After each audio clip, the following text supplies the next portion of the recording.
I mean, isn't this just so cool? I think that's amazing that like a huge game like that would just like, let's not build this thing. It actually sounds a bit expensive. Can't you just go in and be like, ho, ho, ho, plunk, plunk, plunk, and you do a little thing, and you can like you can like look at the screen and close your eyes and whatever, and you get this amazing feeling of a kind of fun routine where building stuff. Like the same with cooking. And that adds so much to the act that it's kind of like just food going up and down in a pot. Further on, science fiction, audio, same thing, same. Both are kind of made, created. It's kind of taken out of context, it's put in something new. There's a lot of cool ideas, and together they go really well. It's very fun to work on. Morning stretch is also very important. And if you have any questions, I'm here until 3 minutes.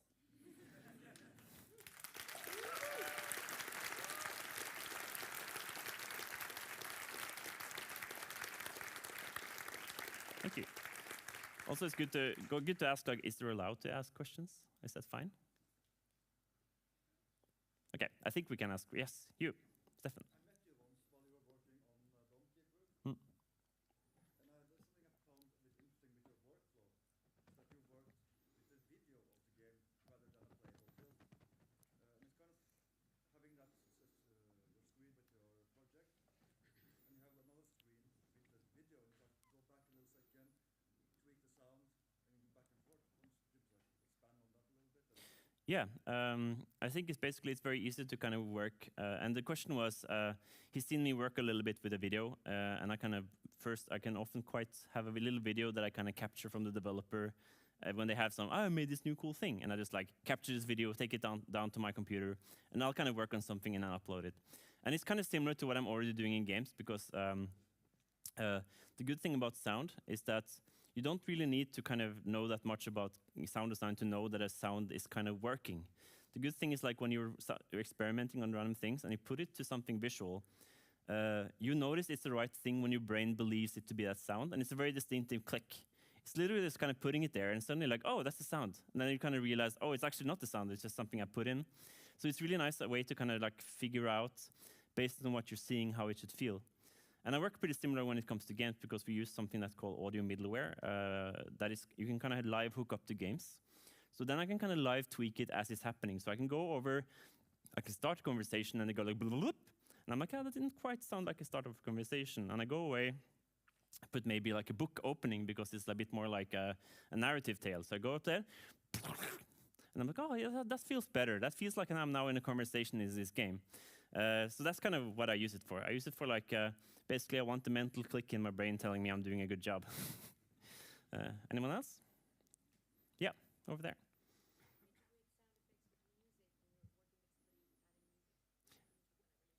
The question about music, yes. So the question was if I've done sound effects that are musical, or?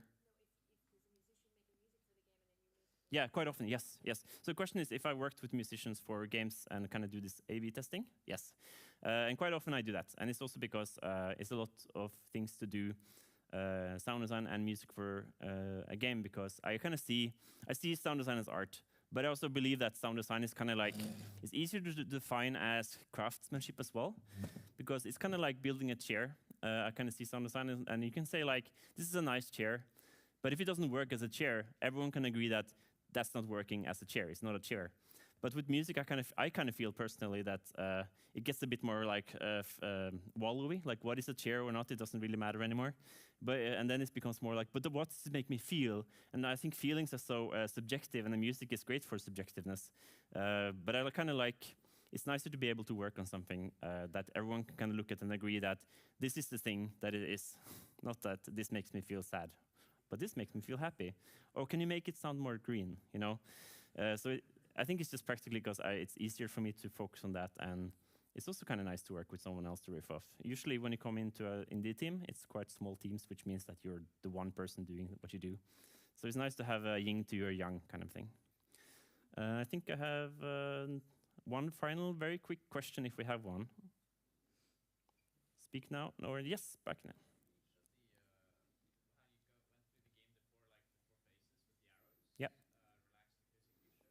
Yeah, of course.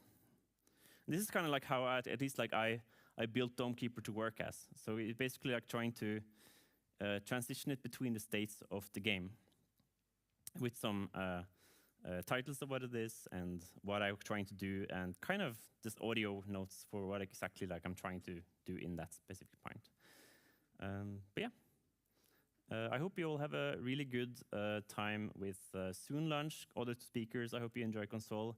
I hope there's no fire, but if it is, I'm sure we all know what to do. And thank you all so much for me. Have a good day.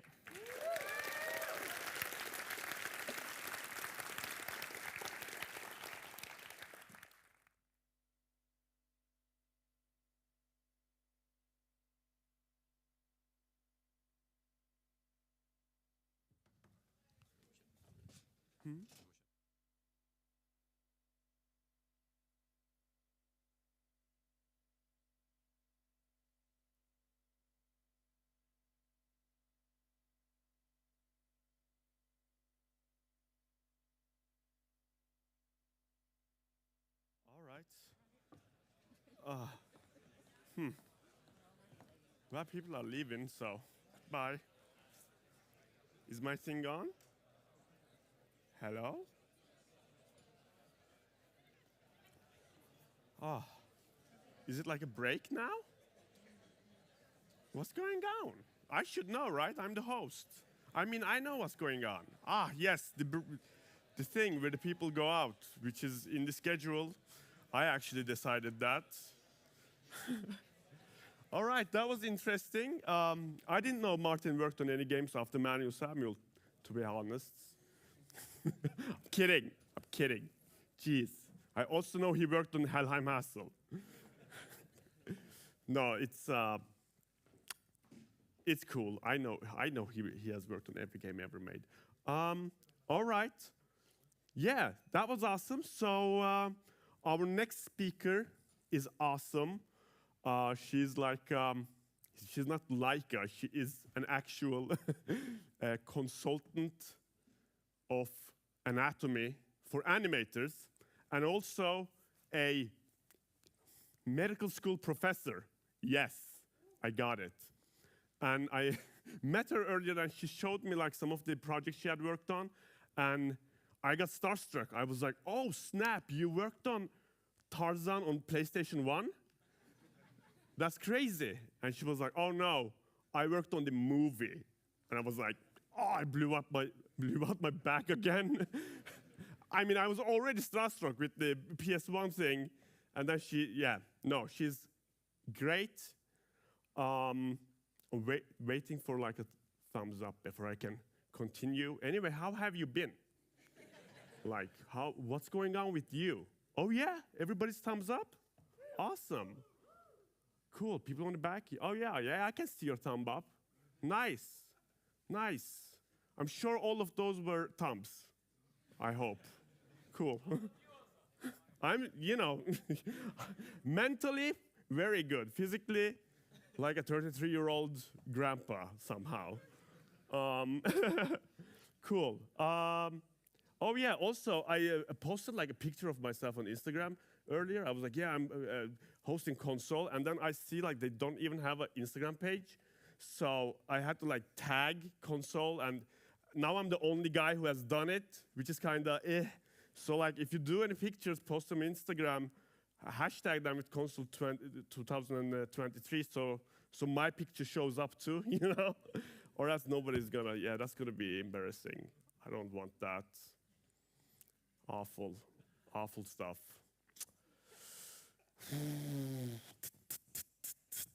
You remember the part about the fire thing? That was good, huh? Everybody, yeah, good old fire. Everybody loves a good fire.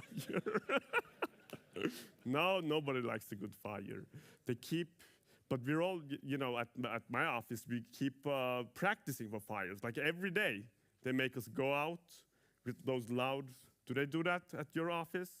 They just go, nee, nee, nee, and then you have to go. There's never a fire. Like every time I hope there's a fire this time because I'm so sick of practicing. But give me an actual one. I'm ready. I'm ready. I know what to do. I'm just going to walk calmly outside. I'm going to be an example for everyone. For how long do I have to talk about fires, do you think? A little bit longer. All right. I wasn't prepared for this. I was barely prepared for the other thing that I was actually prepared for. This is like an improvised thing. Cool. Knock, knock. All right. Oh,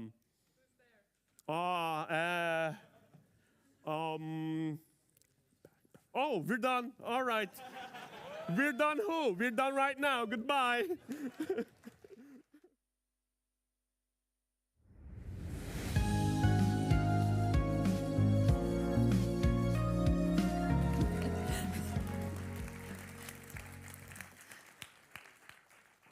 Hello and good morning, everyone. I am so happy to be here in Bergen, Norway. It is 3 a.m. my time, and I hope you will bear with me. I am Elizabeth Riga. I am a professor of anatomy, but I am also a consultant to the animation industry, and I've been doing it for some time. This is going to be a little different because it's going to be concentrating mostly on examples from feature animation, although I have worked in the game industry. And it's because what I wanted to talk to you today is about race, human diversity, and how we use that, particularly in character design. And rather than giving you an academic view of this, I'm really going to be talking very anecdotally about things that I've done across my career. 1.5. Look at the subtle colors. This hair is different. We're making a dog from nothing, and we're trying to make it look like what nature had millions of years to create. What kind of muscles bulge, how the fur reacts. It's those kind of details that are critical. Oh, good. We could actually start from the inside by building a skeleton and laying muscles on top. We'd get this fidelity on the surface that we'd been searching for. One of the differences that you've got in the It was important to understand it from a biological sense, which is why we brought in an animal biomechanist who could show us exactly how the different parts put together. We had to start from scratch with nothing in frame and build a creation that could hold up to real animals often standing right beside it. More expression, and then I'm basically done. I was really excited to see the same detail and expressive character of the thing that we were trying to match.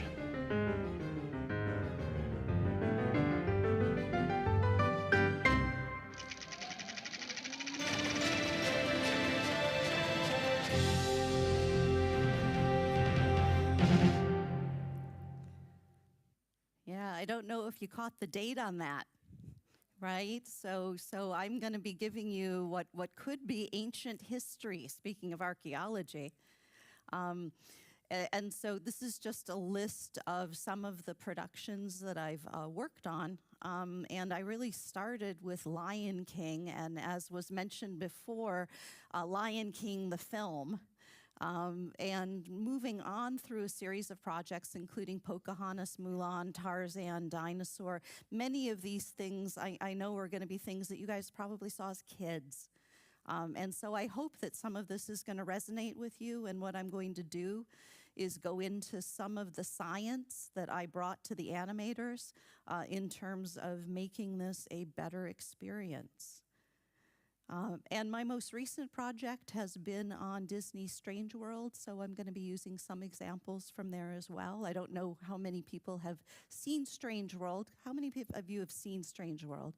Oh, God bless you. Thank you. It was a hard time for this film to come out, but I think Don Hall and the entire team created something that was quite remarkable and quite unusual. But normally, this is where you find me. I am a medical school professor, and so I'm in the lab. I'm teaching form and function to physicians and dentists. And you're like, well, how does that relate to animation?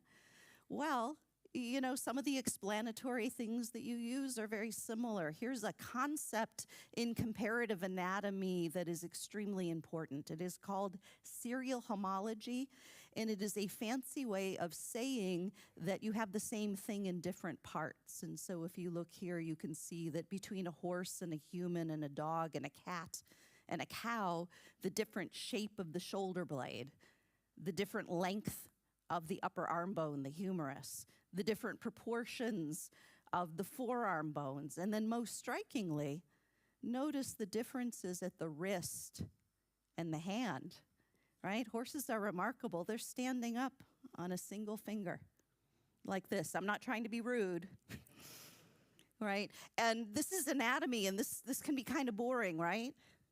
This wasn't drawn by an anatomist. This was drawn by Chuck Jones. Many of you might be familiar with Chuck Jones, very famous animator and director, Bugs Bunny, Yosemite Sam, Roadrunner, and Coyote. And he said that you need to know your anatomy even if you're doing cartoons. My high school government teacher used to tell me you need to know the black and the white to walk in the gray. And so I'm not here to be the science police, but I'm here to maybe present a different way of understanding and looking. And this is what Chuck Jones did. He said anatomy is boring, but it's important. So I'm going to give you striped socks and tennis shoes. And I'm going to show you where the ankle is, and I'm going to show you where the knee is. And then look at your dog. And then look at that horse. That's crazy. I had a student once ask me, why do horses' knees point backwards? They don't point backwards. It's their heel that points backwards, just like yours. So these are important concepts. This is one of my favorites. Right? So I am teaching not only anatomy to medical students, I also teach undergraduates comparative vertebrate anatomy. And when we talk about locomotion, one of the main rules of science is you are what you eat.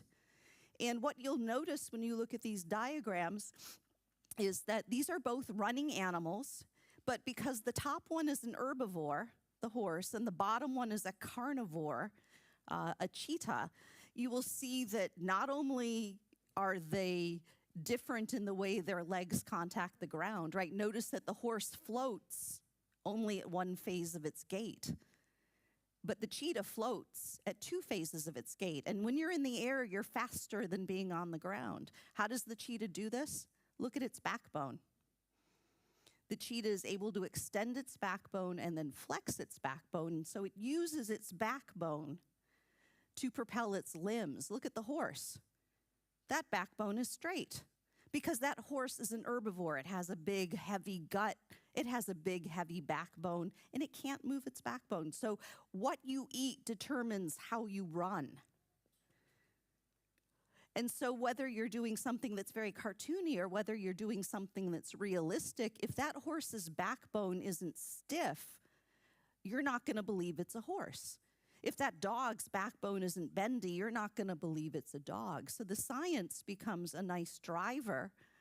And what I'm going to encourage all of you to do is that you don't need to study science to be a scientist.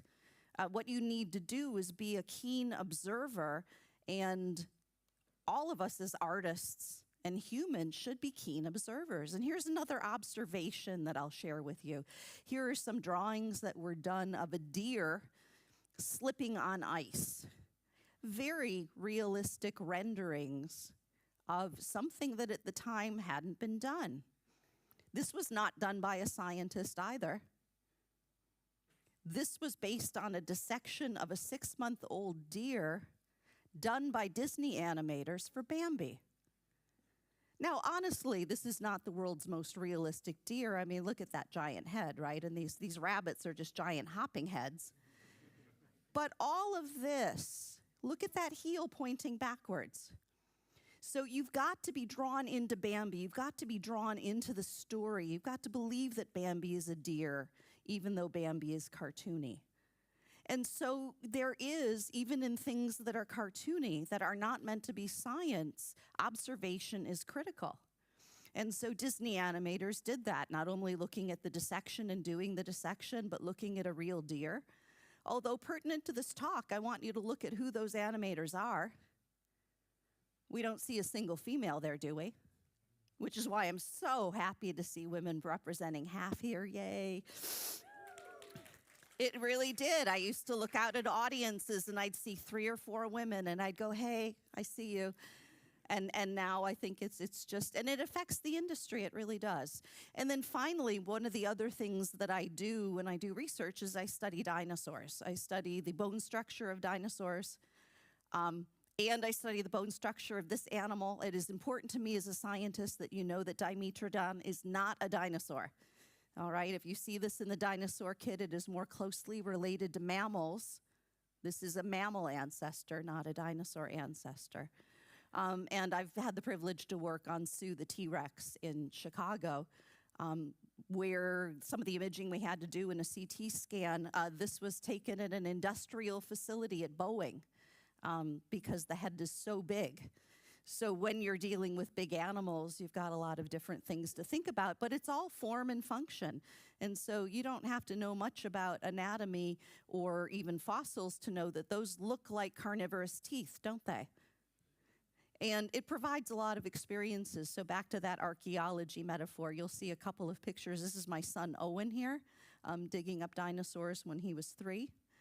And they're big. They can support very rapidly growing size, and I actually, doing my science, cut them up and make giant microscope slides out of them. So that was my brief advertisement for science. If you'd like to talk to me about that later, I'm happy to share. But interestingly, the first real animated work was Gertie the Dinosaur, all the way in 1914. Gertie the Dinosaur by Winsor McKay, who was a vaudeville performer, and I'll be talking about vaudeville performers in a couple of other places in this lecture. He did magic drawings and flipped things for people, and when film was invented, he was able to put Gertie the Dinosaur on film. And he used it as part of his act. And so, interestingly, one of the early films I worked on was Dinosaur, which you would think with my background would be a great match. But again, remember, not the science police. So when we were working on Dinosaur, there were a number of people working with us who were excellent skilled animators who were able to do reconstructions of the muscles. The designs were beautiful and accurate. The problem came when it came to talking, and so this is the skull of a hadrosaur. This was Aladar, the main character. In the early tests, Aladar talked like 2 clacking coconuts. It looked really awful. It was the very early days of computer animation, and one of the animators said that they may as well have taken $1 million and put it in the parking lot and lit it on fire. How disappointed they were. And here was the issue we had. So, for instance, dinosaurs are a kind of reptile, broadly speaking. And here, for instance, is an iguana, another reptile. This is a curious iguana. This is a hostile iguana. This is a relaxed iguana. Actually, this looks a little shady. Right?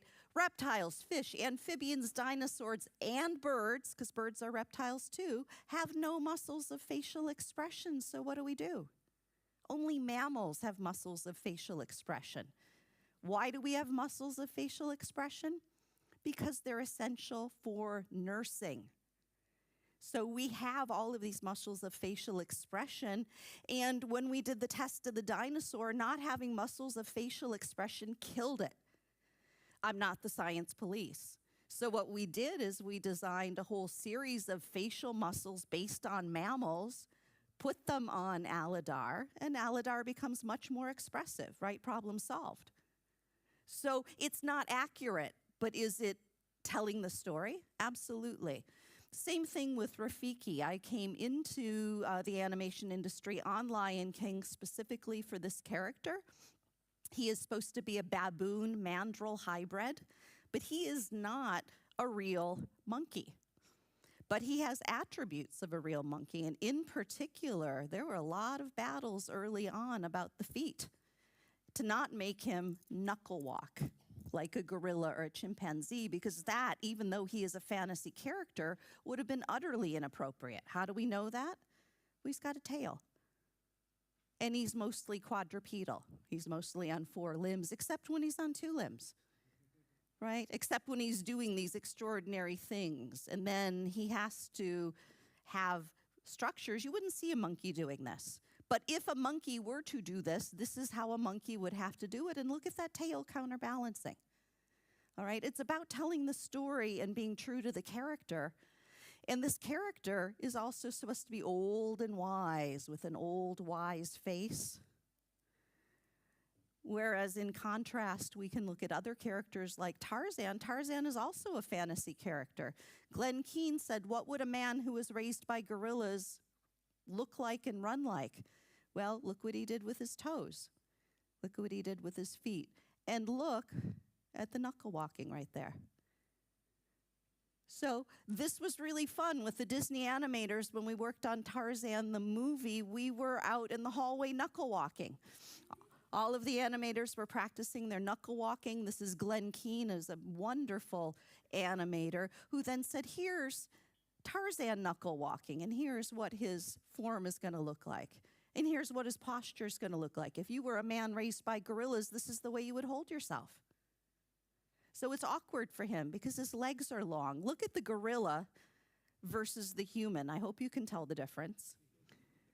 Do you notice that where the human's legs are long, the gorilla's arms are long, and where the human's arms are short, the gorilla's legs are short? So poor Tarzan ended up having a problem of fitting in, and really wasn't that what Tarzan the film was about? Tarzan didn't fit in. He had a mother who loved him, but when he looked at his hands and her hands, they weren't the same. When he's young, because Tarzan is a juvenile and has juvenile proportions, his legs are shorter. He could knuckle walk better. But as he gets older, he can't fit in anymore. And so the anatomy on this drove the story. And I think that that, for me, is very interesting because for a lot of time, anatomy does drive the story in animation. Let's think about cutification factors, a whole industry, a whole merchandising industry around big heads, big eyes, right? Little mouths, little noses. And it tricks us, right? This baby is cute. This owl is cute too, isn't it? But it would rip your eyes out. But it's got big eyes, and it's got a little mouth, and so our brains are tricked into thinking, oh, it's a baby, because we want to take care of babies, right? Because they have this little facial proportion. And so we can see if we just look at Bambi, juvenile Bambi, right? Bulbous head, short facial skeleton, big eyes, something we call the peanut head with this shape, or an ice cream cone, a big scoop with a little cone. Look what happens to adults. Adulthood is not pretty, right? This is not attractive. So, and you can see, you can even take some of our closest relatives and you look at the difference between the facial skeleton and then in the adult between the juvenile, and you see where these proportions are cute, and they're cute across animals, they're cute across people, and we use them. And that's used on us to get us to like something and to buy products. Right, and then I take this, and these are actual images that I've used with Disney animators. I said, okay, let's break down what happens with the skull. Here's a female skull. Here's a juvenile around 6 years of age. Look at the size of the eyeballs. Do you see how they're the same? Look at the difference in the size of the facial skeleton. So you can break that down to the skeleton, and then you can go to something as cartoony as Little Mermaid, another one of animator Glenn Keane's character designs. And he designed the Little Mermaid to have that same peanut head because she's supposed to evoke in us a feeling that she is young and that we are going to sympathize with her and buy her products. Right? So these are my own kids, and what I want you to notice is that they have that peanut head. And part of what the peanut head is that big frontal lobe of our brain that's developing, but part of that peanut is the lower facial skeleton. Notice that the mouth sticks out. That is called prognathism. Pro meaning forward, gnathic meaning jaws. We are primitively, developmentally prognathic. Right? Prognathism is developmentally primitive for all humans. However, in some groups, and I'm talking about Northern Europeans here, this doesn't grow and continue, whereas in other groups, that prognathism, that peanut head that we all have when we're born, continues. So we look at the lens of art through a European frame sometimes, and we define this as normal, and this is other. But in fact, it's exactly the opposite if you're thinking developmentally. We all start with that, and it's Europeans who are a real departure from that. So when we look through anatomy with the lens of who we are and who we're expecting to see, I think it affects what we end up producing. And so if I make one recommendation right now, is to make sure that you're looking at a whole broad range of real people, not images that you've pulled from the top 2 pages of your Google search.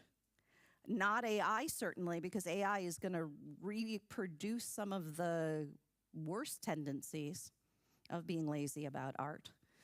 And think about some of the differences, right? So one of the things that I've taught the studios is the difference between juveniles and adults. And so here you can see a juvenile and adult, and let's face it, this thing is crazy scary, right? If you saw this thing coming down the street, you'd be terrified. Mickey starts as Mickey was attractive as a juvenile, but look at how he started. Look at how long his jaws are, right? He's a rat. So Mickey, and this is a very famous essay by Stephen Jay Gould, Mickey over time went from an adult to a juvenile. All of his proportions, his head proportions, his legs, look at how long his legs are there. Look at how short and stubby they are, right? Because we are trying to sell product, Mickey is more appealing as he is a juvenile. And so these are the kind of notes the Disney animators take when I give lectures. Here's Darwin showing his juvenile characteristics. He is my son. And here are the kind of notes that were taken on these lectures, on some of these very images with the big head, the long torso, right? And even the movement, right? As children grow, they're going to develop, but their locomotion early on is going to be toddling, right? And that's adorable, and it also sells us product. All right. Male and female, there are proportions that maybe we don't think about, and one of those is the length of your legs, and I'm probably not the greatest example of leg length here, but you can see the difference here. Here's Stuart and Kathleen and Hazel, and look that Stuart and Kathleen have legs that are about the same length. She might even be slightly longer. Do you notice she is half a head shorter than he is? She has a short torso and longer legs. He has a longer torso and shorter legs. Here's Hazel. Hazel's legs go all the way up to her armpits. All right? Or when we look at our physiognomy, females are going to retain a little bit more of that juvenile facial profile. Charlotte here has a very strong nasal bridge, so it takes away from that, but you can see the peanut face. And look what happens with a male. Oftentimes, you're going to get the development of this brow ridge above and beyond the range of the nose, plus the larger muscle attachments, a whole series of features that are the difference between male and female. Okay, looking at these shapes, and we know how much shape is important in animation. And then as an anatomist, I break it down and say, look, brain size, pretty close to the same, actually. Glabella. No glabella, right? So here's that sticking outy bit, this brow ridge here at the glabella. You can see in males it's more prominent. And then all of these things in brown are muscle attachments. And men on average, have bigger muscle attachments than females, right? But these are all on average. And certainly when we throw race into it, that is ethnic variation, you can get different observations as well. And you know what? These tricks aren't just used for humans, right? Because oftentimes we're going to use animals to tell a story that is really about humans. And we know that Lion King was just Hamlet in Africa, populated not by black people, but by talking animals, because it was easier. And here we still are going to put in place, look, here we have that prominent brow ridge. Right, here we have the strong square jaw. Here's the female. Also, females do not have whiskers and they have eyeliner.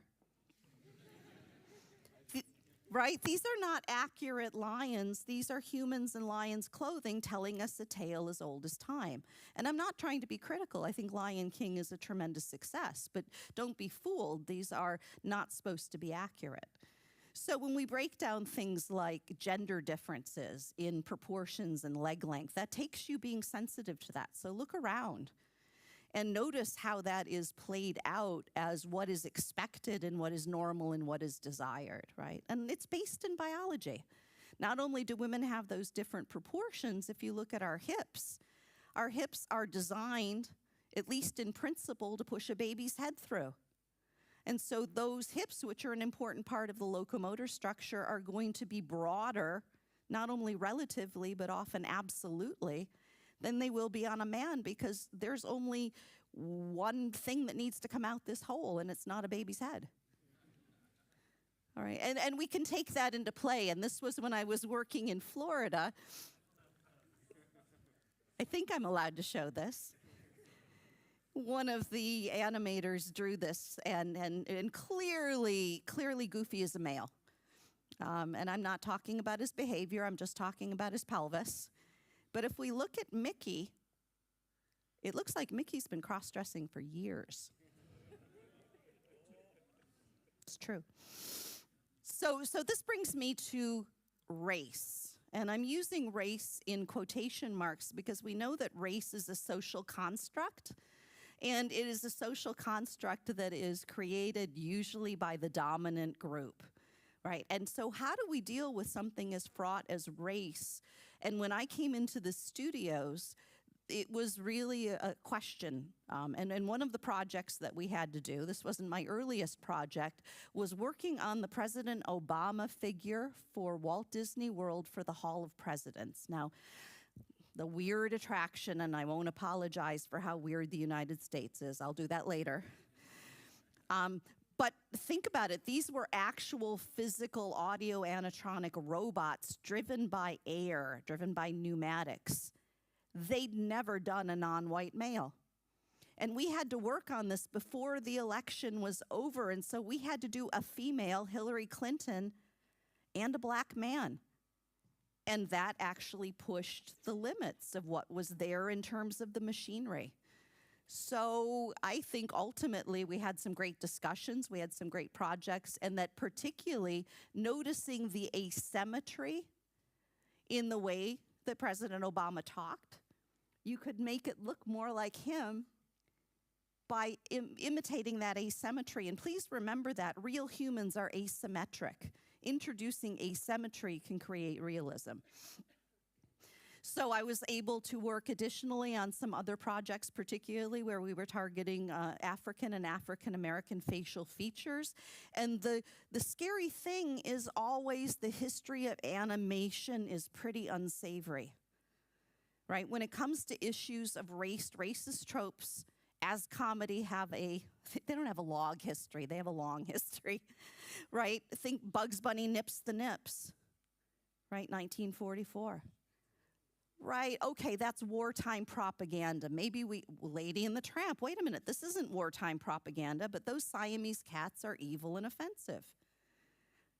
So caricature, there's a long history of caricature, right? Here's Hillary Clinton, Will Smith, Robert De Niro, right? Caricature takes the absurd and makes it even more comical. Sometimes it can be gentle, sometimes it can be really mean. Right? And I always have to ask ourselves when we're working on character development, are we talking about character or are we talking about caricature? Interestingly, and I don't know how many of you have seen Dumbo. Yeah? Make you cry, won't it? Also, Jim Crow, those crows. How well did that hold up? Again, based on vaudeville. Winsor McCay was a vaudevillian. He did his magic drawings as part of his gig. At the same time, you had white performers in blackface being pretend minstrels. The minstrel show's hugely popular. And so that was used as a basis for these crow characters who are funny, who are musical, but who are based in some of the most negative and abusive tropes about African Americans. And look, Jim Crow. I don't know if many of you know about Jim Crow laws. Those were the laws that were introduced in the South of the United States after the slaves were freed to keep them down. And that kind of became a joke enough that even in 1955, where we're really starting to deal with some of the civil rights movement early, this is still a trope that's funny. All right, now there's a lot of hangover from that. So many of you may remember the original Little Mermaid. Samuel E. Wright was an extremely accomplished theater actor, very good vocalist. He vocalized Sebastian as an Afro-Caribbean crab, and his face was made to look like his face. And that is a very typical thing with studios like Disney. They will often take their voice actors and they will incorporate some of those, particularly the famous ones, will incorporate some of their facial features. But this at the time caused a furor because, look, his lips were big. Aren't you making fun? And the question was, is this the same as that? And I would maintain no, that it was a very different process collaboratively and respectfully that created Sebastian the Crab. Now, you may ask, as folks from Scandinavia, whether the Little Mermaid should have a crab that's Afro-Caribbean. Right, but once they went with that, so my thing, character versus caricature, ask yourself. You know, and even more interestingly, with the live action Little Mermaid now, they've continued with the tradition of the crab being Afro-Caribbean, but for a lot of folks, they were really put off that the Little Mermaid is African-American. I look at her face. Do you see that peanut head? Do you remember those earlier? I look at her skull and I'm like, she looks like Ariel. Her skin's a little different color, but I don't know. I don't think it's that troubling. But it's also not my national tale, right? When you're dealing with someone's cultural property, why is Disney doing this? And the reason is that, as you may have noticed in the United States, race is an incredibly fraught topic. And in 2020, as if we all didn't have enough trouble to deal with, we had some national trouble that caused all of us to have a reckoning as to how our police treated people of color. And in a sense, the studios are working to overcome that by saying, if we don't represent everybody, if people can't look and see themselves as normal, if we always other non-white characters, then we're not going to change hearts, we're not going to change minds, and we're never going to get out of this problem. So I think it's very complicated as to why these decisions were taken, particularly in Hollywood. And before that, the Oscars So White, many of you will be familiar with that as well. I think there's a sense of trying to do some affirmative action in Hollywood, because even some of our favorite things, right? How many of you have seen Aladdin? Right? Such a great film. The very introduction, our peddler in the market, is he a character or is he a caricature? Now, it's supposed to be a comic film, but look at all those stereotypical Eastern, Middle Eastern features. And if you look at the representation of Arabs in Disney's Aladdin, and I've given the citation here of the author that put this together, what's the top thing that you get? Arabs are violent. They're scheming. They're stupid. They're greedy, or they're mystical, right? This is Orientalism. You know, fun film, some really disturbing tropes. And this is not neutral, right? This is now. This is a meme that the alt-right is using. Brand new. Right? I've got this off the Anti-Defamation League site. Is this a character or a caricature? Clearly, it's a caricature meant to communicate viscerally some of those things that are unpleasant and unhelpful. All right. I'm going to look at Assassin's Creed. I love Assassin's Creed. Altair early on, Altair, right? He's supposed to be Arab. He doesn't look very Arab, does he? In the game, he starts as Desmond, and even though he goes into the past and he's not Desmond, he still is Desmond. But is this an improvement, right? From Street Fighter, Rashid. I think he's a great character. Is he a character or is he a caricature? Well, he stylistically fits very well into the game. But he's still got the same features as we found offensive in another drawing. Why is this not offensive? And I would maintain it probably is not, because now it's a different spirit with which it's undertaken and a different set of observations about physiognomy, about traits that are real, right? Plus, he's got some great powers. He's a good fighter. And by the way, I'm not going to claim that I'm sitting on my sofa playing Street Fighter, all right? This is my son, Darwin. You saw him earlier as a small child. And he's using a new controller, by the way. Many of you may recognize this, testing it out with Street Fighter. So he shared with me some of his views, and he does not think Rashid is racist. Peter Pan, right? Beloved film. How many of you have seen Peter Pan? Oh, right. I love you guys. You're the best. Right? Is this racist? Hella. Hella racist. At the time, it was not controversial. We all thought it was great. And, you know, this character was one of the chief was done by, you know, Mark Davis, I think, one of the 9 Old Men, right? It's a hard film to watch now. And interestingly, you know, in one publication, recent publication, this author says it's impossible to depict the Indians in a way that's not offensive. And I would contend that is not correct. That is fundamentally not correct. We can do better than this, right? And what was the chief based on? Remember that history of blackface in vaudeville? Vaudeville actors. This is actually an actor in Indian face, a white actor, Latino actually, on the Mickey Mouse Club. And he was the inspiration for the chief. We're not even using a native to inspire a native, right? So when we worked on Pocahontas, this was also really fraught, because not only had Pocahontas kind of been done before, and she looks a little like Tiger Lily, but we had some actual contemporary depictions of Pocahontas. This is what Pocahontas looked like after she was brought back to England, unfortunately, right before she died of, I believe, smallpox. She got prettier as the images got later, or more conventionally pretty, if you'll notice the difference between this engraving and image, and then how those features are softened.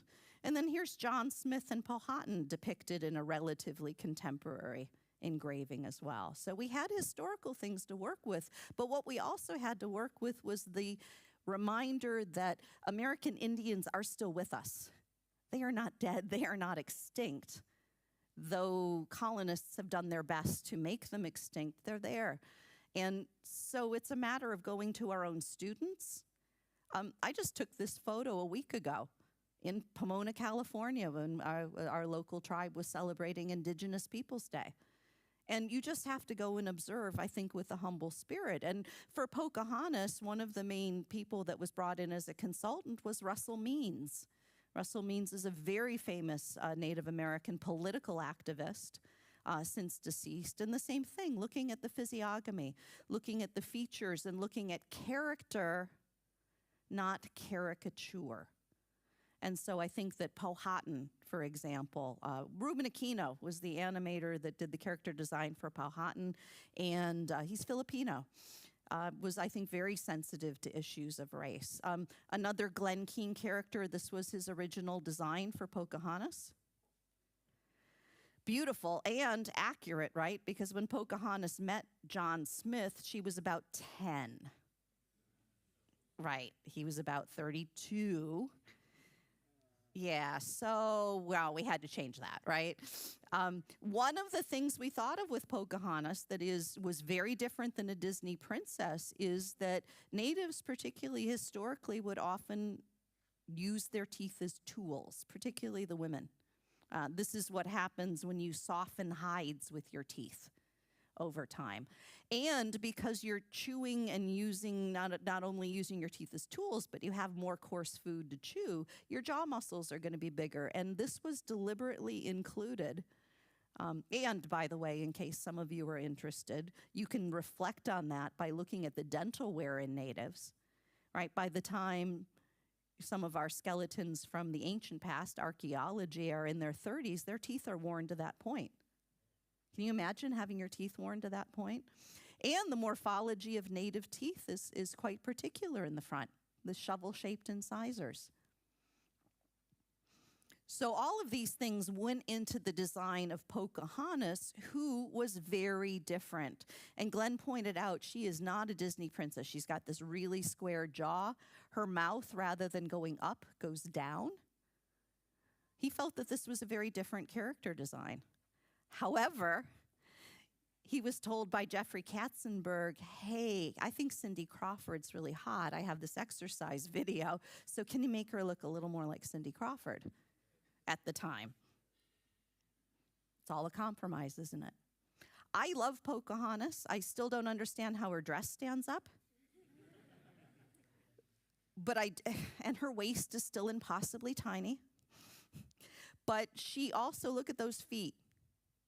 Never had a Disney heroine had feet like that before, where you saw that she could move on the substrate. Right? And so a lot of the time when you're looking at character design, this is from The Emperor's New Groove. It was originally supposed to be a serious film called Kingdom of the Sun. I think it works much better as a comedy. And this is a beautiful character design based on the physiognomy that you see of Andean peoples who themselves are descended from the Inca.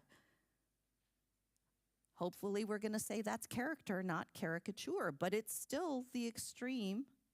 But the way that it's rendered is very different in its approach. And I would suggest then that there are lots of depictions of Native Americans. This is Spirit, where the observation and the morphology is done in a kind of loving and caring manner. And back to Assassin's Creed. I don't know if any of you are Assassin's Creed fans, but right? I heard Valhalla called out. I was looking here at Assassin's Creed 3, Connor.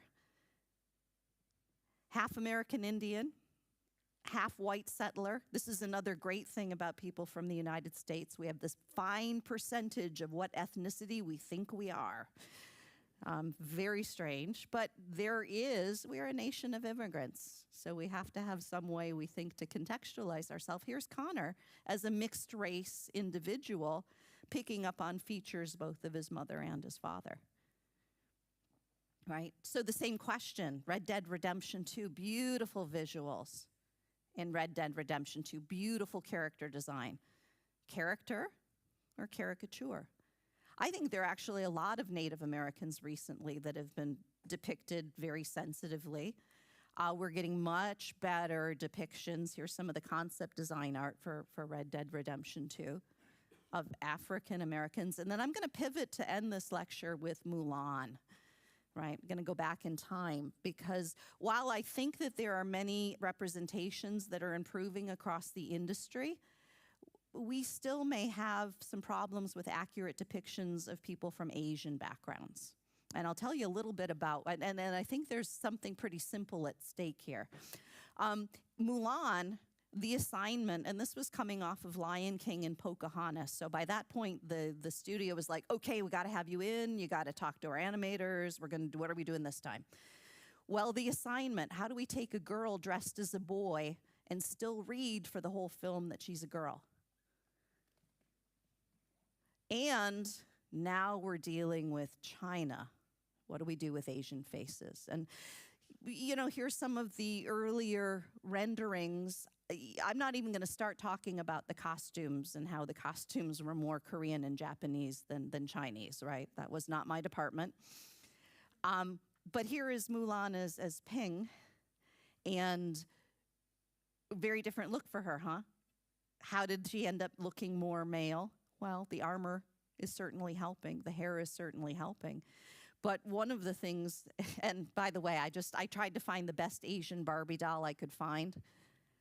We were trying to avoid this. I mean, I think they've done fairly well, but we were still trying to avoid the putting epicanthic eye folds on just a regular old white Barbie doll head. And with Mulan, a couple of things that you should already notice. Look, there's her waist. There's her legs. Her legs are as long as Shang's. She is half a head shorter than Shang. That is already your first clue that she's a girl. Also, she rides a horse better than any of them because her hips are wider. She's a girl, right? Chen Po's just a big baby, right? We're back to that, right? So Mulan, like Pocahontas, was a very different heroine, right? She was badass, right? She wasn't a princess. She wasn't looking to get married. She was there to kick butt. And so to spend times with female martial artists who, by the way, that's her child, you can do both, right? Right? And, oh, can we just talk about him? Oh, my gosh. Easily the hottest guy hero possibly ever. And I'm even saying that having worked on Pocahontas, where he had a little bit of bare butt showing. But this is, I think, what's really important, right? Not just this, because this is a little bit of a thirst trap. Right here, I want you to look at that head shape. That ended up being critical in Mulan. It ended up being critical, and the reason is this, and I have to thank my students. One of the great things about living in Southern California is that I'm surrounded, it's just such a multi-ethnic environment. That it's weird. I kind of got off the plane in Oslo and said, wow, look at all these blonde people. Like, oh, yeah, because I'm used to being one or two. And so what you see with Asian head shapes is you see that the heads are shorter from front to back and wider from side to side. And it's even more obvious when you look at the top. Right? Think about the difference there. Now, there's some other features. Ruben Aquino taught me this. You know you're Asian if you can take a pencil and put it on the bridge of your nose and it touches both your eyeballs. So you can all do that now, right? Put your pencil, if it touches your eyeballs, you're Asian. Yeah. So these are in a direct contrast to the skull features that we end up seeing in both sub-Saharan Africans and Europeans traditionally. Look at the difference in the head shape. I'm pointing these individuals out to show you that their shapes are similar, not different. And so that long head shape, long from front to back, narrow from side to side, is very characteristic of both groups here. Europeans, though, what have we done? Right? Our face looks like we've walked into a wall and pushed our teeth back a little. And our nose comes really far out here. Not just big here, but projects out from our forehead, really.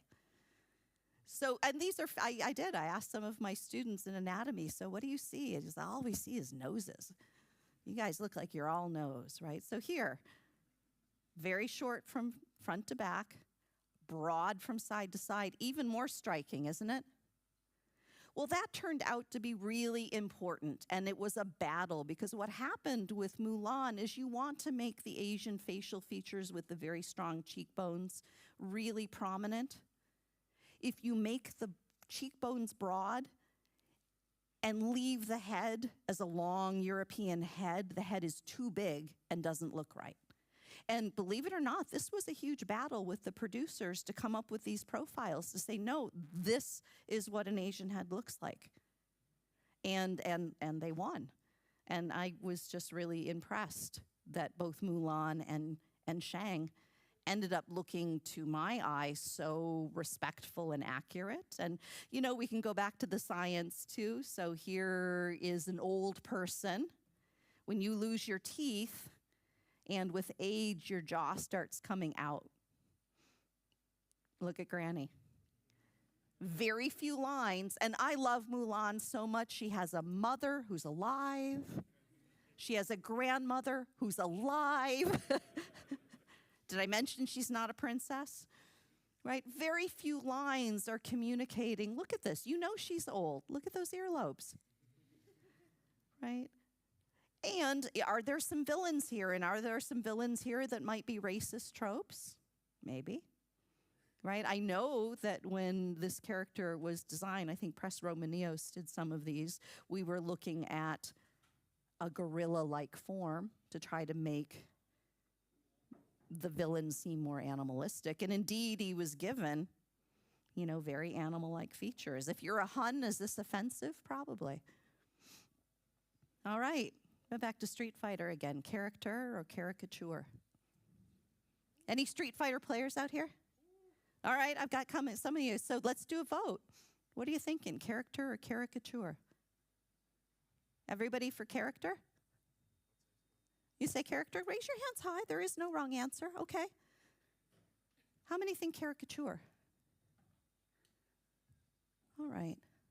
So a few of you thinking caricature. I'm going to anticipate where I have a problem with this design is right here.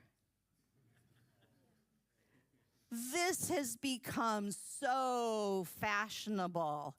We went from not wanting women to have any butts or fat at all to all of a sudden deciding that this is the most attractive thing, and now it is inappropriately put on everybody. And I'm not trying to call out those of you that think that she's a character. She's got other things that she's doing. I'm not being critical gratuitously, but I would want to put forward to you that this morphology is not all muscle, and this I have a hard time with because she's not balanced.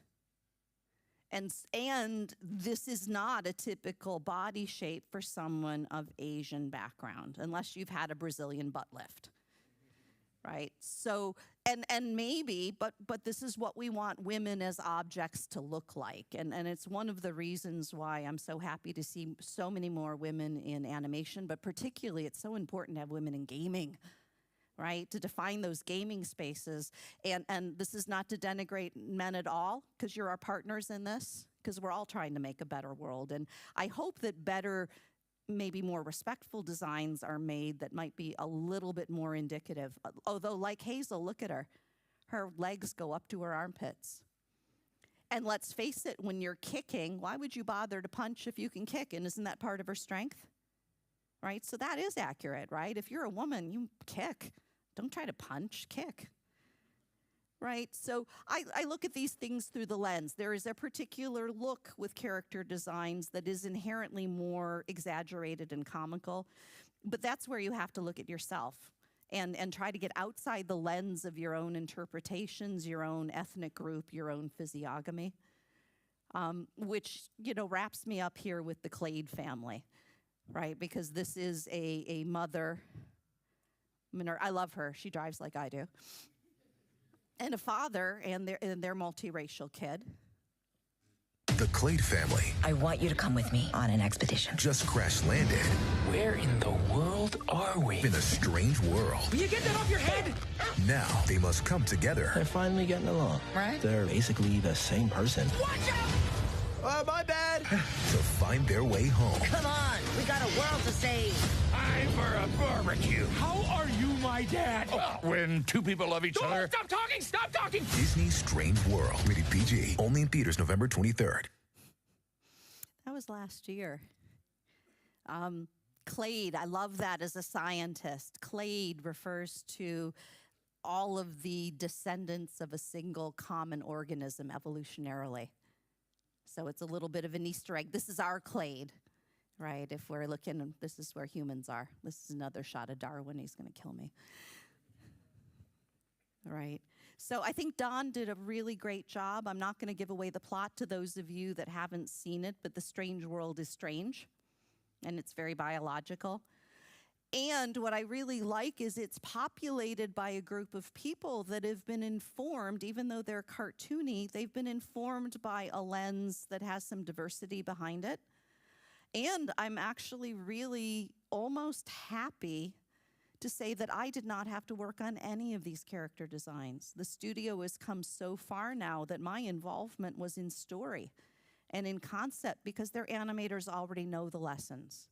They're already making the observation, and I would submit to you that it is becoming part of our DNA institutionally to be more diverse in our perspective and more diverse and inclusive in our depictions so that our entire audience feels included. I can't tell you how many Asian American students I have that said, Mulan made me cry. I finally felt seen. I finally felt like there was something for me. right? And this is just such a great exercise. And here's the grandfather, the father, Jaeger. Of course, you know what Jaeger means, the hunter, the searcher, and there's Ethan. Right. I'm not sure they've gone very much with this nose. I'm not sure I would have chosen that nose. As a European, I'm thinking I might have preferred a better nose. But you cannot deny the fact that they're depicting a family that Disney wouldn't have depicted 20 years ago. They're depicting relationships in this film that are same-sex relationships, potentially, that Disney would not have depicted. And so,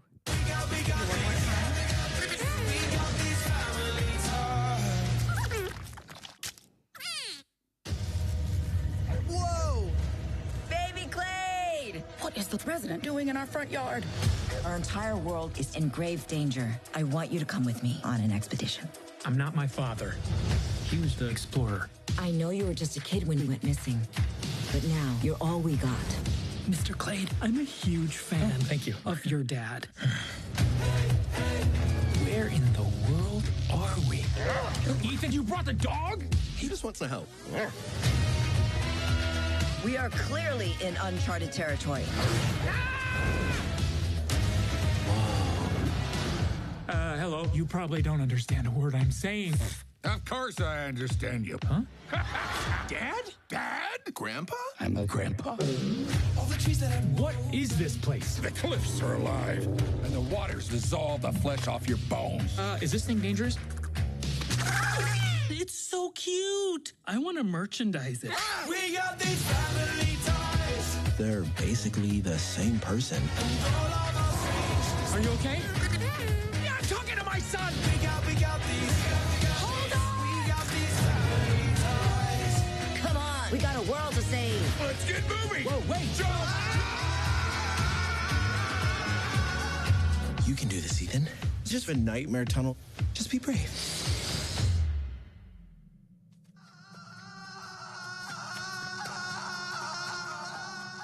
Family ties and all of our strangeness. That's what I'm talking about. Oh. Over the... No, around the... Yeah.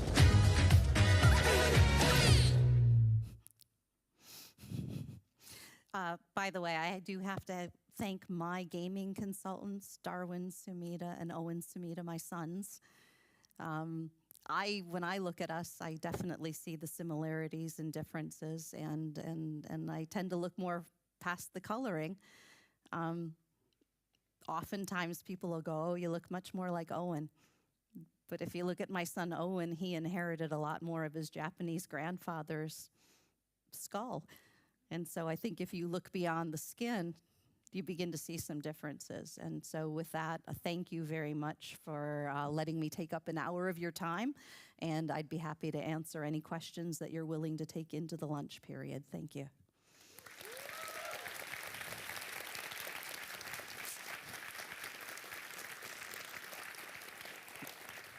Yeah, I see a question right over here.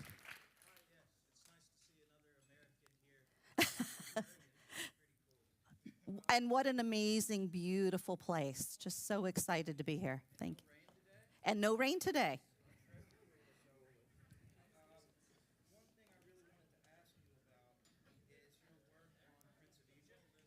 Oh, Prince of Egypt.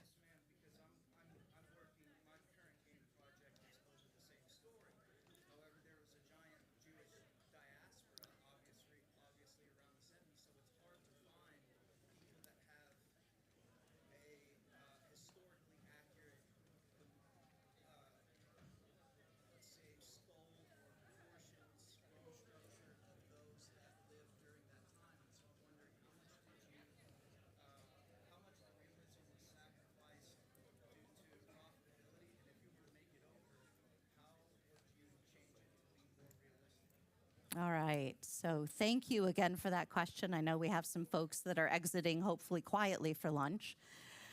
The question had to do with some work that I did on Prince of Egypt, and thanks for noticing that. That was a passion project that DreamWorks had because of Jeffrey Katzenberg, out of his own ethnic background. And with the kind of the same stipulation to try to make observations in populations that were respectful and not kind of full of these racist tropes.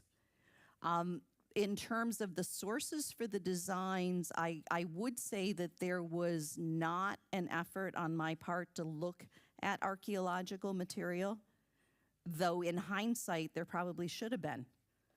Because you're not wrong, is that you will see different things in the past than we project with the current inhabitants. That it was mostly based, I believe, on their references that were modern. So I don't know if you had a specific character in mind that you were thinking of with your question.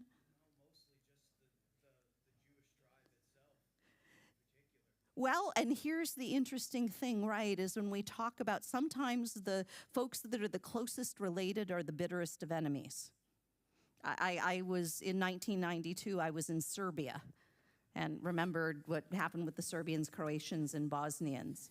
I think that what you find similarly is that when you're looking at populations across the Middle East, that you are looking broadly at more similarities than differences.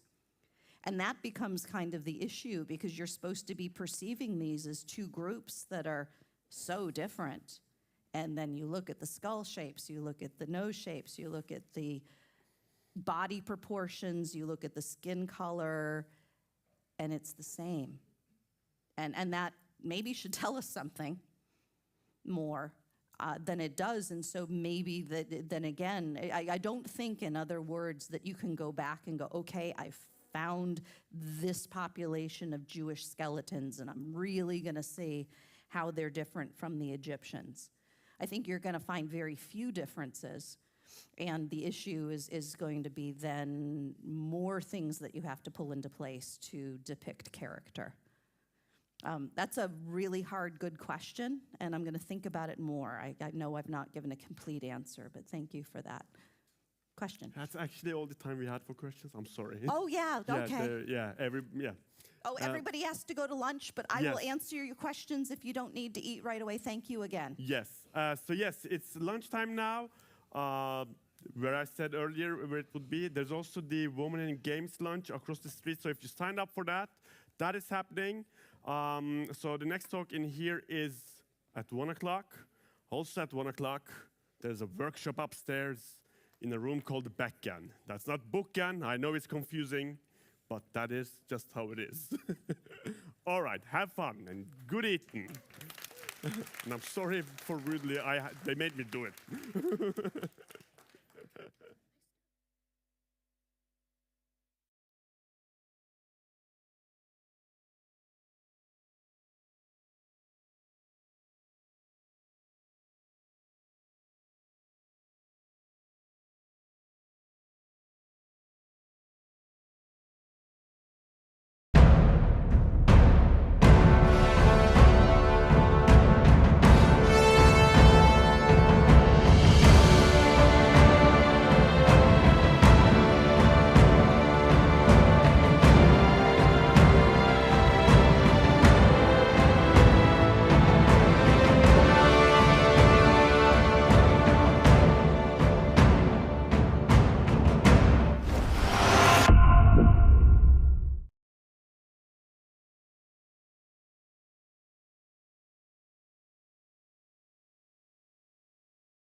Thank you.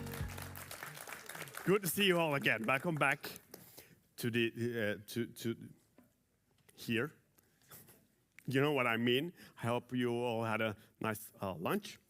And you know, I'm as your host that you came out here to see. My job is pretty simple. I'm supposed to hold your hand and guide you through today and tell you about our speakers and fire and stuff.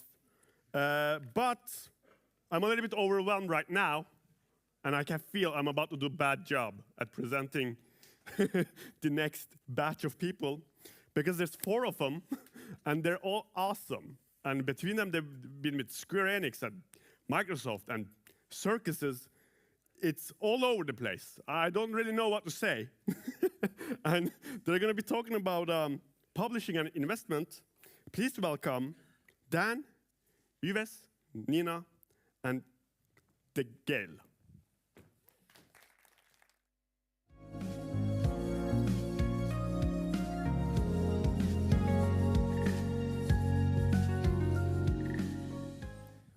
These sofas are so big. Where should we sit? Just get my man spread on. And we got an amazing table right in front of us as well. Hi, everyone. Welcome to the topic right after lunch, which is about publishers and investment. For many game developers, of course, there's multiple ways of finding funding. You can either bootstrap fund your game yourself, but many developers sooner or later want to get in contact with publishers and investors. And we have great guests of this panel. My name is Don Tronström. I work as an executive producer at Amplifier Game Invest, based out of Stockholm. We do investments or acquisitions of companies. We have 15 right now. So we acquire, we buy the companies, and we continue to work with them. They still retain their creative control, but we work with them on their games and helping them create great games and products. And I would like to, for each panelist here, to be able to tell them a little bit about themselves and how they are connected to this topic. So let's start with Yves. So hi, everyone. I'm Yves Le Yawank. I'm Chief Content Officer at Focus Entertainment, a French publisher that's been there for around 25 years. Recent games you might have heard of: Bolt Gun, Plague Tale Requiem, Plague Tale Innocence, Space Marines Incoming, Chant of Sonar, Void Crew, etc. I joined Focus 3 years ago, and before that I was 11 years at Ubisoft HQ, and before that 15 years in MMORPG games.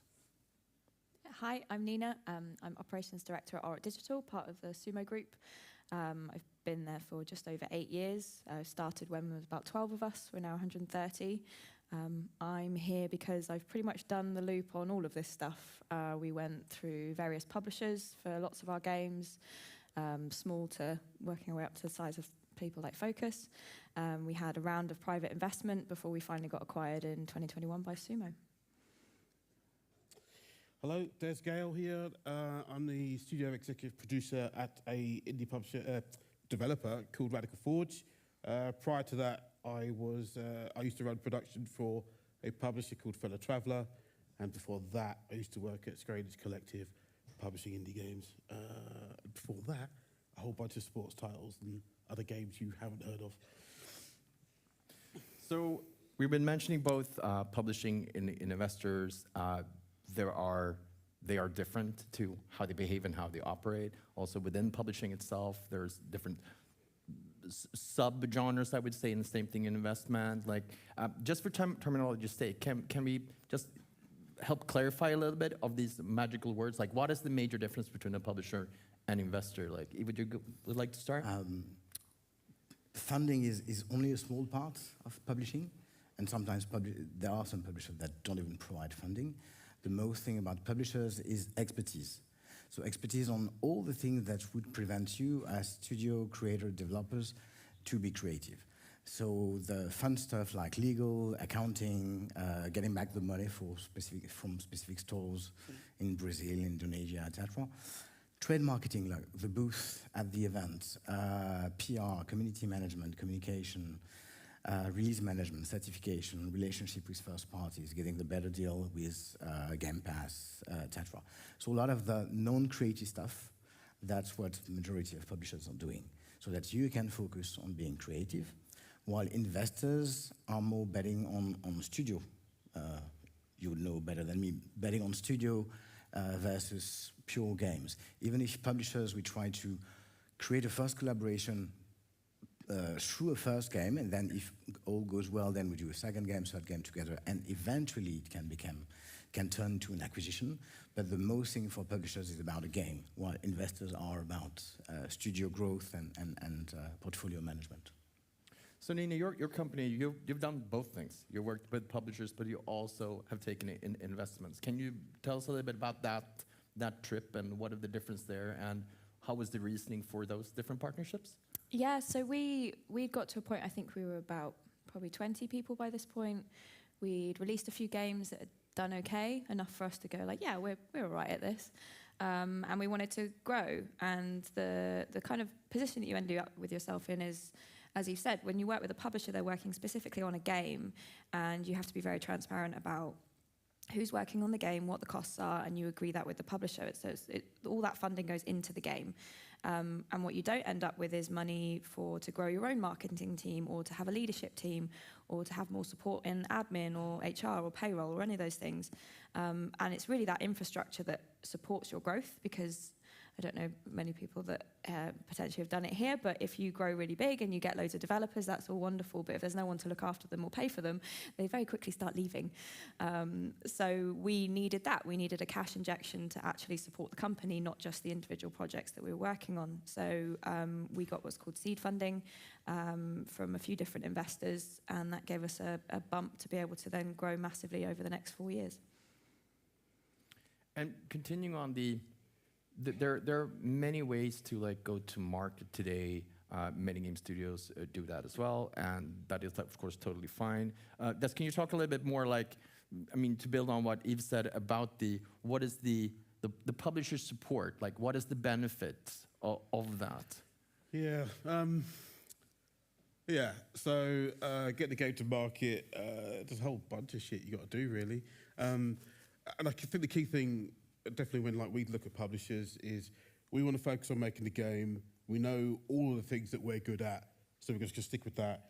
Obviously, a cash injection is awesome, but contacts with the platform holders, usually press contacts, and also just the experience. So with the type of game that you've got, they'll know the outlets to focus on, rather than just doing them like a blanket. Oh, we have to do an IGN. It's like, well, no, maybe this would be a bit better.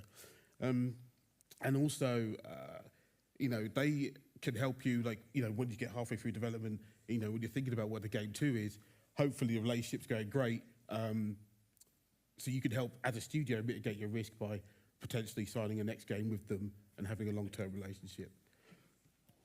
Yeah, and I think that when also as representing Amplifier and talking about the investments that is into your company long term, I think that when we're usually asked the studios that we meet, what do they need? What do they want from us? And I think it's a similar thing from publishers. The top one isn't actually funding money-wise. It's usually the expertise, as you all mentioned here. It is, we would like to focus on the game itself. That's what we do best.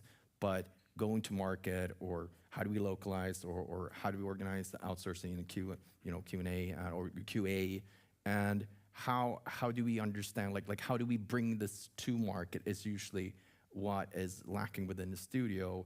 And so what we're doing primarily is, of course, funding is good. Funding is good for because you need to be able to pay your team's salaries, but I think it's that experience, and I think with a publisher and investor, what you get there, I would say with a good investor and a good publisher, what you get is that support, because you're looking for someone that is equally as passionate for your company and for your project as you are, because that is, I guess, the biggest thing, right? Find someone who's equally passionate. And we're going to return to that and talk a little bit more about that later.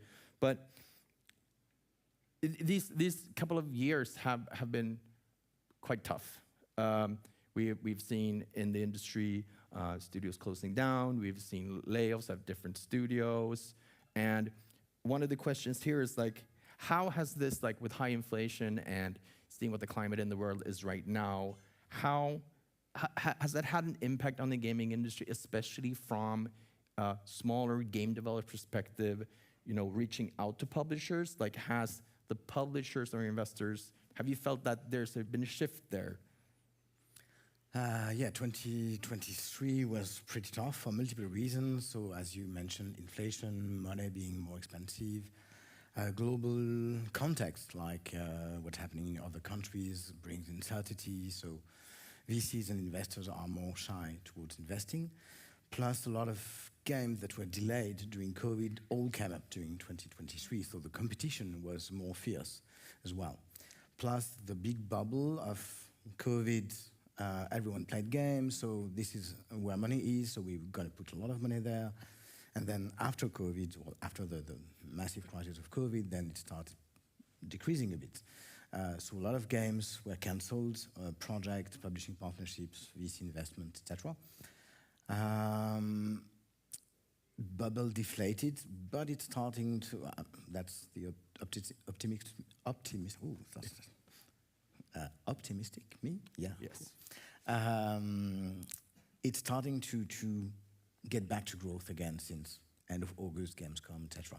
But practically, the impact it had on us as publishers, where instead of having 1,400 pitches, 1,500 basically doubled, because instead of having people contacting us, we had people that were talking with other publishers, which still were cancelled, coming back to us. So it's almost doubled the number of pitches and games that came to us.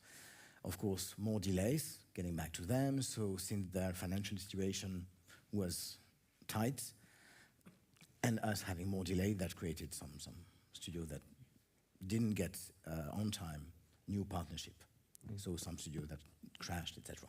Plus the consolidation, meaning that a lot of studios were depending on bigger group from Europe, but Asia. Now we're seeing also a bigger group coming from Saudi Arabia and other parts of the world.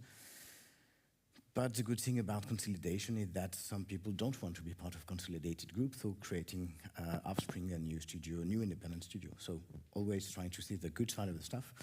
But yeah, there are new, incredible, creative, talented new studio that want to do stuff outside of consolidation move right now.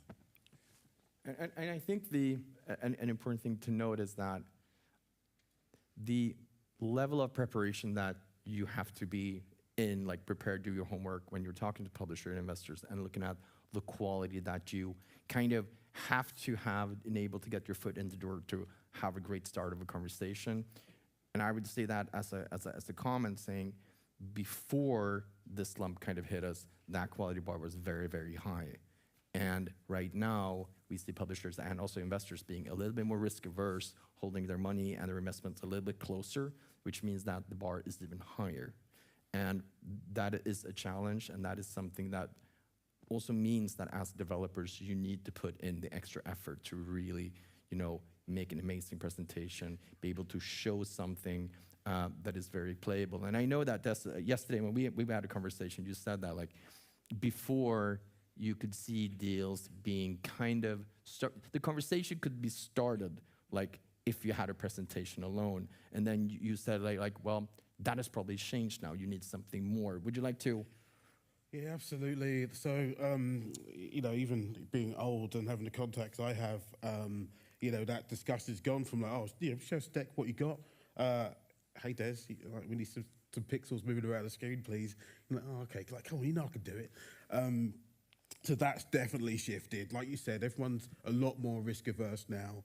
And the competition is just insane. And, as Yves said, it's more focused because not only have you got all of us pitching to people, there's more of us getting turned down, so therefore the pool to pitch to is getting smaller. So, yeah, it's been a bit tough.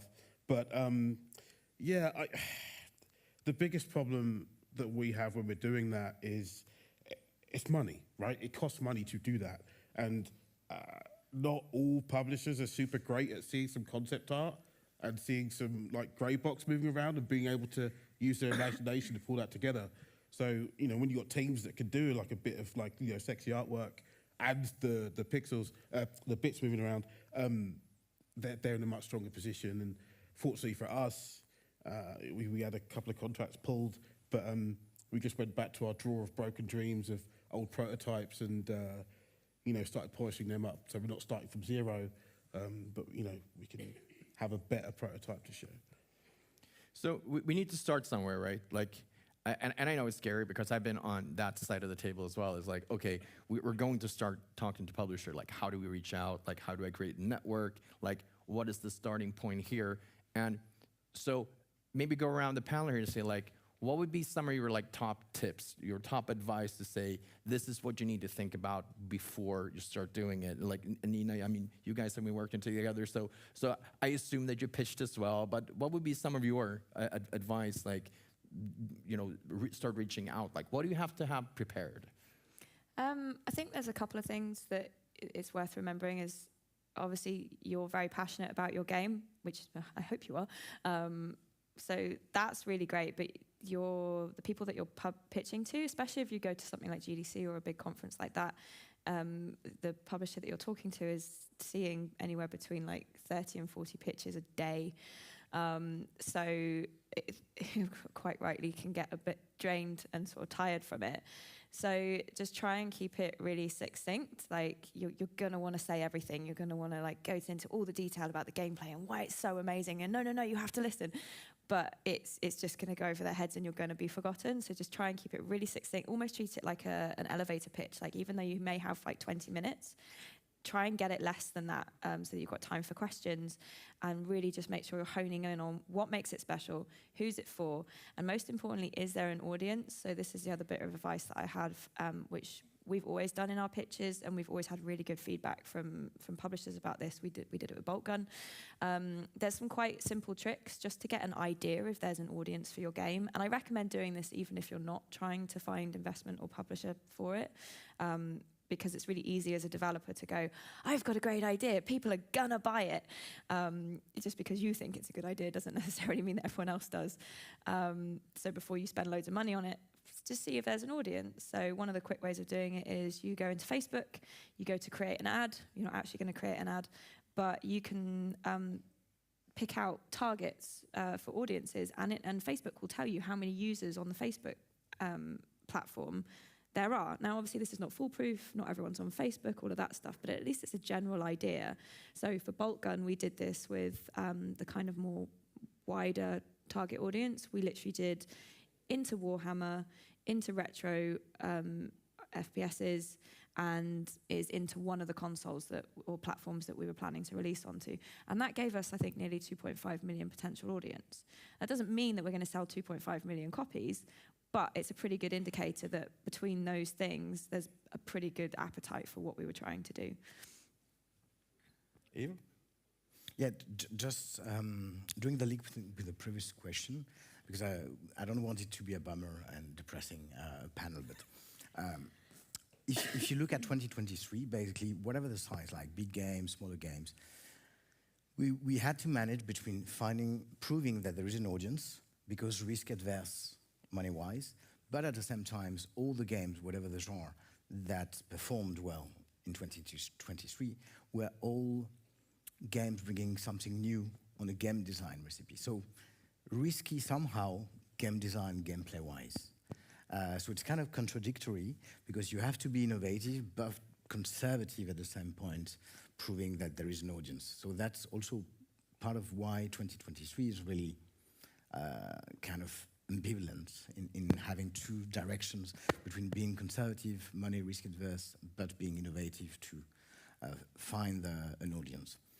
And tips for pitching, be a human being, because you're talking to human beings.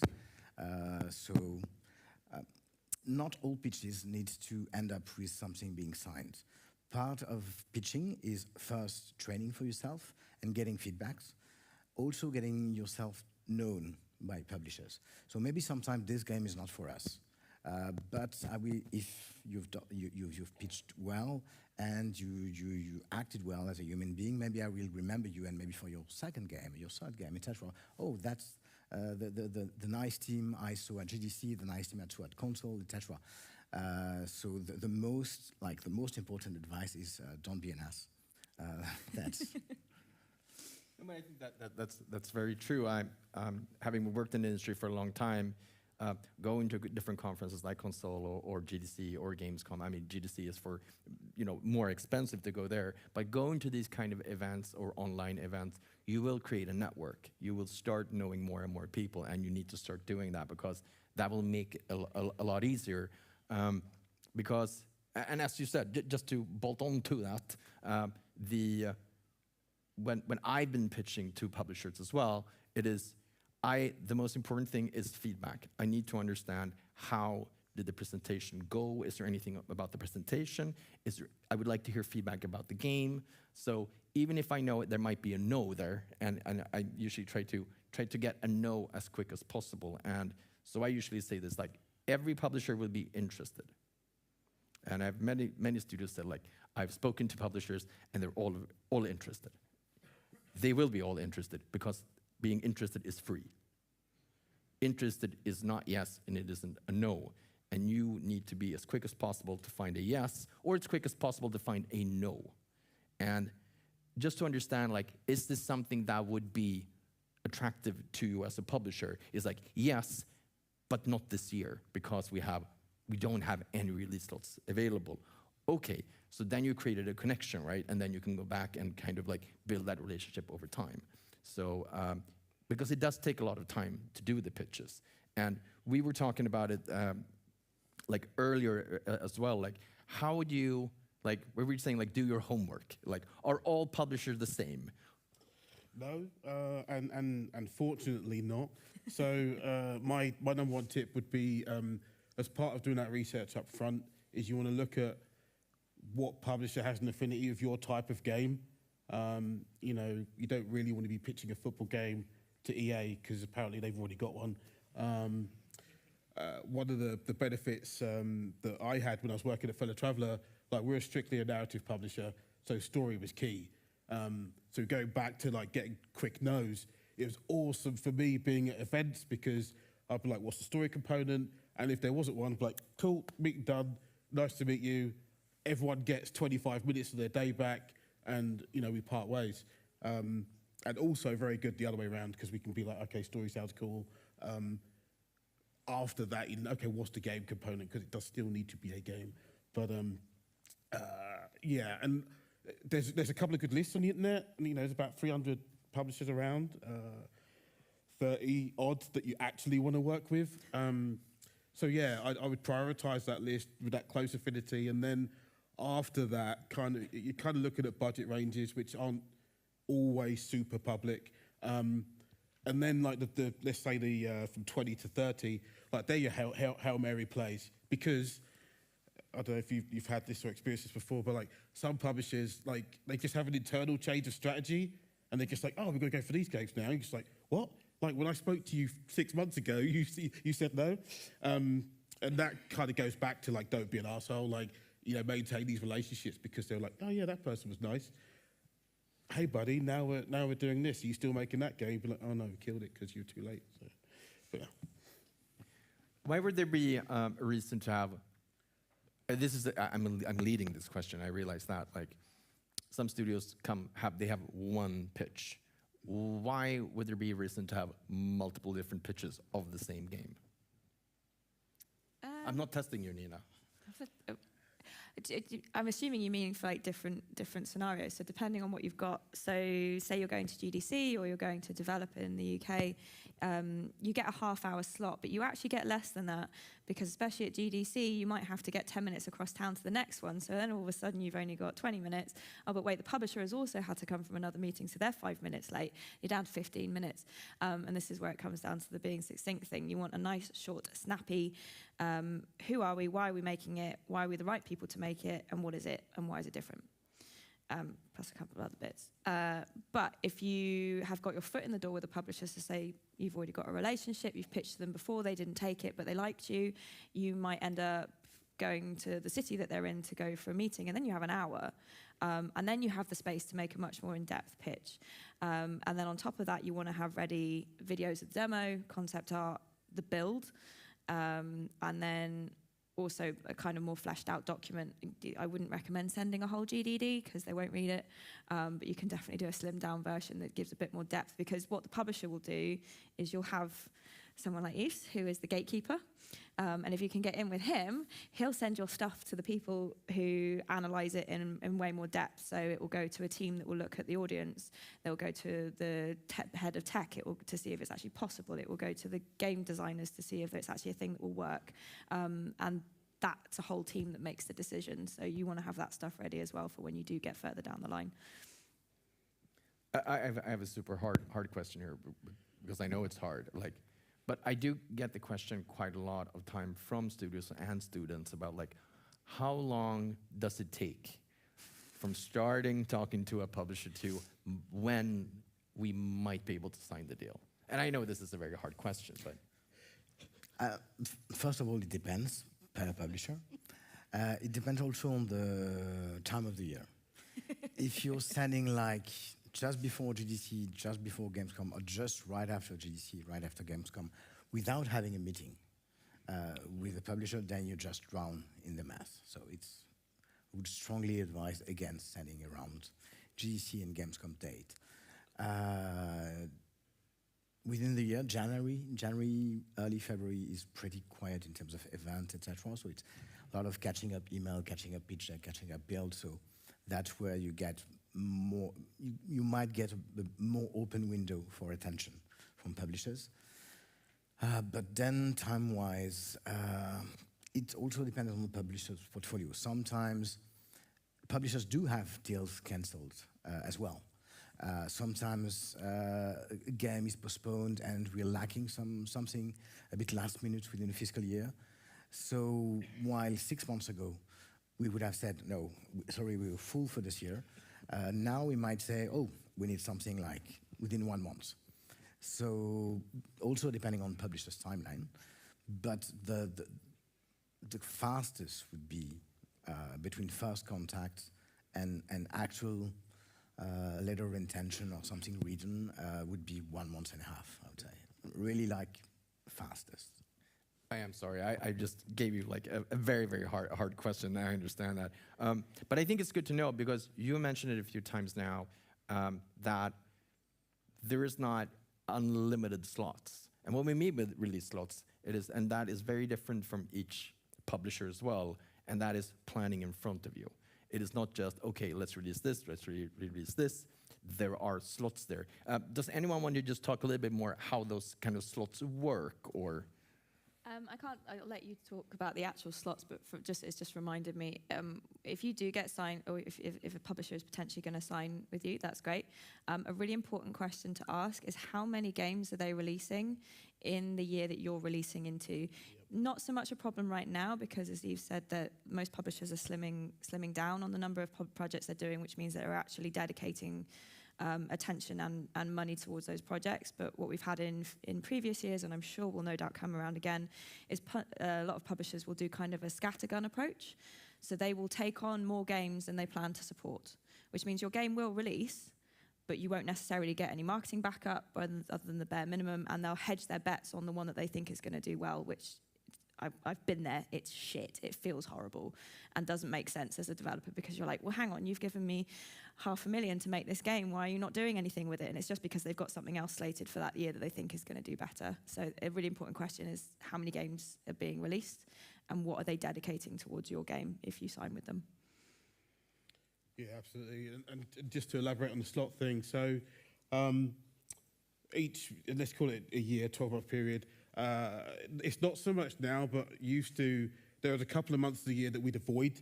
We just don't have the marketing muscle to encroach on. In September's kind of FIFA, Call of Duty's October, and then, after that, you're in that Christmas horrible period where you're only talking about Spider-Man. But even that's changed, because you got Zelda coming out, the front half of the year, and I think January and February used to be safe. But I think Elden Ring came out in February, I think. So just it's not a super duper thing anymore. But with the slots, we work out how many games we can support. Back at Fellow Traveller, it's kind of 6 or 7. And the reason for that is to give us enough space for you to slip, because you will. And also because we know we don't have the capacity to ship 2 games at once. So we need to give you enough space. And also, press don't really want to be hearing from us with different games up on top of each other. We were just never that big to warrant that. The problem comes when I used to look after production is when you slip so much that you actually go to someone else's slot.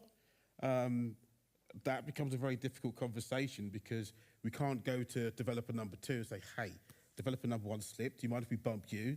Like, they're just going to say, no, like, we're on time, we're not going to be punished. Then the conversation becomes, hey, game number 1, like, you're not 1 month late, you're like 3 months late, because that's when the next slot is. Yeah, it's very difficult, and the smaller the publisher, well, no, it scales, because if you're a big publisher, you're in the big machine. And one thing that happened at Square Enix was, I won't say the game, but they're releasing quite a big game. And that was like a triple effect. So a bigger game came out on the platform. A deal that we'd sorted out for our big game got bumped because of that. And then that kind of like killed our support for the smaller game that we were doing. So there's a lot of juggling around to do that. But, you know, we work hard like this. We sort it out. You're mentioning an interesting thing, which is about like, what is the best time for a release in a year? And that is super, super hard. And it really doesn't matter if you go with like an investor or publisher.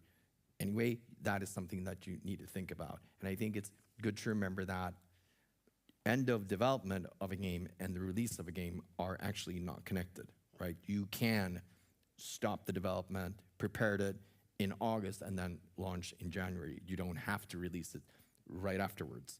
And I think the classic way of releasing games, as it used to be, I would say, would be between Gamescom in August and like November, mid-November, right? That was like the prime.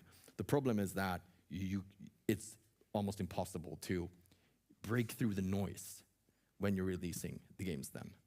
And so that is probably also why we're seeing bigger games being launched at all times of the year now. So but still, sometimes when I talk to studios, they're usually always aiming for October, November.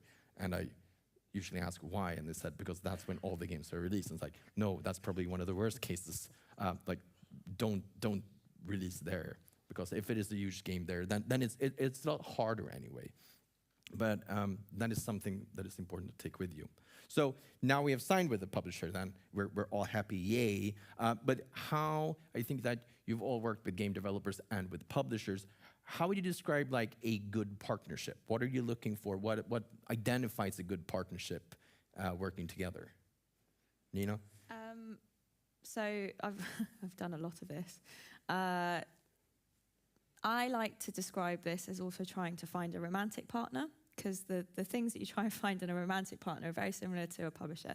So what makes a healthy relationship? So you've got trust, communication, and honesty. If you're checking each other's phones, if you're not, you know, where were you last night? You were shagging someone else. All of that stuff. Bad relationship. If you're in one of those, get out. It's the same with a publisher. If you're trying to hide mistakes, if they're auditing you, if they're holding the purse strings over you, all of that's going to make a toxic relationship and a nightmare of a development. You'll get the game out, but it won't be pleasant. So what you want to try and find, and I'm not just saying this because you're here, honestly, the first time I've ever had a genuinely like healthy relationship in terms of like production was with Focus on Bolt Gun. It's the first time it actually felt like the two sides were working together to make a project that we were both really passionate about. So anytime we had a problem, as soon as there was a sniff of something going wrong, we were going into our weekly meetings with the production team and saying, hey, we've got this coming down the pipeline. We think we could do this, this, and this. And then their side would go, yeah, that's fine, we can do this. I mean, a prime example of this is we realized that the budget was getting very tight in terms of porting it to the Switch. So we were doing the porting in-house at this point, and we were really worried about being able to do it for Switch in a very, in line with the quality of the rest of the platforms, basically. So we agreed between us some additional budget that would be recouped as normal, and we got that ported externally. Rather than trying to go like, oh my God, if we tell them that we can't do the Switch, they're going to pull it, or they're going to get angry with us, or they're just going to tell us we can't, we have to fix it, and then trying to fix it behind the scenes, and then waiting until it's too late, and then screwing up the Switch release altogether. So there was none of that. I think it's also kind of what Des said about do your research, because it really is worth finding a publisher who is interested and, if not passionate about the genre or the IP. So obviously Boltgun is Warhammer. The producers from their side, massive Warhammer fans, and you got them together in a room with us who are massive Warhammer fans, and then you've got GW in the same room, and that's how you get a Boltgun, baby. Yeah, that's probably one of the biggest things. If you can, and you're lucky enough, find someone that's passionate to work with you on the same project. I would also say that communication is key. And I think that we're working with our studios, it's like, please come and tell me when you think or you feel something is going wrong, because then we can talk about it, and then I can help you until it's like the room is on fire, and then not everything is fine. Like then we need to solve it really fast. So I think an open communication and understanding for each partner's, like, what are they looking for, I think is super important there. And I think it's a step back in the conversation, but I know when developers start talking to publisher or investors, they hear us use the term like we're doing a due diligence, which is meaning like we're looking into you, we're looking into your finances, we're looking into your project, we're looking into your team, the experience, like how are you set up, where are you located, and a lot of stuff. And I think it's equally important that you do the same due diligence on the publisher. And that goes a little bit hand in hand what we already discussed, right? It's like there are multiple ways of looking up, have the publisher released something along the same genre as you have? Not only would they be interested, how did those games do? Yeah. Do we have anything like rounding off just as general information? Because I would love to be able to take some questions, and please think about questions, because we are here, so we can hopefully we'll be able to answer some. But are there some extra tips, some extra advice that you would like to just mention here?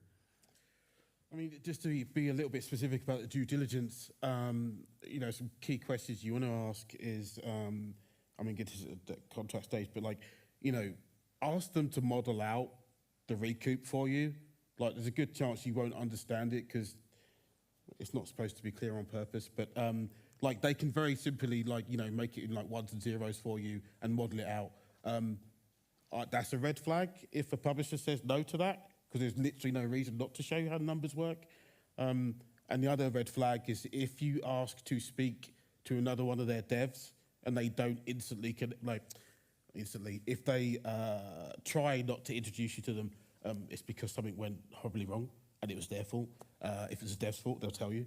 And then just to go back to the pitch deck thing, so yeah, even though you've got different versions of the live deck that you actually pitch, the follow-up you send an email, and then the Bible with all your hopes and dreams in that you leave behind, you also need to speak to different people differently. So you'll speak to a platform holder differently than you'll speak to an investor, differently than you speak to a publisher, because they all care about different things. You need to kind of structure your deck to tailor to that. So. I think my top bit of advice for anyone, no matter what size your studio is, even if you're only 2 people, please use a lawyer. Please. It may feel like a really big expense, but it will save you double, if not quadruple, if not more, on a bad deal. Contracts are notoriously difficult to read. I've been reading them for years. I'm not a lawyer. I still don't understand them. I still have to go to our lawyer and go, can you explain in English what that bit means, please? And it will just save you a headache, and it will make sure you know what you're getting into. It's really difficult as a small, especially indie. Often you don't have a choice. You have one publisher that's taken a bite and they're offering you this, and it's this or nothing. It's this or you can't make payroll, and you have to sign. But at least if you know exactly what you're signing, you've got your head in what it is and you don't feel tripped up later. So if you can, find a game-specific lawyer. In England, we have people like Sheridan's. I know there's Isabel running around here somewhere from, I forget which Wigan. So they do exist. So they are game specialists. They know exactly what they're talking about. And it just means that you know exactly what happens with your IP. You're making a new game with your own IP. Say it does really, really well. Who gets the rights to that? Do they get the rights to the next game? Do they get the rights to a movie, to toys? If you want to do a different project, do they have any rights to that? And there's just all kinds of things. Yeah,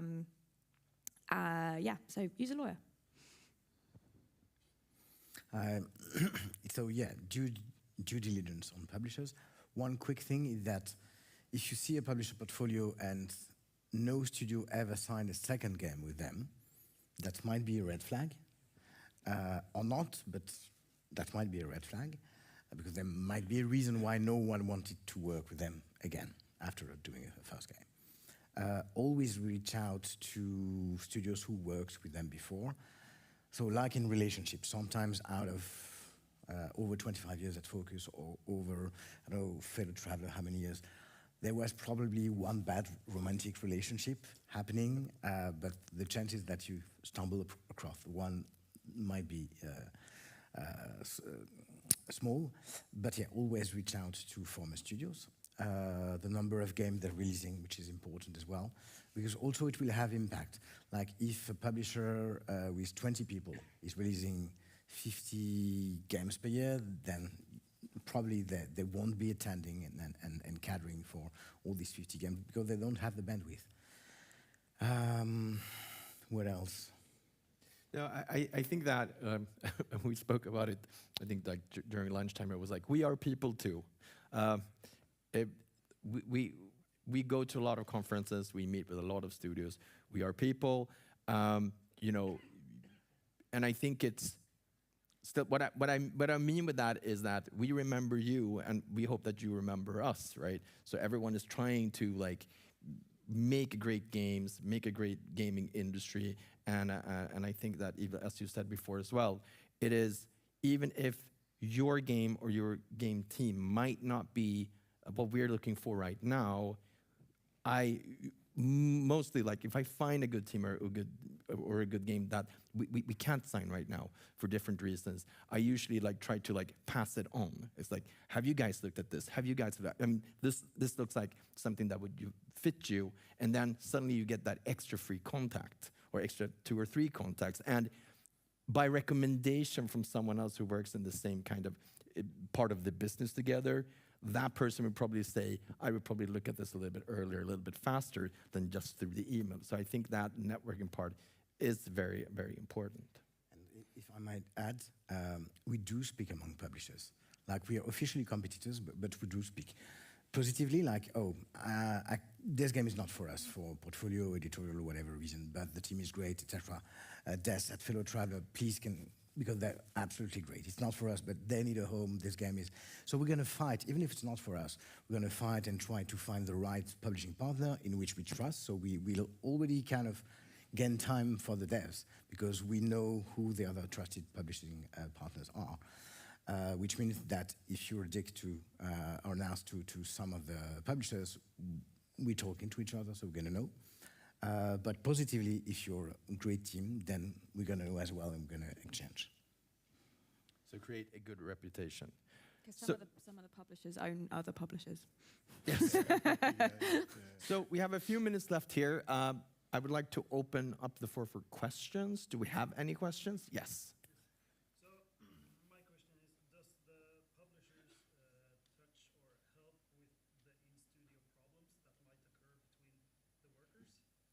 Okay, so the question was, does publisher help with internal conflicts that might arise in the team or in the company? Sometimes. I like, as the most things we're going to say up here, like it depends. So sometimes it's a fiscal decision, right? Like, oh, we spent 200 grand on this. We don't give a shit if it doesn't come back. Kind of like the portfolio approach that you said before. If you've dumped a couple of million in it, like you're going to do whatever you can to make sure that game ships, right? But it is a grey area because you are stepping over a boundary there. There was I can't remember, I think it was a Canadian studio that had trouble with it.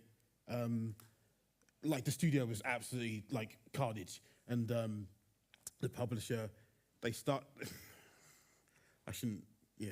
Basically, they did what I would naturally have done and been like, okay, well, you have to sort it out yourself. by the way, the game needs to turn up on time. But the situation got so bad that they did eventually have to step in and help. I wouldn't say it's normal, though. I would think that is more, speaking from the investor part, I think that the investor invests in the company and the team and in you. And we want to help and support you grow that team, or however that fits into your strategy, right? To be able to make the best games, not one game, but for many, many games. So I think that, and this is also good to know, like, as an investor, we work with publishers, right? So we work with your company, with publishers, and we help you connect you with the publisher that we think is the best fit for it. So in this scenario, I would say that with the 15 studios that we have, that as an investor part, so we do have, like, one of our studios might have a publisher, and we work with the publisher, and then they work with the publisher and studio as well. But if something is going on within the studio in itself, we're usually the one that helps out there to say, okay, how do we solve that? So I would think that is more natural that it happens, that the investor will help. And if you're looking for an investor, you want to find an investor who will be able to help you with that, right? Who are there. Like, I talk to my studios every single week. It's not about you don't just want the investor who just drops in a bag of money and says, in 5 years, I'm gonna come back and collect all the money, right? You want a partner there that can help you and support you with that. So I would say it falls more into the investor part of it. The active partner and the publisher, of course, will try to help us as much as they can. But it's your studio, right? It is your company. So it falls usually more on the investor side of it. And again, the earlier we know, back to what Nina said about transparency, honesty, etc., the better we can help. Excellent. Usually I would say, like, the publisher will see that in the build, right? Usually you can play a build, see something in the game, and you say, something is going on in the studio, because the things change in the game or something like that. I can see that as well. So usually there's the question, is everything okay? Do we need to talk about it? Any other questions? Yes?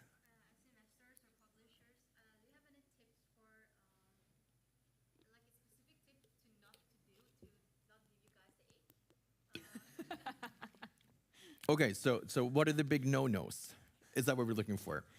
And I think that's to say, like, don't be an asshole. So that's, but except for that, what are the no-nos? Can we list a few, like, things that we've seen or that we've actually done ourselves?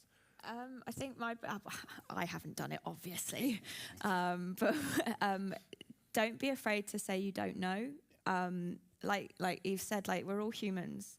There can be a kind of natural, almost authority situation that happens where you go in and you're really nervous, and it's like, oh my God, I'm in front of a big publisher and they've got all the money. You're both humans. You're both people. So you treat each other as such. So if a publisher asks you a question, for God's sake, don't bullshit. Just say, I don't know, I need to check with the team. I'll follow up with an email afterwards, because you can very quickly get yourself into some very hot water if you're like, yeah, we can totally deliver that in 6 months. And then you go back and your team's like, you said what? So yeah, it's fine to say I don't know. I'd also add, just be receptive to feedback.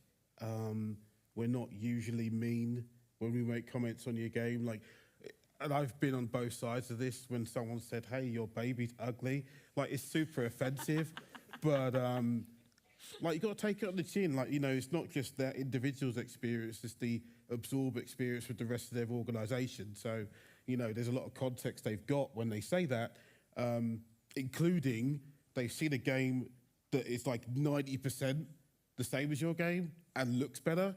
Like, that's kind of like, that's great feedback, because if you keep going down that road and your games come out close together, everyone's going to go and buy that one, and you're £500,000 poorer. Yeah, be receptive to feedback, sorry. Yeah. I think that, to continue on what Nina said about the, like, don't make things up, I think that one of the most important things, like, don't make up numbers. These are all people who work and looking for businesses and business opportunities on a daily basis. While you're saying how much your budget is, they're going to ask you, okay, at what expected price point do you have? They're doing calculations in their head. exactly how many units do we have to sell in order to be able to do this, plus the marketing of da-da-da-da. And so suddenly they have a number, right? And so if you're doing the numbers game, you're actually saying, like, this is exactly what we need to sell in order to do this, make sure that they're correct. And don't make numbers up. I think that's super important because these people do this every single day on the fly in their head because they've done it so many, many times. And I think it's also very good to, I would like to see like reference games, like either competitors or things that open a slot in the market for you. And when you're using reference games, please don't take the outliers that this game sold a bazillion units. If we know that, well, are you really the second Mojang? Are you the next Minecraft? And it's like, look, valuated at 14 billion something, so surely there's a space for this. And I think that is really hard sometimes. And when people then say, our worst case scenario for the game that we're making is going to be, we're going to sell, worst case, 500,000 units. And the worst case is 0. That is the worst case. It is not 500,000. If your game sells 500,000, plenty of people would be very, very happy. So I think it's be careful with numbers and instead turning out and said, we have looked at these different games, we've removed the top ones, and we've also removed the ones that didn't really succeed. We believe we're somewhere around here. What would you say? And ask it as a question instead. Because of course you're reaching out to a publisher investor because maybe you do not have all of this information. So it is great to see that people have done their homework, but if you're not really sure about the homework, like don't die on that hill doing that. And a quick few things. First, same. Don't tell shit about. Oh yeah, we worked with publisher A, B, C before. They were all dickheads. So I'm sure you're going to be great. That's not a good sign for us. And it happens. It happens a lot. Second thing, also be humble, but don't undersell yourself. Contrary to a lot of myths and opinions, we'd rather see a team that anticipates being properly paid, not starving, etc. So don't undercut, don't do, oh, we're going to reduce the budget and eat pasta for 3 years. That's more frightening for us than a team that just pay themselves the right amount of salary to their experience, that, okay, they anticipated, even contingencies, possible delays. So if something happened, they're not going to die out of starving. So don't underpay yourself, don't underestimate yourself, it's very important. Even prepare like 3 months-ish on top of contingency post-launch to debug, QA, polish, etc. So having you seeing you anticipating and not undervaluating yourself is very reassuring. We'd rather have a higher budget than, oh, this game is for 10 people, then it's going to cost 10K euros. No. We had a conversation the other day where we were talking about that we hope that game developers pitch the game that you actually want to make. Would you like to talk a little bit about that? I think, Nina, you were in that conversation as well. So, yeah, it's similar to what Eve's saying. So, I always used to hate seeing multiple versions of the budget. They'd be like, oh, I could do it for this much, or this much. So I'm like, well, which one is the one that makes the game that you want? I remember, not this group of people, but speaking to other publishers, like, oh, it means they're uncertain. It's like, no, it's because they haven't had the benefit of being on a panel like this. Because if you go back 5 years or so, this was kind of like a dark art, right? On purpose, trying to obfuscate that barrier between publishing and development. But no, as Steve said, and just to add to that, with the budget, you need to speak to the publisher about how and when you're going to get paid. So if you only release your game on Steam, it takes Valve X amount of time to pay the publisher, and then the publisher is going to take X amount of time to pay you. So when you ship, day one when your game ships, it's months before you get your first paycheck, even if you sell 1 million units. So you need to add that to the end as well. And I mean, Focus are nice publishers, but when you're doing the budget, they will tell you that. They'll be like, okay, we'll just add that to the end and you know, that'll make you survive. But no, the thing we get excited about is because we all love video games too. So pitch us the vision that you're passionate about. We'll see it, and if it aligns genre-wise, like we'll be on board. Like we'll be like, oh, you thought about this, thought about that. The conversation will be like totally different, and you'll see it every pitch that you do.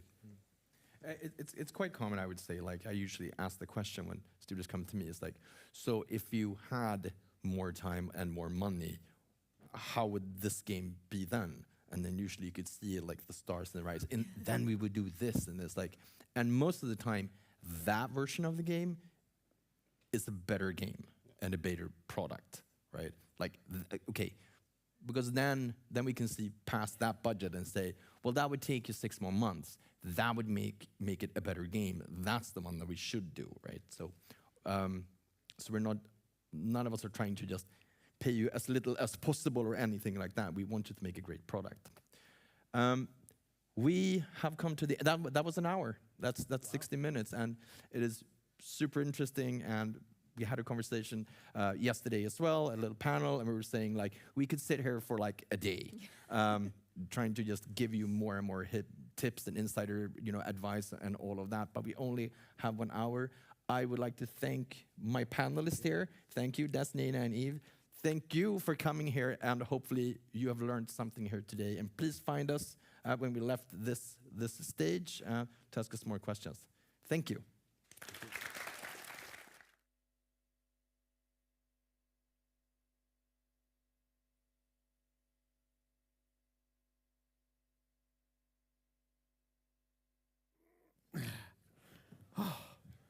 Hello, hi.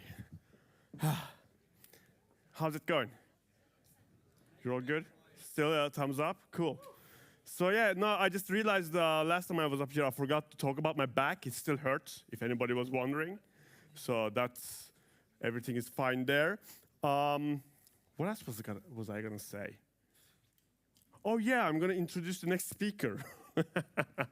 All right, our next speaker has been making games since he was 13 years old, which is crazy. When I was 13 years old, I thought the game was just that they just animated every possible outcome in a game, and then there was like a little guy in the PC that just like matched the animations to your button inputs. That's what I thought. And when I started studying games, I was delightfully surprised. I'm like, oh, I don't have to make 7 billion hours of animation. That's awesome.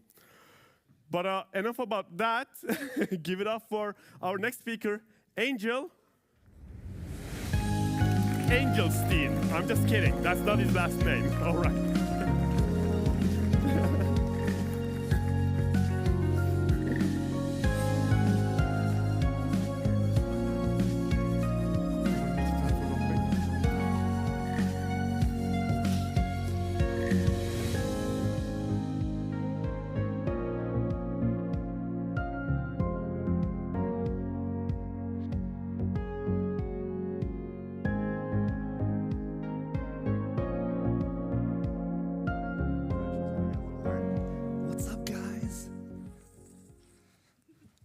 Sorry, I just need a second to set up.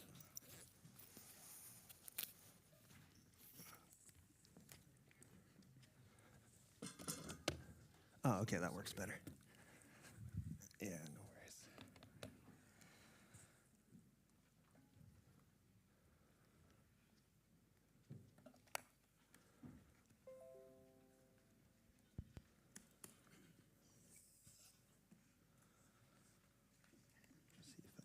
Navigate this into position.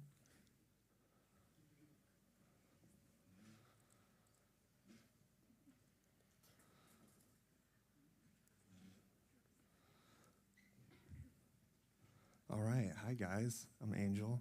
I've been, how do you hear me? Do I sound all right? Good? Okay, cool. Yeah, I have like weird acoustics on my end here, so I don't know what's going on. Okay, oh sweet, I got the screen. All right, so I'm gonna be talking about poses. I worked on a game called Potionomics. I don't know how many of you are familiar with it, but we'll start with a trailer.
was the pre-release trailer.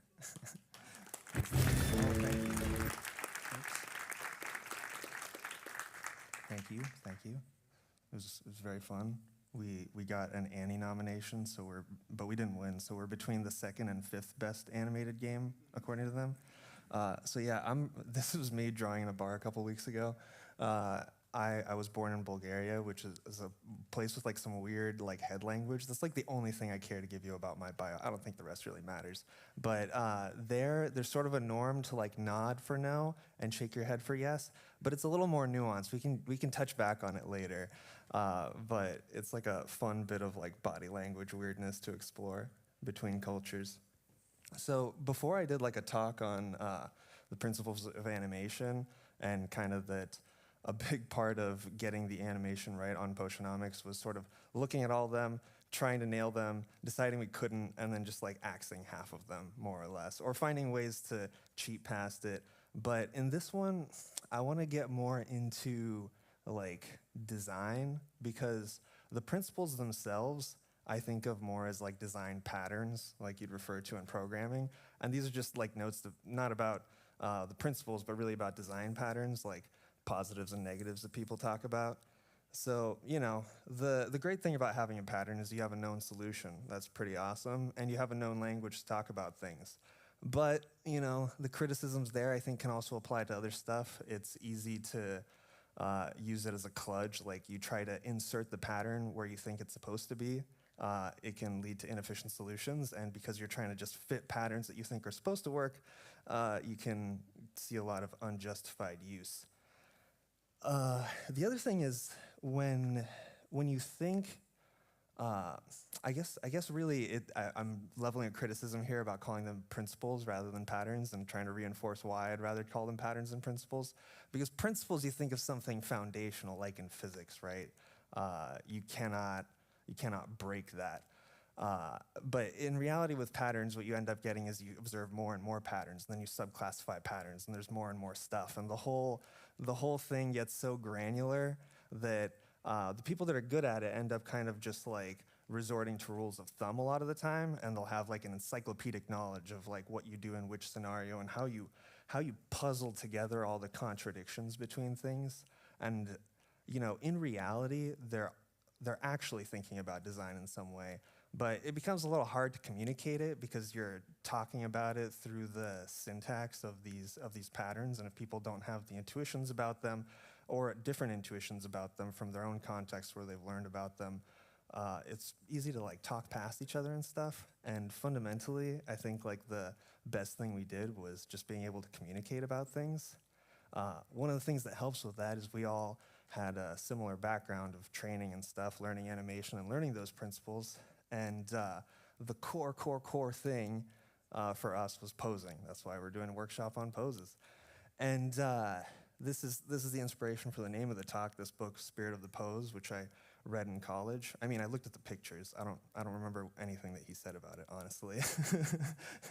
Again, you know, you look at the patterns and then you try to extrapolate some kind of like design ideas from behind those things. But so, you know, if the spirit of the pose is gesture, right, that's what the title's implying here. It's really a book about gesture. And then pose for us is like the foundational bit of animation. That kind of sets up our hierarchy for how we thought about animation and how much we value pose. And actually, now that I think about it, this little drawing doesn't belong here. I should have put that later, but I guess I'll come back to it. So, you know, these are some of my gesture drawings, and during the project, we spent a lot of the time with the other team members, kind of extracurricularly drawing and doing art, doing other fun activities, and just kind of learning and developing. So the idea of gesture itself is like a really frustrating and difficult one to communicate, right? That's why I like the phrase spirit of the pose, because it gives you some kind of conceptual directive about what it's supposed to accomplish rather than trying to describe what it is. Because some people look at it as like, okay, these are simple drawings. But really what you're trying to capture is something about like movement and life and things that, you know, are pretty hard to boil down to singular features, right? People talk about rhythms. This guy, Stan Prokopenko, is a great artist from the town where I grew up. And, you know, he's got some really, really awesome drawings. And you can see in here, he's representing movement, right? Even though it's not moving. And so when you think about that, you get into this kind of weird scenario where if you think about the elements of composition right here, we have movement. So then, you know, you're trying to animate something, right? You're making an artistic image that has animation in it, right? An animation is like the movement or the illusion of life or something like that. But then recursively within it, you have the principles of art, and one of those is movement. So animation is kind of its own principle in a way, if you think about it, through like the elements of art. Oops. And so what I'm getting at here about patterns and stuff is that we were kind of trying to figure out a language and some ideas about how to organize and design everything.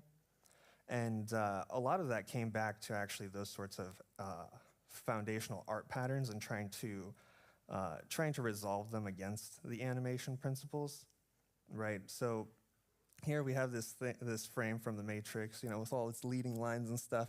This is one of the classical perceptions of what composition means, right? It's sort of about giving a sense of organization and telling the viewer where to look.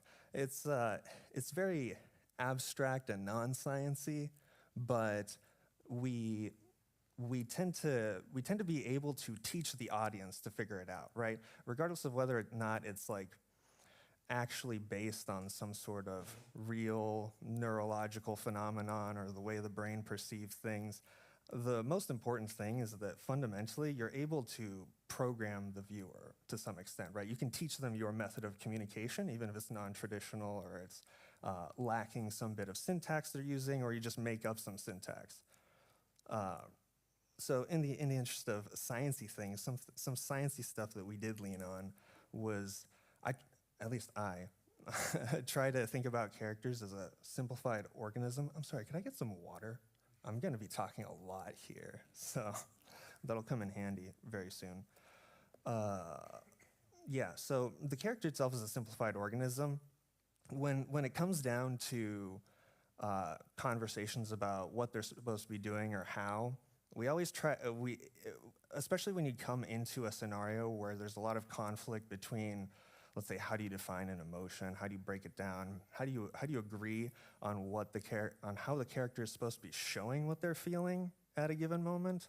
It can get very, very difficult, and it helps a lot to have models of simplification. And for us, I always break it down to the brain, the spinal cord, and the eyeballs, right? You assume that and it's not that the brain is actually at the core of emotion necessarily. There's a lot more to it, even if you look into the actual science behind it, but it gives you this abstract kind of token representation that you can utilize to say, like, okay, when the character experiences things, this is where it sinks in, right? It sinks into their kind of internal existence, and then their eyeballs are trying to look around at stuff and continue processing or avoid processing whatever information is coming at them.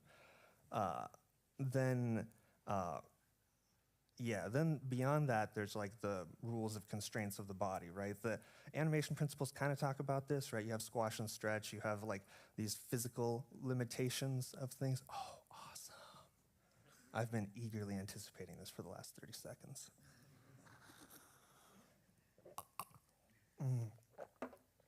Wow, fantastic. Okay. And then another thing that this wasn't necessarily I don't want to like misstate it as a principle that we're thinking of from the beginning, but it's more something that I've observed over time in hindsight. And it's a very easy way to communicate it is this phenomenon of pareidolia. Pareidolia, who cares how it's pronounced? The point is you see faces in things, right? And I think this alludes to something that's always going on in the viewer's mind, which is this tendency towards like symbolism and symbolic association. And that stuff happens on a level that's like beyond just the shapes, right? It happens with movements as well. And just like you can associate symbolic shapes with things, you can also kind of associate movements with each other. And then the last thing is mapping attention. You know, that just comes back to composition, sort of, but trying to peel it away from the pseudoscientific rules and assumptions about what works. So more sciencey bits, right? These are, this is the mapping of temperature in the body when people experience various emotions. I don't know how they did it, but let's just assume their data is correct. It's kind of interesting, and this sort of overlaps with the organism thing. So, you know, you see something, you experience something, and you kind of have this visceral simultaneous reaction to the experience, right? And it's a very useful map to think about where the character's internal attention goes within their organism, right? It's not necessarily something that we're trying to display directly to the player, but it's something that we think about when we think, how is the character's reaction going to be directed at themselves and at what part of themselves? And so here's just some examples of pareidolia. I love these. I also think memes are a wonderful, rich source of artistic genius. So that's kind of the main reason I wanted to share these, right? It also shows that art is something that kind of happens in the viewer's brain as much as it happens on the part of the artist, right? I mean, photography is a wonderful example of that. You're really just aligning the frame and some parameters about the frame and what you choose to frame, and that alone makes it art.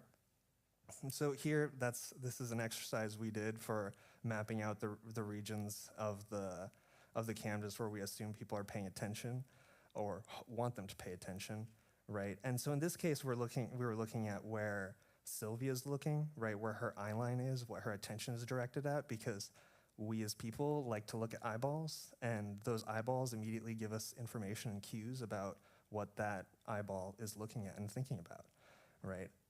So we had this problem here where everything in the game is like pretty pre-animated, actually, exactly as my intro said games weren't done. We kind of actually did the game that way to a great extent, regrettably, but you know, you make it work. And so we had this slight issue where we care a lot about eye lines and how we animate them and how it relates to the animation, but then Sylvia's animations are directed at where the average customer and counterpart is here, but she can't look at Owl. So we had to figure out some solutions for that, and we did build something in eventually. Whoops, I kind of already passed this one, actually. But yeah, basically, eyes tend to stick to points of interest, and the greatest points of interest are points of contrast and other eyeballs and other things that give us contextual cues within the image, right? Even if there's some sort of like a neurological bias towards just high contrast or danger or something like that, more fundamentally, we assume that people are learning to look at things, right? Like here, the word rejected, right? It's blocked out by a huge blotch. It's almost as important as the person's face, right? And that word doesn't mean anything if you just look at it as a bunch of characters, right? You have to understand how to read it. And, you know, in early art, you kind of see a lot of great examples of that, of people figuring out these styles of storytelling. But a lot of it tends to be very, very symbolic, right? It's pretty much, I mean, you see the characters there. We know that a lot of the origin of writing interrelates with the writing of glyphs on walls. We're not sure exactly where it came from or how that came about, as far as I know, but there's some sort of a relationship in there. And what you see here is these characters acting out something, but we really see them as being more symbolic, right? And that's pretty characteristic of a lot of early art. And it's also a sort of like primary sin that we were trying to avoid, right? Well, you can look at the principles as patterns to go towards, but we also kind of selected simultaneously patterns to avoid, right? Things that if we felt like we were starting to see this, then we assumed that something has gone wrong in our design process, and we're manifesting the wrong construction from our internal rules. And so the goal was to just like peel everything off the tomb wall, right? Anytime it starts to look symbolic, that we question that and we have some kind of a dialogue about it, because ultimately we want them to perform in a way that doesn't look like they're performing, which is a difficult problem because they're already performing. Like you've already failed to begin with, essentially, right? Because no matter what you're doing in some way, you're symbolizing it, but then you kind of want to lie and say, this isn't symbolic, this is an actual, authentic, organic representation. Yeah, so acting is like a non-physical, psychological kind of process, but it manifests on top of our bodies, right? And then I've always been like really fascinated by early art, and especially these coral sculptures, because they had this crazy innovation, right? You go from these sorts of static poses to 1 foot forward. Like they figured it out, right? This is maybe the first moment where they thought like, hey, when we put people on places, what if they were moving or looked like they were about to move or had moved, right? Where did they come from? Where are they going to? How did they get there? Rather than just what are they at that little static moment in time, right? It's not quite feeling things yet, right? But we're taking that first step. And so the first kind of like principle or design idea I have is like movement composition, right? The way we talk about animations is we kind of assume that anything the character is doing, any sort of action, is intended to point at something.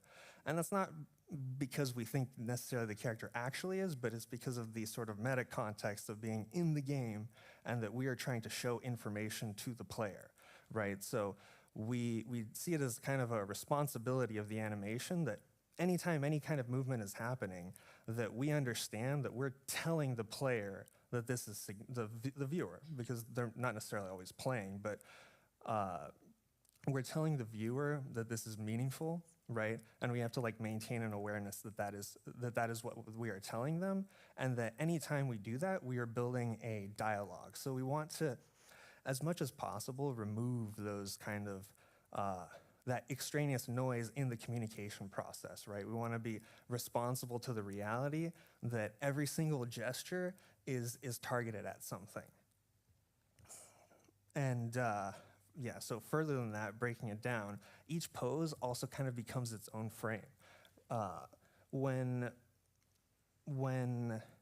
I, like, you know, right now I wanna pause to think about something, and my stance alone can be seen as something that points at what I'm doing, right?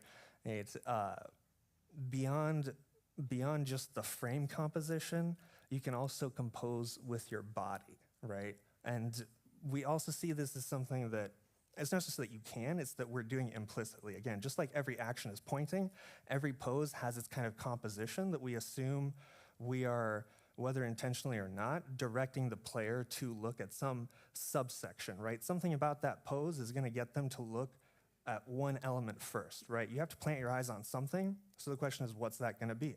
Are they gonna default to the kind of normal things that the organism does, looking for information in the eyes or points of contrast or something like that? Or are they gonna recognize that there's something else going on within the animation? Yeah, okay, I covered that. So one sec. Before I start jumping around. So the main like vectors we pay attention to that are kind of, I guess we consider them constants, are the eyes, right? I mentioned them super redundantly up to now. The head, the chest, the hips, and the hands. I mean, the legs would work too, but we didn't frame those because we had an animation budget and a lot of animating to do. So these are basically the main things, right? Anytime we show the character on screen, we assume that these things are deliberately pointed at something and that somehow interrelates to whatever's going on in here, or just internally within the character, that this animation is providing information about what they're oriented to.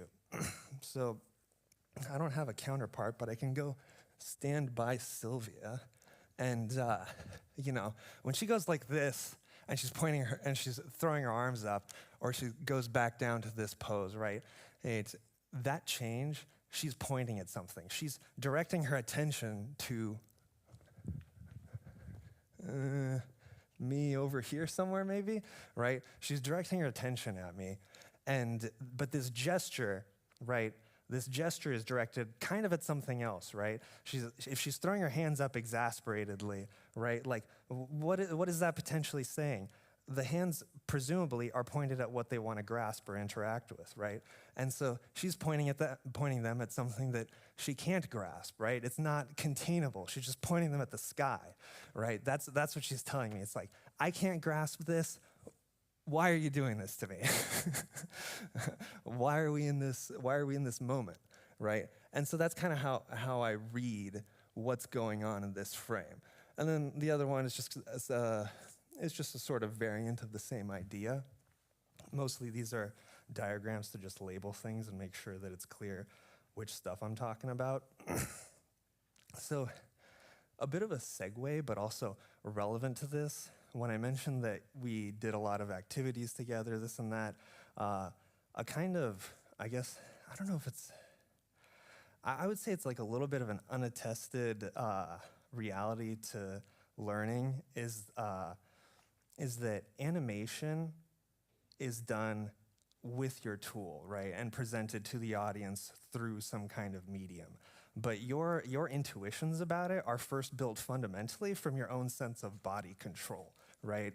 And when you, like this dude was doing some kind of dance choreography, and I really like the moment where he crosses over, because he does it twice, right? But the second time, he throws his hand out, because he knows he's already done the pose. He's trained you to understand and recognize the pose, and he understands that there's this large negative space here that was previously closed, and now it's open. And he can just play with your attention and attract you to the movement that's going on in there, right? And so we see that stuff in a lot of things, right? Mime and vaudeville are like big classic examples of animation, but not a lot of people actually do them, you know? We kind of just like look at them, but don't practice it, don't like practice interacting with this hypothetical object, you know, is there a door here when I swing it open? Or maybe it only swings this way, and then I close it? Like, how do we actually know that we're making the movement look like something? And I think an important part of developing your skills in this regard is developing your own kind of body control. So, bringing it back to the canvas, shape and silhouette, yay. These are attested to in the principles, but the way we think about them, we kind of tried to push it a little bit in the geometric aspect. And the main way, obviously, is just how we make notes. Part of it is economical drawing, right? Storyboard artists do the same thing. They tend to draw these very, very simplified figures. Heads will be circles, bodies will be tubes, things like that. And another thing that it really helps with is understanding silhouettes. I think there's this sort of hieroglyphic, primitive conceptualization of silhouettes a lot of the time, that it just kind of means you break things apart from the body, right? Like if you want the silhouette of the hand has to be out here. But that's not necessarily true, right?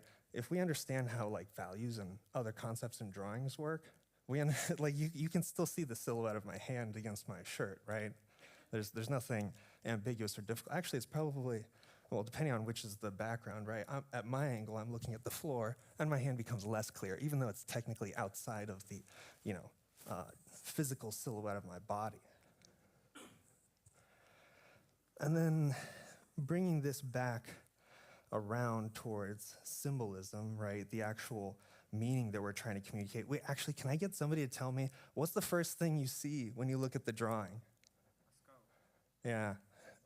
Does anybody see like the woman first? Okay, so it's like a little mixed. And that's like a great example of how this stuff has a lot of like balancing and uncertainty, right? We don't know that the person's gonna see it. We know that some people are gonna see it. And further than that, we know that some people are gonna see things we never intended, right? Like, I've seen plenty of people draw things, and we see them in real life as well, in pareidolia being like the easiest example, which is why I had it here, that we see stuff that's just not there, right? Because we're searching for it. We're kind of training ourselves to do it, and we're being trained simultaneously. And that is part of the ongoing dialogue that happens with the animations themselves, right? Pixar kind of famously does this. Anytime you try to learn anything or look up any information about character design, Pixar characters will pop up. A lot of animation characters will pop up, and they have this sort of shape language that they use of circles, squares, and triangles, and they have assigned meaning to it, right? But, even though they have some sort of a narrative explanation that triangle shapes are dangerous, and so That's why they represent evil characters, et cetera, et cetera. Really, I think that's something that, regardless of whether it has any kind of real basis, it's something we know we can train people to, right? And we can train them to that expectation, and then we can play with that expectation. This is one of my favorite examples of projection is people overimposing meaning on art. I mean, who knows? Maybe this is real. It's really impossible to know because we can't ask the dude, right? But The Last Supper allegedly has musical notes arranged into it, and I'm just gonna like play the melody for you.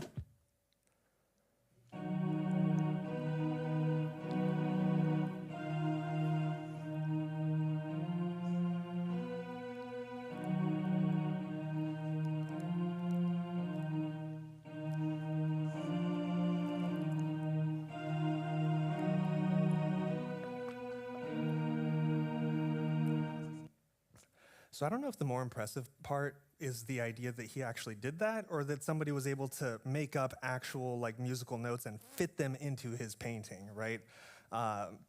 This is why I think that an equal part of the process of art is the viewer interacting with it cerebrally themselves, right?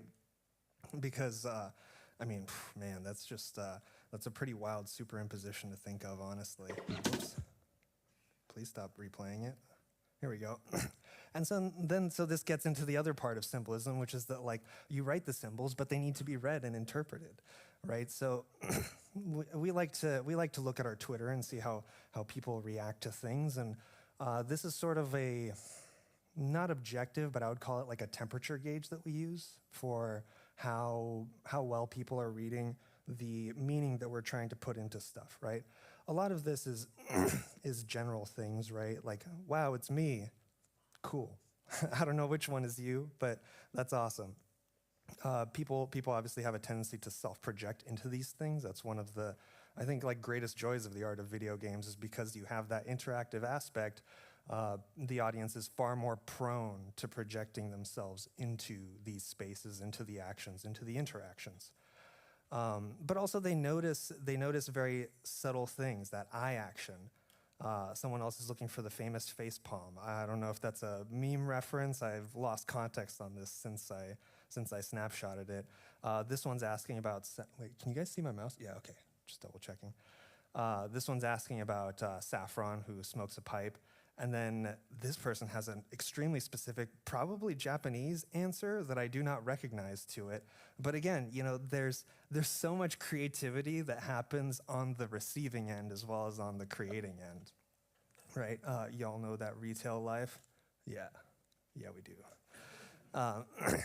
And so in blocking out Potionomics and kind of starting everything, I'll show you guys some early animations after I get through all the slides.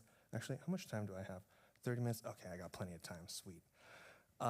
So one of the early things we did, because making these models, making the rigs, and animating them takes a while, is we just kind of storyboarded stuff. And this isn't from in-game, but we did also actually make a system to stick them in-game. And this was kind of the very, very, very first pass on all of the body language for everything.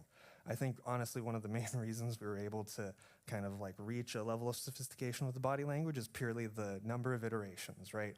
First, we got to draw them out, where you can just kind of draw anything, make it however works, whatever looks appealing, whatever seems right enough in the context of just making a good image, right? And then we got to experiment further once actually realizing in 3D. You come up against the unfortunate limitations of working with these rigs, but then you also have opportunities to further refine and model the body language. So let's play a game. Can you guys guess the names of the poses for these? I'm just kind of curious. Let's start with like the top left one.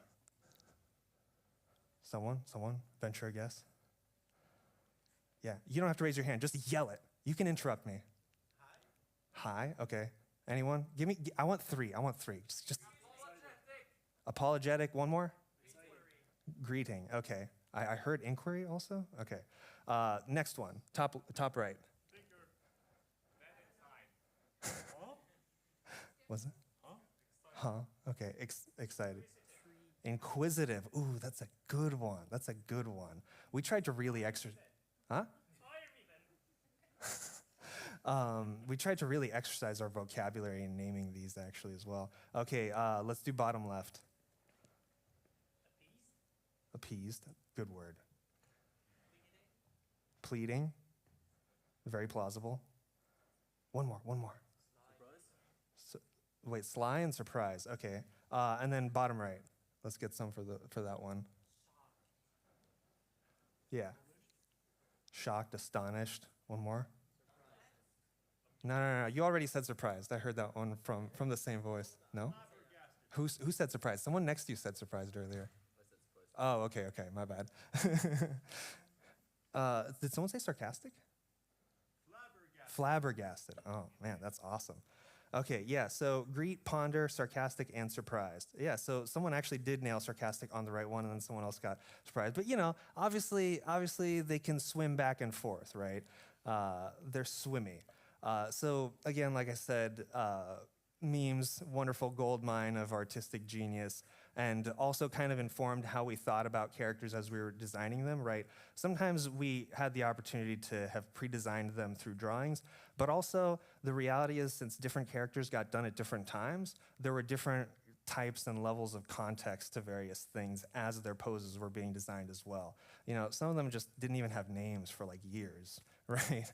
And, but, whatever the case is, we always had a sense of like the trademark pose, right? What is that pose that captures the entirety of the character? And again, we would gauge the temperature on these by seeing how people reacted to them on Twitter. These are separated by months, so it's not like we realistically would have had the opportunity to update it if we went, oh no, everybody's convinced it's something else. But I think it's a good way to check whether your lessons are going in the right direction. And then if they weren't, we definitely would have panicked a lot. So further to the context, right? The game happens, in here with the player. It's an internal thing. Just like the emotions that we're trying to show are internal to the character in question, the game in reality doesn't happen in the computer, at least according to the way we think and talk about it internally. It's really a thing that's happening in the player's brain, and then the stuff that's happening on the computer is a tool to motivate that. Because when you think back to your experiences, right, I don't know about you guys, but I think most people, I certainly don't think about the nuances of clutching the controller. If there's some boss that's kicking my ass in Bloodborne, I don't remember like how hard I was mashing the shoulder buttons or not mashing them, right? What I remember is it's some kind of internalized narrative and set of feelings about what happened in what order, the struggle, things like that, right? So they fire some neurons, make an action, get some response, then the brain continues interacting. And so the way that factored in most primarily is the decision to just remove all anticipation, right? We decided that if the game is going on in the player's head, and we did try to animate it, I'll show you a few attempted transition animations, and it was just hard, dude. It was difficult. It's hard enough to get the body language in these animations and stuff, but then dealing with resolving all of the mechanical realities about like, they're feeling pretty good, but then they start to doubt themselves, right? Just nailing the internal doubt and uncertainty of a character is already so time-consuming and difficult, let alone understanding all of the nuances about how they're supposed to get all the way from one emotion to the other one, right? So that really kind of happened because of testing, essentially, right? We played it, we interacted with it, and it just really felt like you were watching a movie respond to your actions rather than emoting into, like, releasing the emotion from the character with one of your actions, right? What else is important here? Yeah, so, due to the whole reality of both the character on screen having their kind of internal state of mind, state of being that we're trying to maintain, and the player having their own, and we're trying to connect those things together. The things that we wanted to avoid the most was feeling like an action is unmotivated, right? But since it's not super real time, right? Like how you make it feel motivated is a little questionable, and we basically ended up leaning very, very hard on emotionality, right?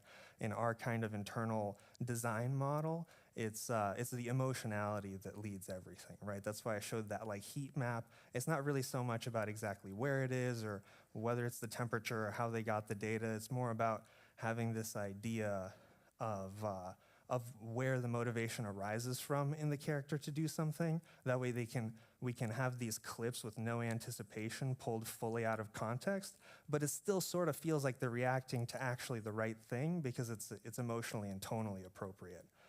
It fits with your understanding about what's supposed to be unleashed when you hit the button, right? It allows you to hit the button and treat that click or the button press as the anticipation. The first way I had a version of this described to me was by some animator on, I don't remember if they were working on Uncharted or Last of Us. I think they ended up working on both, but they were talking about how they see anticipation as being in the player's thumb, right? When they lift it to click, when they've sent the impulse, even if they don't lift it, that intent, right, the want, essentially is your anticipation, right? And so we always thought about that and tried to develop that as we were exploring these things.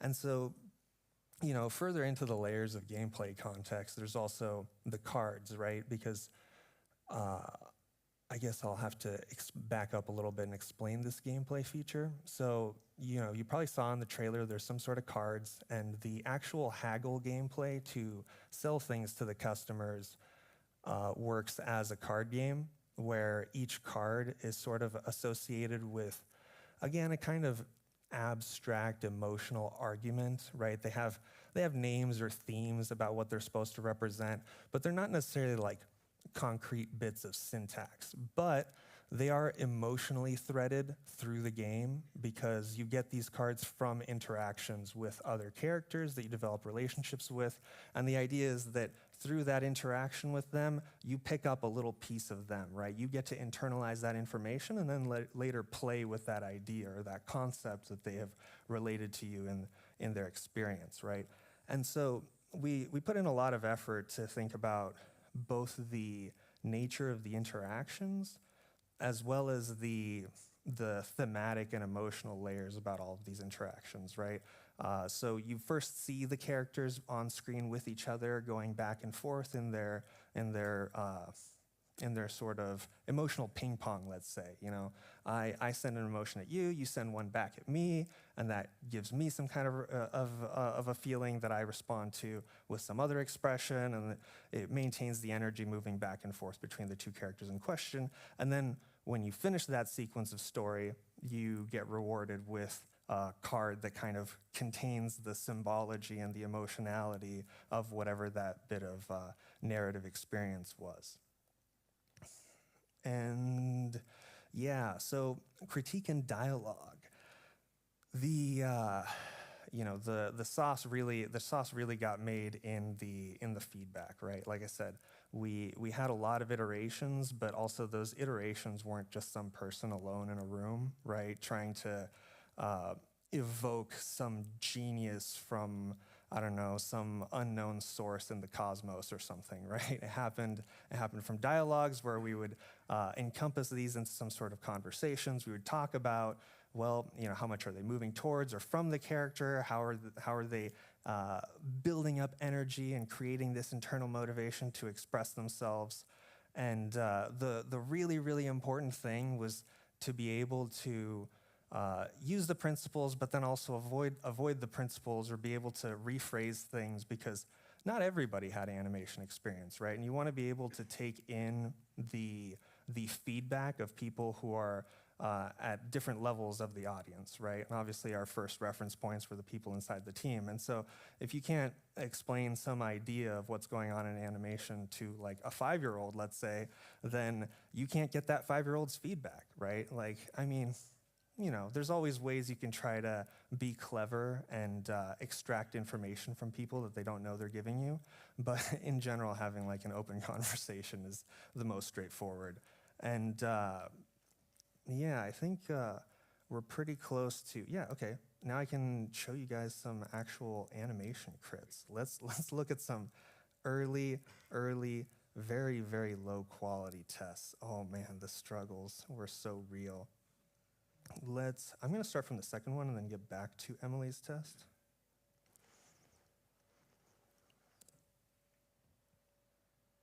Yeah, okay.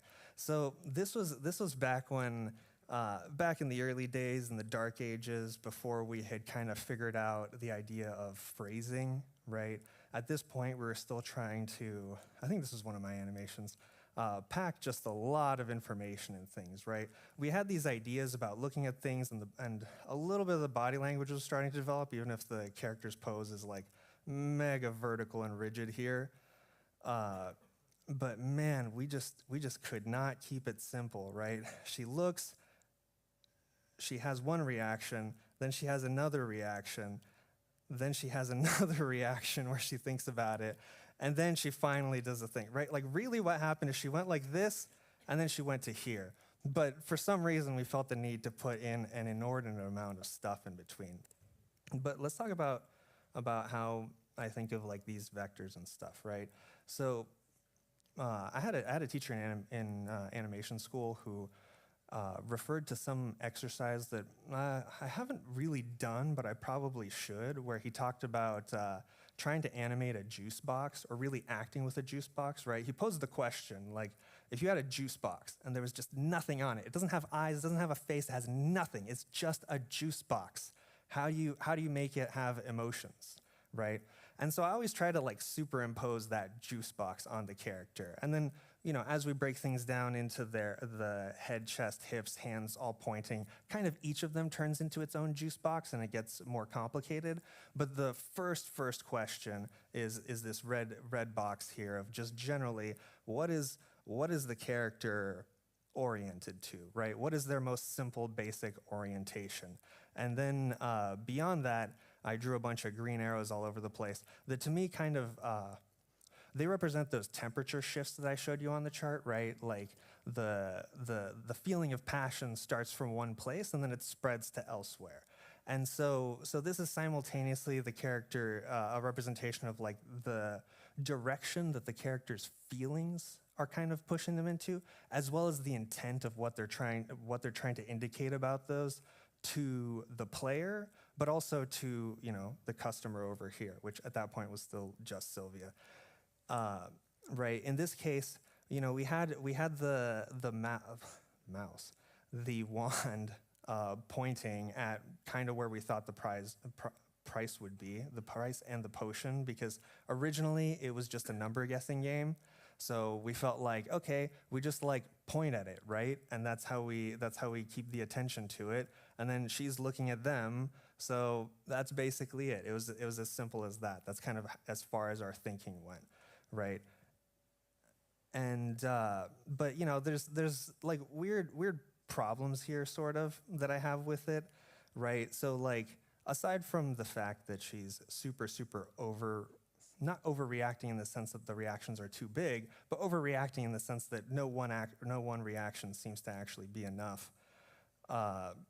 There's also just some kind of like weirdness about where things are pointing, right? Like it obviously occurred to me as I was animating that I wanted to move her gaze away, right, at some point, but it didn't occur to me that I could just break it right here, right? For some reason, I felt like I had to keep her showing the customer her emotional reaction before she was then allowed to break that line of sight and have an interaction where she orients her attention away from the character in question to eventually bring it back, right? And so this was very important in understanding how to become economical with the animations, right? Because aside from the fact that the player doesn't want to wait for this, you know, we made like I don't even remember, 1,500 animations or something. It was well over 1,000. I don't know how many thousands, but just a ridiculous number of animations. And you'll never survive getting through that if you can't keep these things simple, right? Another issue with this one is, you know, even though okay, so normally people would call this kind of movement an arc, right? Like they would say, you know, put her hip movement on an arc. So in this case, I did it kind of primitively. I just allowed her to interpolate directly and move in this straight line. But actually, I don't remember what I was getting at with this note. Why did I have the triangle? Whatever, we got plenty of examples, so we can move past it. But so basically, she has this interaction, and then here we run into another problem, which is I've ended up in this position with her where she's pointing kind of both of her hands internally towards herself, right? And she's rigid. So you get that she's tense, that something's going on, but I've missed out on the opportunity here to direct that at something, right? She has this tension, but what is she tense about, right? When you're just like this, it looks tense, but it's not clear what is actually making you feel tense, right? Or are you trying to show to somebody that you feel tense, right? Like even just doing this and then directing my line of sight to the camera guy over there shows that I have potentially a tense reaction to him, right? Not just I am tense. I walked into this room tense. I am always gonna be tense. So, you know, we got better eventually. Oh man, this was another really problematic one. So aside from the physical constraints of having a character lean on their elbow, which is like just always a huge pain to animate, those kinds of physical interactions, you can see here, this one may have actually been earlier than the other one, and it may have been based on someone else's work before I joined, but fundamentally my issue here is that, you know, she's doing some stuff, but regardless of how well the 12 principles are executed, her being bored is pretty boring here, right? Like, you get that she's bored, but I'm not engaged with her boredom, right? She spends a lot of time looking at kind of nothing, and then on top of it, we have these weird compositions that happen where it's like, I sort of made a box that just kind of points off the top of the screen, right? I mean, maybe if there's a UI here or something, you could create some kind of a juxtaposition where it feels like she's having an emotional reaction to whatever data the UI is showing. But in this case, it was just kind of this expectation that like, well, if no one's in there, she's probably bored, right? You know, very, very sort of primitive. And then here I spent a bunch of time moving her gaze back and forth through space. I don't know if you guys can kind of see that plane rotating, right? I sort of projected a plane outward from her head, and I'm using that to track what she's looking at. And so first, it's like, you could maybe assume that she's looking at the wand, but like, then she sort of looks past it, and you don't feel her lock on to anything, right? So it just kind of gets more boring and more boring because she's already sort of like not looking at something, and then she continues to not look even more. It's really sort of absurd, actually. And yeah, just one of the biggest lessons in general from Potionomics has been how to simplify things. This one doesn't really have super useful notes on it. It's more interesting in the sense that this was where we were still trying to figure out the appeal that comes from the tools that we have to remodel the face, right? I mean, it's just rigged. We're not like remodeling it. The topology doesn't change. But you know, you can kind of really mush their face around and make them look like a different person to an extent based on what shapes you choose, right? And let me go to this one snippet. So a friend of mine did like a test animation, and it wasn't perfect, but oh wait, no, this isn't it. This was the one that I had before he fixed it, and I lost the animation where he fixed it. Unfortunately, a teammate who shall go unnamed made a tragic error and deleted a bunch of our notes to make space for more notes. So that was sad. But so I can still point out to you the kind of limitations with our assumptions here, right? So here she's smiling. Okay, great. But it's a very simplistic assumption about what a smile is, right? Smile, turn up the corners of the mouth, open it up and show some teeth, and I guess the eyes are open. But like, are her eyebrows really doing anything? and even though she's like tilted and we're trying to do something, there's really no asymmetry in the face, right? It's kind of funny seeing an early example of trying to introduce asymmetry, but doing it in such a way that's just borked, right? I mean, obviously here I was like, it was a little lazy to not fix this, but I don't think that's really, what the heck? That's really the core problem that's going on here, right? More than anything, it's about a conflict and a lack of understanding of first like silhouettes, right? Like this hand is just kind of like in on top of her. I can't tell like what it's pointing at, right? Just sort of hidden in the face of the camera, overlapping on top of itself, and that's something that we would learn to avoid and be a little bit more sophisticated about later. Right, thinking about where the hands are pointing. Oh no. Okay, so you wanna talk about like applying animation patterns where they don't need to be. This one definitely has a lot of it. This was like my animation test to start working on Potionomics, and like, oh man, that settle at the end is just so bizarre. And then there's like a lot of heavy overlap as she moves the books around, right? Because I was really obsessed at the time with trying to get some physicality into it, right? Like, oh, make it really feel like she's moving them around and it's crazy or something. But it just ends up being like very, very complicated and missing phrasing. And there's all these weird mistakes. Like here, what is she looking at? Like she's looking at where nothing exists anymore. Why does she have to look at the space that she already cleared if she's recklessly clearing it? It doesn't conceptually, internally make sense, right? But then here she looks at it. So it's like, I understood that she should look at it, but I didn't feel the need to give you enough time to understand that there's a difference, like that she wasn't looking at it and now she is looking at it, right? It just happens. She just like wasn't looking at it, and then at some point she was looking at it, and then she shoves it off. Boom, it's gone. Okay, whatever, out of there. Then she looks over here and looks at the other stuff. I mean, this makes sense, right? Okay, so she looks at the stuff she's gonna clear.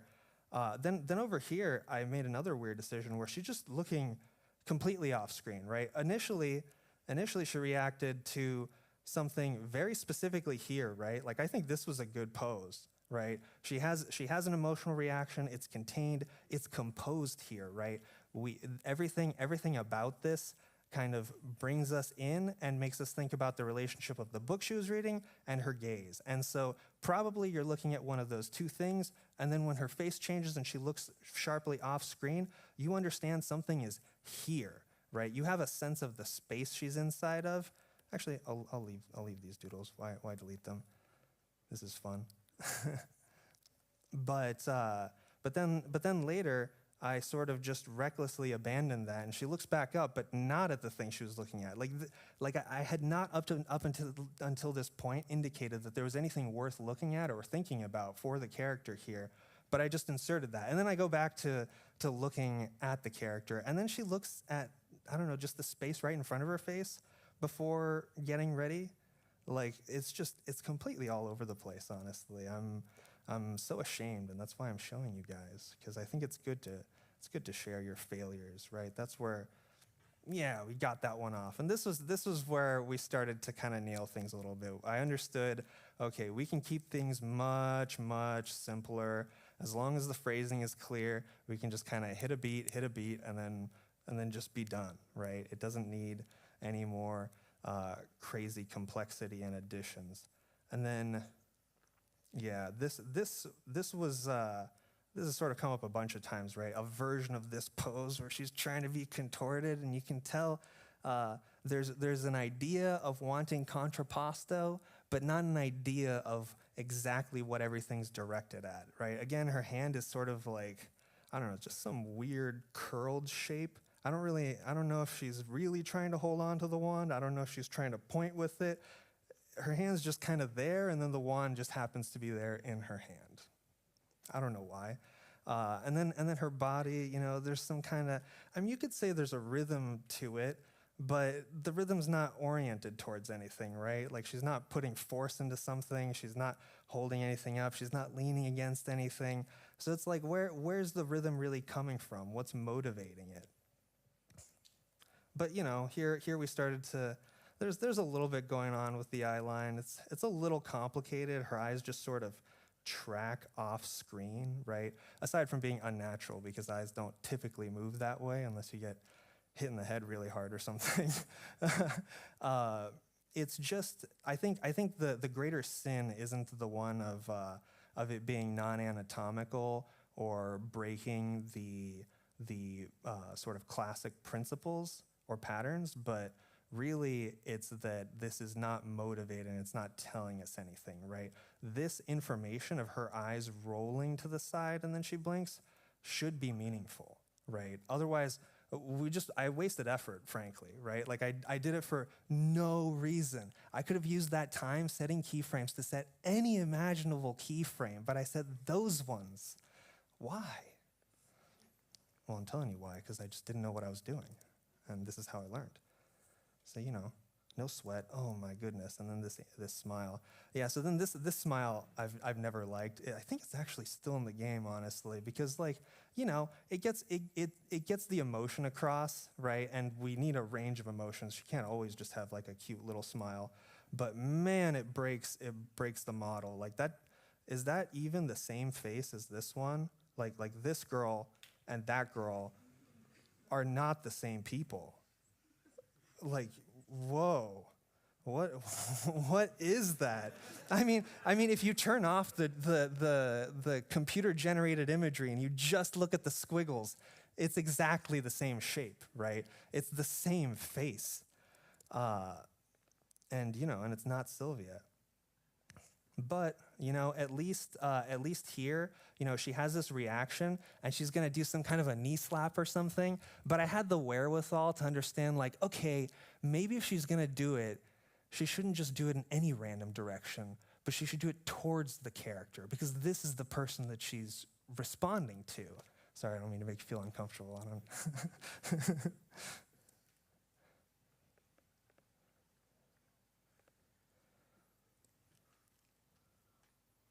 Yeah, so here we started to, one of the reasons we did the storyboarding phase with the gameplay was cost stuff, but also, again, just trying to orient ourselves and figure out anything about what we were doing. And then a subsequent one was, this was where we started thinking about, like, okay, that pose of waiting and pointing at the potion was just like not working, right? So we started trying to be a little bit more sophisticated and creative about it, right? And in this one, I don't think this is the final pose, right? But I would call this a substantial improvement, right? You can see that there's an overall kind of box that she's inside of, and we have successfully realized that if the character's standing over there, maybe that box should be pointed at that character, right? Trying to both establish and reinforce that relationship, right?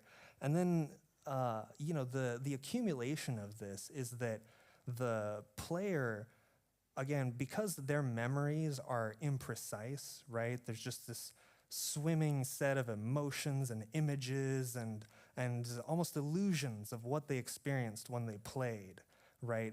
The thing that they take away from it is kind of a similarly uncontrolled set of samples from the overall mass of stuff we're showing them, right? And that's why we felt it was important to start getting like really, really pedantic on ourselves with this stuff, right? Because there's another pet rule that I mentioned in the other talk, which is that we tried to make them like not ugly ever. And part of the reason for that is because you just literally don't know when the player is going to blink, right? You don't know what they're looking at. You don't know when they're going to check the UI, and they can look at any time and get it. And you think they don't internalize it, but they internalize something about it, right? They get some kind of an impression. And then the swimmier and more ambiguous that impression is, the less they're able to try and think of some kind of a framework or an explanation for what's going on. A fun little... maybe I should save it for when I can show it to you, but because her teeth are really bright and white and sparkly, her back molars are kind of visible inside of her mouth sometimes, and it's just like this in the game, sort of unfortunately, but then also sort of fortunately, some people read it as chewing gum, right? There are people who have interpreted it as a detail that we laboriously crafted into the game, that Sylvia is always chewing gum, and she is always interacting with this thing. There's just this extra level of genius nuance that these guys put into this project. And I think the reason that they're able to project that sort of stuff and read in things that aren't there, and to some extent be creative, like, man, that would have been cool. I kind of wish we'd thought about giving her chewing gum. I mean, maybe that'd be a little weird, but it's also interesting. I can't think of characters that do that, right? You don't really see characters like eat stuff and do those kind of normal human things a lot of the time. And our game is very much about normal human things and normal human life with pretty normal, people, not all strictly humans, but yeah, this is like a super tiny note on just like the nuances of eye shapes, right? At the start, this may seem okay, right? The way her eyes are pointed, but once you see them pointed this way, that change looks weird because it feels wall-eyed compared to what it was before, right? But when you're actually seeing people look at stuff, the reality is our eyes are like very gently, subtly turned outward, and that's not something you can really necessarily track that effectively. But it's important to understand that the eye line is more about the movement and, again, the pointing of where the eyeballs go, right? It's the change from one thing to the next that informs you about what the eyes are doing, far more than anything like super objective about the static position. So that was the early on just struggles, man, just hard struggles. I'm gonna take a quick detour and point at just some dumb memes that I think encompass absolute magic. This one may have audio, and I don't need audio anymore, so I'm just gonna yank that out. This is a great one in terms of like thinking about shape and composition and stuff. Like, oh my God, that's wonderful. Like, he just looks like some weird two-legged dude on a tiny little planet running around and exploring it. And in some sort of an emotional way, this like very accurately encompasses kind of, I don't know, something about the feeling of being alive. You're on this ball out in space of some arbitrary size amongst all this other stuff, and you don't necessarily always perceive it as some enormous mass, right? You kind of just exist on it, and you're just bopping around, having a good old time. Oh my God, look at that wonderful dandy skip. God, that looks like a fantastic experience. But he's just walking, right? Really what it is this: someone has found a kind of genius cross section, right?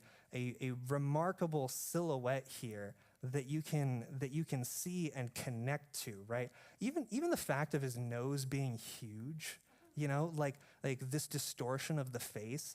But that's also kind of like a reality in terms of how people perceive themselves, right? You kind of mostly see yourself through your own eyes. In the modern day, it's different now that we have such a proliferation of imagery and cameras, and we can take selfies and stuff. Yo, what's up? How much time do I have?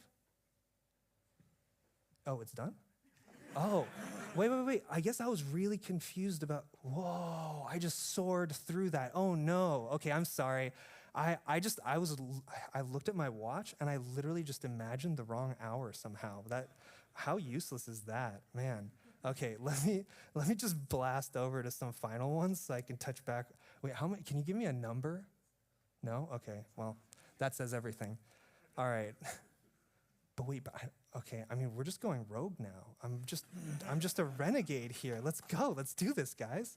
Let's get through as much as we can.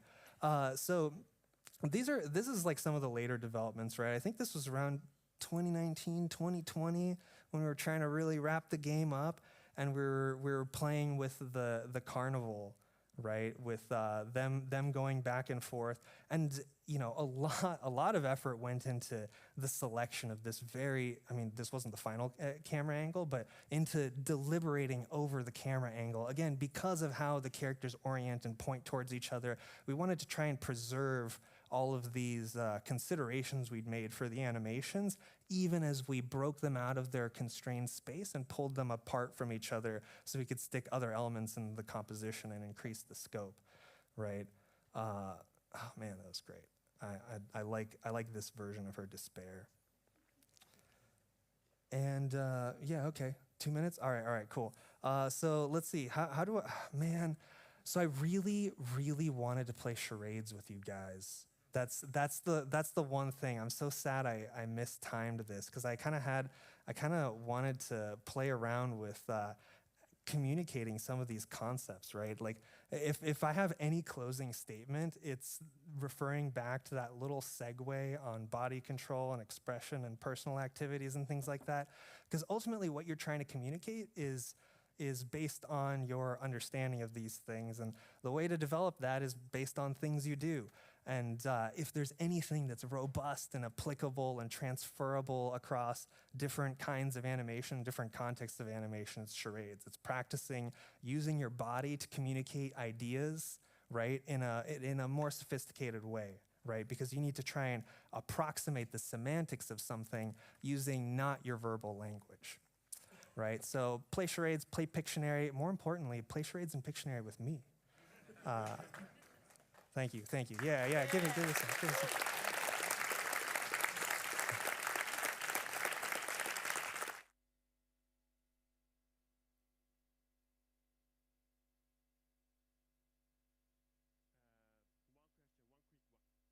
I'll even stand here menacingly. Better be a quick question. No, I'm sorry. Yeah, no, it's okay. I scared everybody. No, it's okay. You can have one question. There's a question. Wait, just ask it. Just yell it out. I don't see you. Who had their hand raised? What's your favorite pose? My favorite pose? Oh man. It's probably got to be one of Luna's. I think it's this one here. Actually, I really wanted to get to it in the crypt, but this one where her like eye pops, there was so much effort that went into synthesizing all of these things and applying them on Luna because of the 4 arms, right? It was just like crazy levels of complexity and like simultaneous indication of things. And where do you even put the extra arms when she's not using them? Like Luna's animations are probably my favorite across the board, but this specific one, also captures some of the experience of making the game. So, it's just near and dear to my heart, Yeah, that's my favorite one. All right, thanks guys. It's been real. Not that anybody asked, but my favorite position is passing position in a walk cycle. They do this. Awesome. All right. All right, we don't have much time, so I'm going to do it quick. My back is getting better. Thanks for being concerned. And also, we're going to take a short break until 15:30, which is in 20 minutes, right? Yeah. Yes. Thank you, gentlemen with the clock. All right, so let's go take a quick break.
We're back.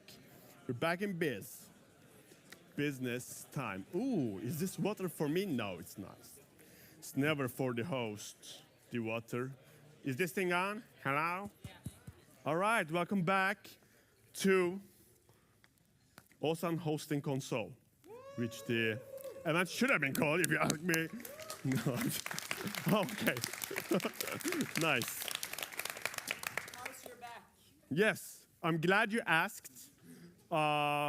Critical development on my back. It's okay, I think. I'm 2 grams of painkillers deep right now. So I'll see like double. It seems like there's a bunch of people here. I'm sure there's like enough. But yeah, that's why I'm like a little bit stiff, you know, because it's so many people. Not like that. Who did the... Get your mind out of the gutter, dude. Yeah, so anyway, how was your break? Was it a good break? Oh, okay. It was a good break? What did you say? I didn't even pay attention. Very drinkable. Very drinkable? Refill coffee, real quick. Oh, yeah, nice. I've been drinking a lot of tea, dude. Tea is good, yeah. It's like coffee light, and nobody like judges you if you drink like tea in the evening. Anyway, we're gonna keep on keeping on.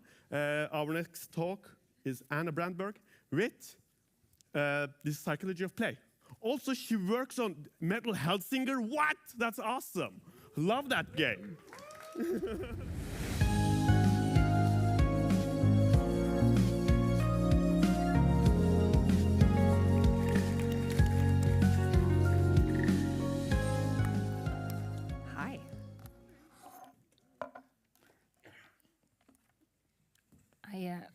I was told once that things work better if you plug them in.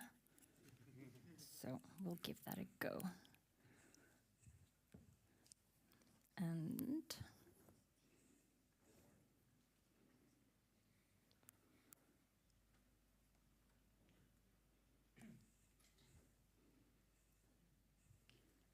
how do I make the machine go brr?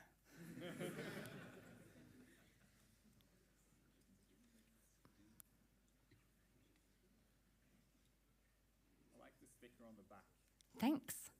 Indicative. Does anyone know the shortcut for like present but not on your screen? Do the split screen presentation? Windows P.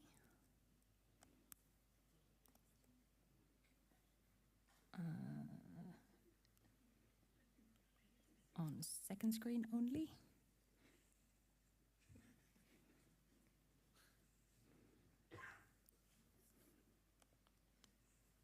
IT support, please. What's that? Yes, please. Yeah.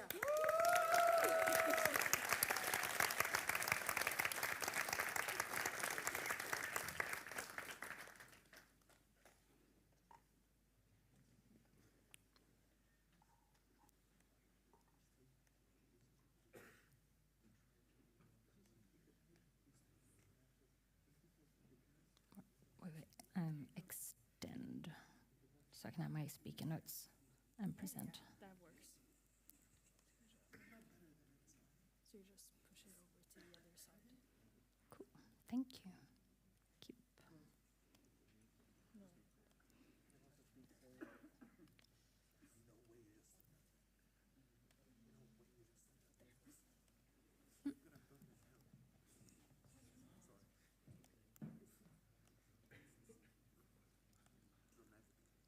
It's not changing. It just keeps going back to show only on one.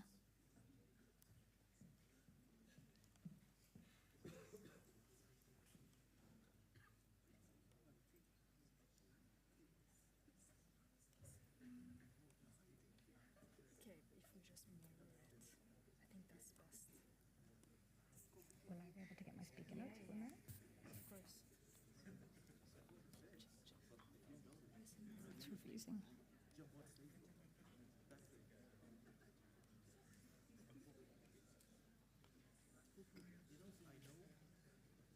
And we're live streaming too. fun.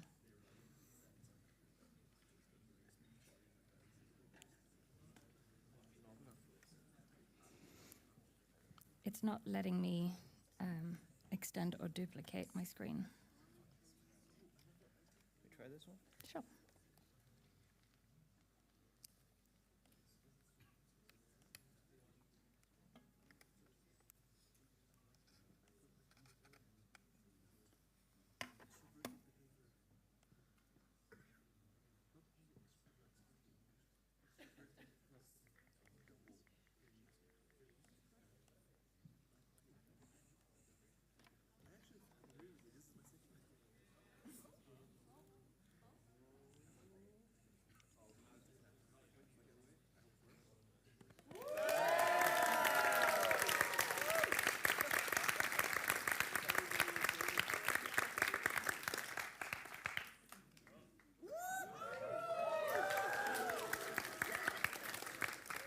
We're doing things.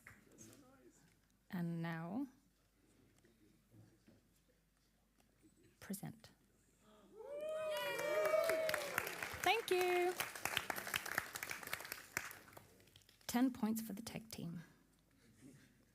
10 points. All right. Now that we're all warmed up, hello and welcome. So, I have a lot to get through, and I also have a habit of talking really fast. So I'm going to try to pace myself, but still be fast enough that we get through everything. If I speak too slowly, just kind of like make little hand gestures at me, and I'll remember to slow down. Too much ADHD. Great, let's go. I also wanted to give a little bit of a disclaimer that I am in no way an authority on the topic. I am a UX designer, I am a lead, but I'm still learning every day, and I think it's a good thing for us all to be mindful of. So, that's me. I'm a UX designer at The Outsiders in Stockholm, which means that my occupational hazard is that barely a single day passes where I'm able to use a product or interact with a thing in the world around me without losing my damn mind over products and services designed by people who clearly never actually had to use it themselves. Everything from incomprehensible signage to products that are completely impractical, to overwhelming UI that doesn't even fit on your screen, to stairs that I don't even want to go down, to, yeah, whatever that is. And my personal favorite, scissors that require, like the scissors packaging that requires scissors to open it. And you're sitting there staring at the thing, and you're going, you had one job. So as any poor soul who's had the fortune of spending any amount of time with me will know, and you've been subjected to my furious ranting, that my job is in fact to be professionally angry. Some of you may have seen me at other events, for example, at Gamescom, or in some of the Metal Hellsinger promos, even if you may not necessarily have known that that was me. That was me. And if you hang out on the internet, you might also have come across some of my content and know of me as that weirdo that points at stuff. Yeah. Moving on. Big old dork, case in point. But that brings me to where I am today. So, or what we're going to be talking about. But first, me. I started off in board games, then moved to Australia, and tripped and fell into the video games industry and realized that I loved it. So I worked on The Sims for a couple of years, then Need for Speed, and then an offer from King brought me over back to Sweden, and then my friends were like, hey, we're making a metal game, and you should come work with us. And I was like, yeah, that sounds sick. So I moved over to Metal Hellsinger for a little bit. I was actually en route to another games company, but the lure of metal kind of brought me back. So I did it, came straight back to Funcom, helped off with the Conan project, Conan Exiles, the game, for a little bit, and then couldn't keep me away from metal. Because, you know, demons, video games, and death metal are a few of my favorite things. And The Outsiders are now part of Funcom and working on a bunch of exciting projects. If you're curious about Dune Awakening or anything else, really, there's a couple of really great Funcom people here, so come chat to us or keep an eye on job listings or something. I'm not going to plug job now. Anyway, about me. So, my dad is Swedish. My mum's Portuguese. I was born in Malawi. I grew up in what was known as Swaziland, now called Eswatini. My family lives in Mozambique, and my heart still tells me that my home is in Melbourne, and I currently live and work in Stockholm, so I am a street mutt. Also, useless trivia, stuff that you really, like if you remember anything from today, here you go, the important stuff. Mozambique is the only country in the world that contains all 5 vowels. Now you know. So, years ago, though, back when I first started off in games, I was that bright-eyed, bushy-tailed game dev, eagerly going to conferences, just like you, hoping to have enough brilliant ideas to skyrocket my career of making pivotal connections that would lead to imminent success, and dreaming of making incredible games, winning awards, and making it rain. And for many of you sitting in the audience, this might be what you're thinking of too. And so often the focus is on ourselves, on our talent, our achievements, and making our big special game that's going to change the world. But today I'm actually going to do the opposite of that. I'm going to spend the next hour telling you to stop focusing on yourself entirely. Because unfortunately, I have some bad news for you. Making successful games often actually has very little to do with how good you are at your particular craft. In fact, this talk isn't about you at all. And don't get me wrong, I'm fully aware that if there's anyone who's really good at making things about myself, it's me. But the point I'm going to be driving home for the next 45 minutes is that, basically it's not about you. So what we're going to be covering today, I was a little speedy on the buttons. We're going to cover what even is UX. I am aware that not everyone has the luxury of having a dedicated UX designer at their company, on their project. So we're going to cover a bit of the basics. And then we're going to talk about why, about understanding our player base. And then we're going to talk about the issue at hand and some solutions. So let's go. What even is UX and why should I care? So UX stands for user experience. And user experience design is the process of enhancing player satisfaction. So it's the process of creating products that provide meaningful and relevant experiences to the target users. And the point here is the target users. Oh, broken animation, great. And it's important to remember as well that UX research and UX design are 2 very different things.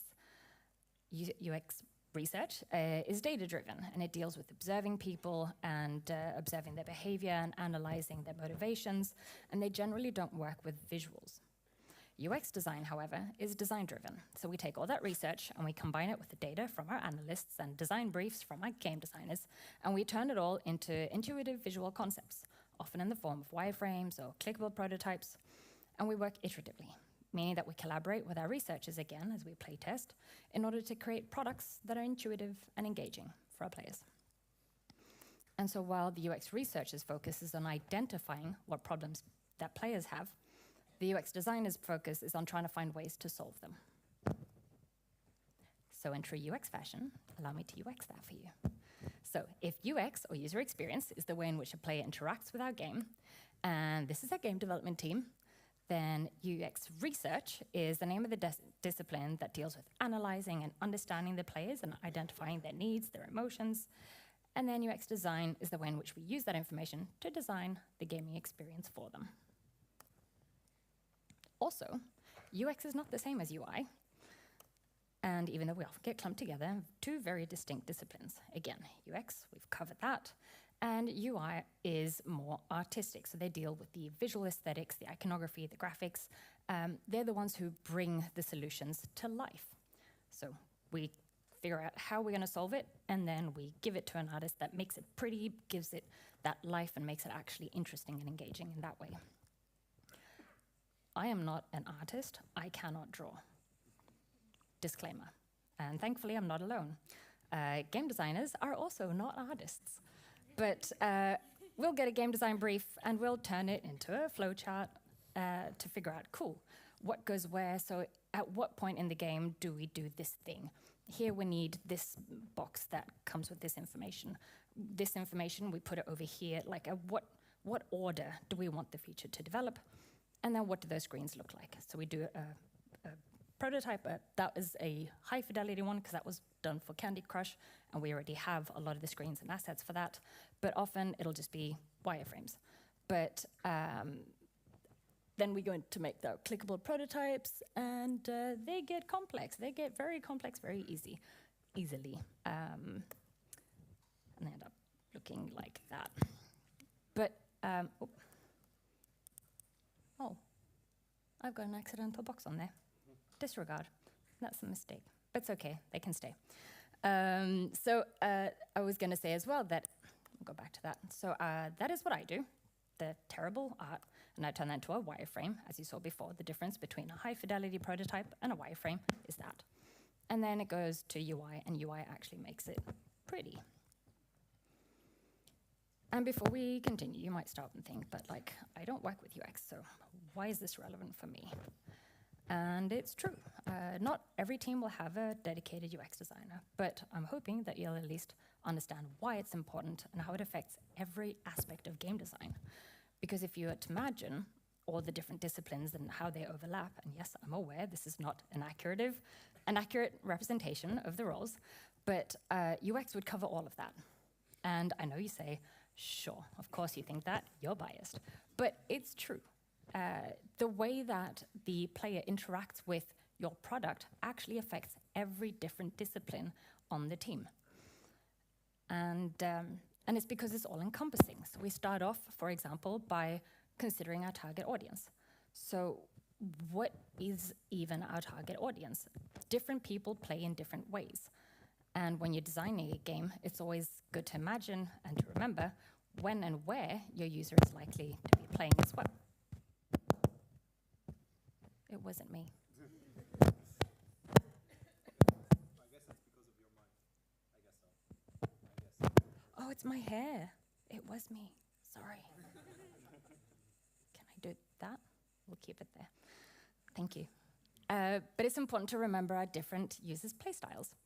So when designing a game, it's important to think when and where are they going to be playing, because a game that you design for a handheld device is often going to be played on the train while you're waiting. So you want to have quick game loops where you can have a fulfilling and engaging experience within the 5 minutes it takes for me to get from point A to point B.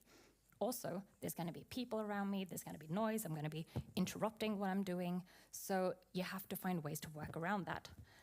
As opposed to if you're creating a console game or a PC game where you know that your player is going to be sitting with headphones on and they're going to be completely immersed in their thing and they're going to be playing for 5-6 hours, the way that you design for different devices and different situations is completely different. And it's important as well to understand their play style and just, be aware of when and where they'll be playing. And you know that feeling when you open something and you're just trying to do the thing and you, I just wanted to do that one thing and I can't do the thing and absolutely pisses you off. Well, that's your job, is to make sure that that doesn't happen. You're the player's advocate. Go you. Which brings us to section 2, understanding players. So I worked on The Sims, and one of the things that we worked on was death. So in the PC version of The Sims, death wasn't just a feature, it was an art form. From trapping Bella Goth in a 1x1 room with doors to accidentally removing ladders from pools. Every single one of you who laughed, you're all bad people. Don't get me wrong, so am I. We all did it. And those of you who say you'd never do such a thing, sure, babe. But so it seemed like a natural step for the team to introduce the Grim Reaper to the mobile game as well. Oh no. And we realized that this was not a great move. Again, different devices, different ways of doing things. When this feature was first introduced in 2014, that was before I joined, it was just before I joined, many players were shocked at the decision to kill off your Sims because a lot of the people had created unique attachments to their things. If you think about who you create in the beginning, most people will create themselves, and they'll create their families, their partners, their pets, all these people that you're emotionally attached to. And then suddenly that character dies in front of your eyes, and there's nothing you can do to change it. And the death of a Sim could Sorry. The death of a sim could be genuinely emotional and in some cases genuinely traumatic for a lot of players. And there was a huge backlash because of this. A lot of players abandoned the game, they were very upset because they spent hours cultivating their sims and shaping them, and a lot of them described sadness or even grief when one of their sims passed away. But through valuing our players' feedback, we realized that our vision didn't align with theirs. And we valued player feedback so much, and we value them more than our opinions as game devs. And we ended up updating the feature several times in iterations, and eventually we made the ability to reverse the death mechanic free for everyone. Something universal healthcare hasn't quite covered yet, but pretty sure they're working on it. But it's important to remember to check in with your players and make sure that both of your visions are aligned. It's crucial for any game's success to value player feedback just as much, if not more, than your opinions as game devs. Because, well, I have an absolutely world-shattering secret for you today. All those numbers that we as companies are often so focused on, our daily revenue, our average revenue per user, our player retention, our daily active users, all that stuff, behind each of those numbers is a person. Shocking, I know. And it's fun that we need to keep reminding people of that. Like, I still find it wild that we as companies need to keep reminding ourselves that we should care about people. Because understanding your players' needs is crucial to designing engaging and satisfying game experiences. And as companies, we're often so focused on our business needs, not realizing that user needs are business needs. And meeting business needs is done by meeting user needs. So instead of designing things with the mindset of like, what's popular, what will be the next hit, what's gonna make us the most money, and trying to find ways to squeeze numbers out of a screen, pause and think, what do players say are their biggest frustrations when they're playing? What are the things that make them happy? What are things that they actually want in your game? Understanding their needs is crucial to designing engaging. God, my hair is, how do I make it not make that sound? Does it bother you? No? How do I make it not make the sound? We're too focused. We can't just get bothered. It's all right. I'll do my best, not move. But we have to consider our user needs and conduct playtesting early and often. So a great example of a company that did that was Heinz. If you think of the original glass bottle, you had to tap it upside down or wait for all the ketchup to get there and bonk on it. And then when it did come out, it like covers your entire burger. And so they developed the squeezy bottle. And that was real good because A, the product was already at the bottom of the maybe the other shoulder. We'll try that. But the product is already at the bottom of the bottle, and so you don't have to wait for it. But also being able to squeeze it means that you don't have to wait for stuff to come out. You get to control exactly how much you want. And it was so popular that eventually Heinz stopped the production of their glass bottle entirely. Or what about Dyson? Their bagless vacuum? Traditional vacuums used bags that needed to be replaced when full. And then Dyson introduced a bagless vacuum cleaner that eliminated the need for replacement bags entirely. And they didn't just get rid of those tedious replacement bags, they also added a clear bin so you could actually see when your machine was full. And most importantly, they made it cordless, so you didn't have to keep lugging that cord around. And so by listening and prioritizing their user needs, they became a leading name in the industry and significantly boosted revenues, and they solidified their reputation as one of the most innovative and top-of-mind brands within their industry worldwide for decades.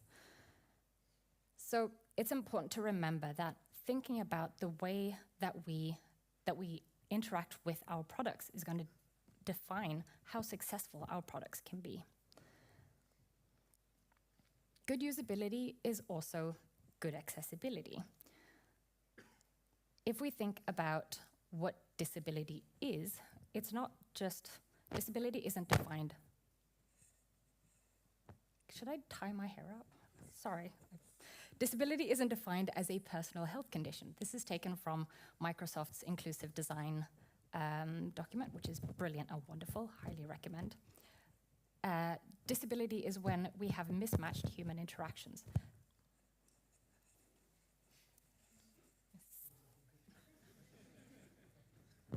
sorry for having hair. They should have tested this with people with long hair. So, just generally,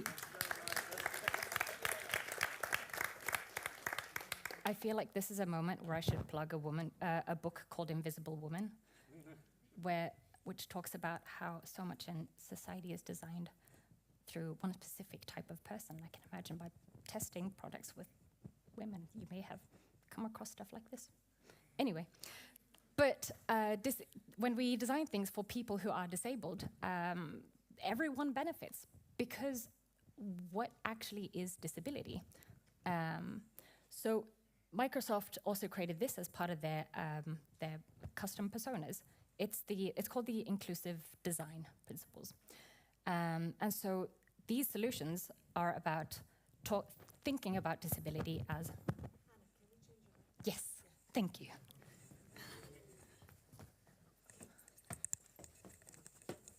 Thank you.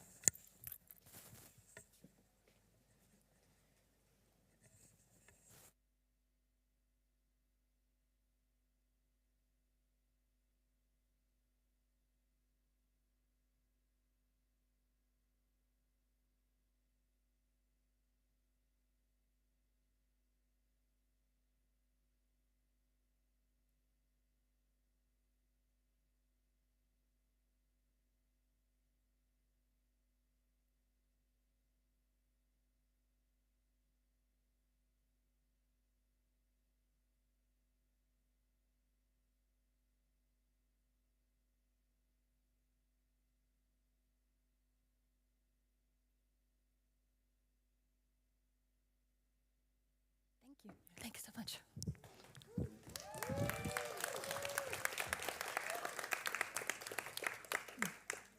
Take two.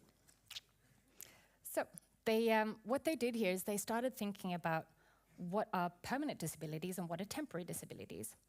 So, for example, someone with one arm, maybe a war veteran or someone who was born without an arm, they have one arm. But, sorry, now I need to take a...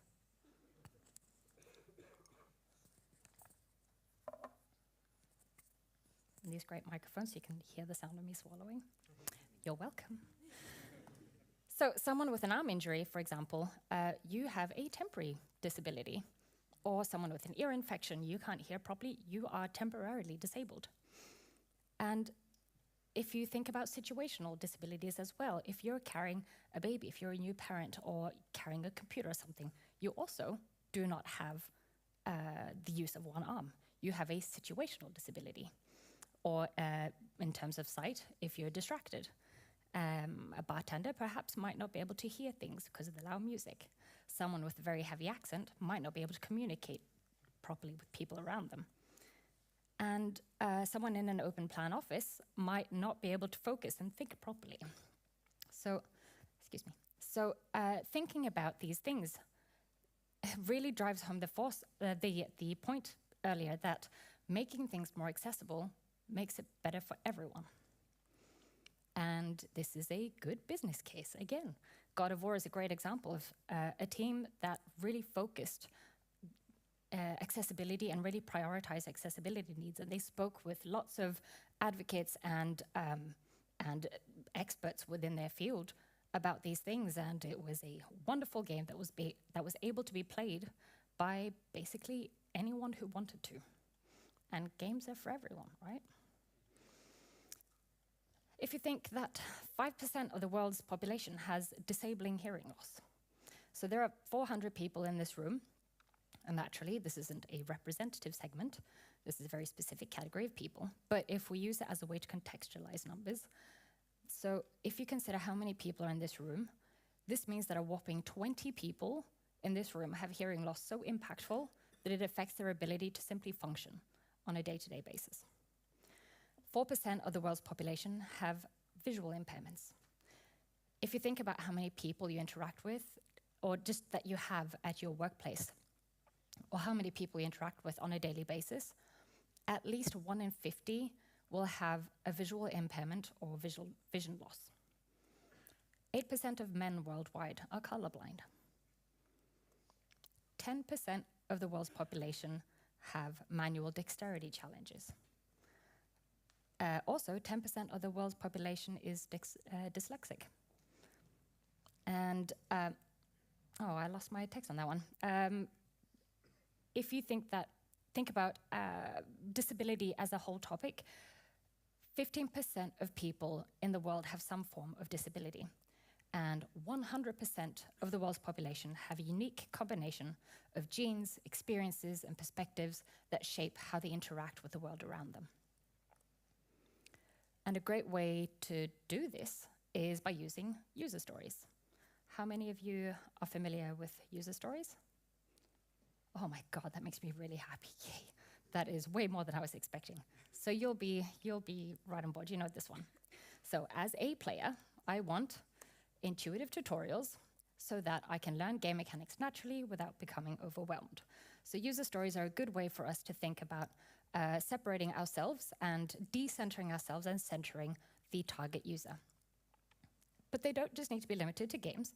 They're great for all kinds of situations where you quickly want people to imagine themselves in a different scenario. So speaking of conferences, as a conference attendee, I want name badges to be legible from a distance so that I don't have to squint awkwardly at people's chests. As a keynote speaker, I want one person in the audience to nod encouragingly at me occasionally so I can zone in on you and just pretend that the others aren't here and it's just you and me and we're just having a casual chat. Do any of you follow this account? Yeah, cool. This is one of my favorite parts of the internet, and they created a meme format that I, as a UX designer, naturally have made my entire personality. So,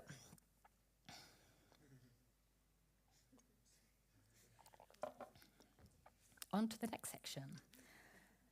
We all know the story. Some big studio creates a big, epic, shooty, bang, bang adventure game with endless customization options and variations to suit your every need, and endless amounts of fantastic procedurally generated environments, when in fact, if you were to ask their players, they would tell you that they just want to be demon, go bang. And it's important to remember that you're designing your game for your players, not yourself. And how's your game going to be successful if nobody wants to play it? Because the experience that you designed might not actually be what players want.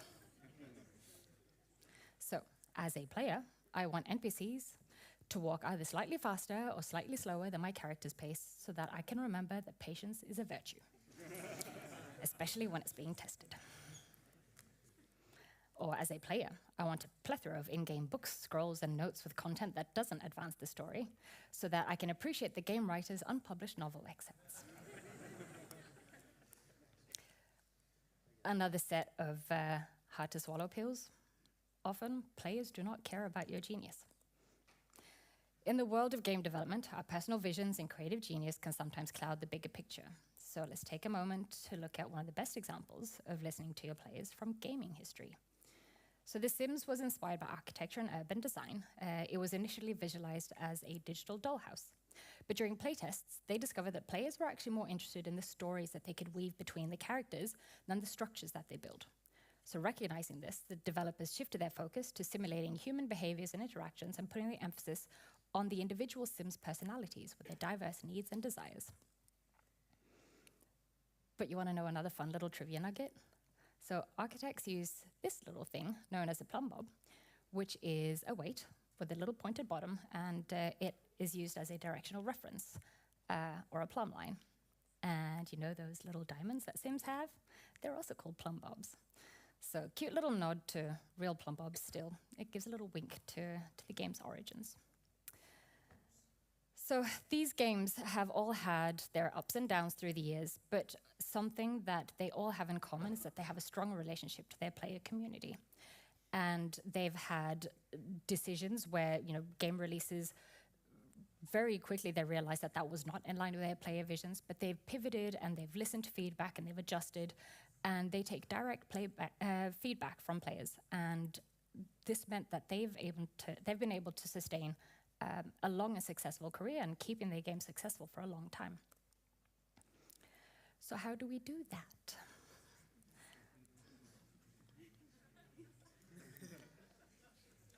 takes a little second, we get there.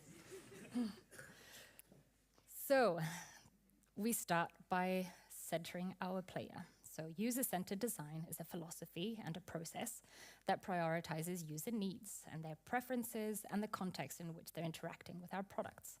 And we do this to make sure that the things are intuitive and engaging and enjoyable.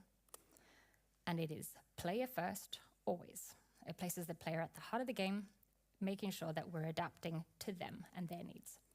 And it's more than just aesthetics, because while visuals and graphics are super essential, user-centered design emphasizes usability, accessibility, and intuitive interactions, ensuring players can just dive in without any unnecessary friction. And it also has feedback and iteration as part of its core loop. So by continuously gathering information and data from player feedback, making refinements and retesting ensures that the end product resonates with its intended audience and it offers a truly immersive experience. And there's a couple of different ways that you can use things like user segmentation as well. If you're not able to live test something, if you're not that far along in the process and you're still in the early stages, you can use tools like user segmentation. So this is Bottles for player types, and it's one of the first ones, which is super useful, but there's so many different kinds as well. This one is from Quantic Foundry, which is based on motivational drivers. Highly, highly recommend it. Very detailed, incredible resource. And Game Refinery has one specifically designed for mobile players. And in each of these, you can deep down into each of the categories and get more information on each of them. And Newzoo actually, I think this is the most recent one that I could find. They released this in 2021. And it actually is super interesting because they've added new categories, because the way that we interact with games today is vastly different to how we interacted with games 10, 20 years ago, thanks to the internet and streaming and devices and all of those kinds of things. So definitely worth watching as well. And during my time at King on Candy Crush Saga, we'd be playtesting all the time. So we'd often tailor many of our features experiences to the user group that we're designing for to ensure that it was engaging and challenging, but still rewarding for them, because we had the luxury of having had a game that's existed for so long that we actually have live data that we can use. And so much of the game's success is attributed to this. I mean, there's many factors, of course, but this is one of the things that contributes to it. And so first up, we look at player behavior. So we often analyze how players engage with the game. If we categorize them as casual, regular, or hardcore players. Those aren't the official categories. I can't talk about the internal things, obviously, but this is just general terms, just disclaimer. But a casual player might receive different things than a more hardcore player would in terms of how we cater features or notifications or something for them. And also spending habits. Not everyone wants to spend money in the game, and that is okay. One of the important things was that every single level in Candy has to be beatable without spending money. Some people want to invest money in their thing. That's your hobby or whatever. Great, good for you. But we want to encourage a kind of game design that doesn't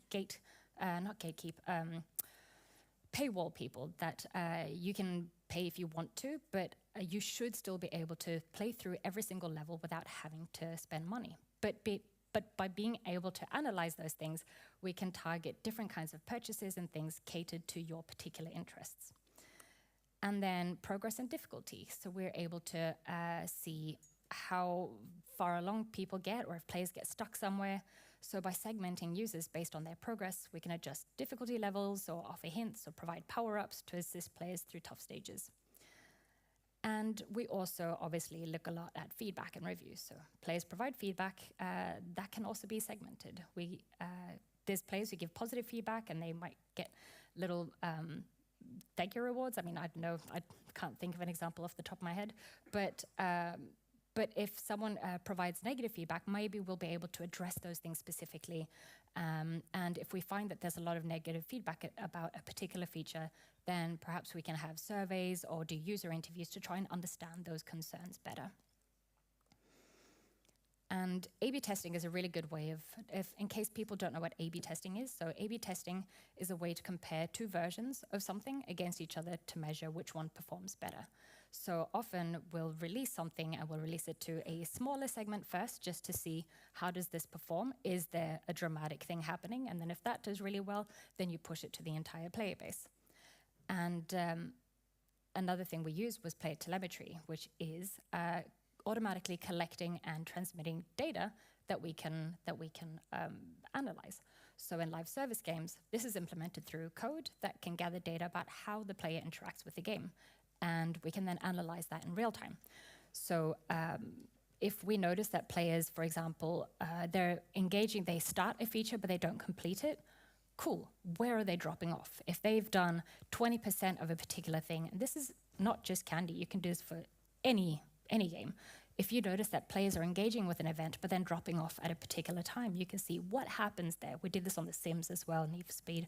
You can see where are they dropping off and why. And you can see, track all the things. You can see what is it that's causing those friction points, and then you can try and amend those. Yes, did on all the things.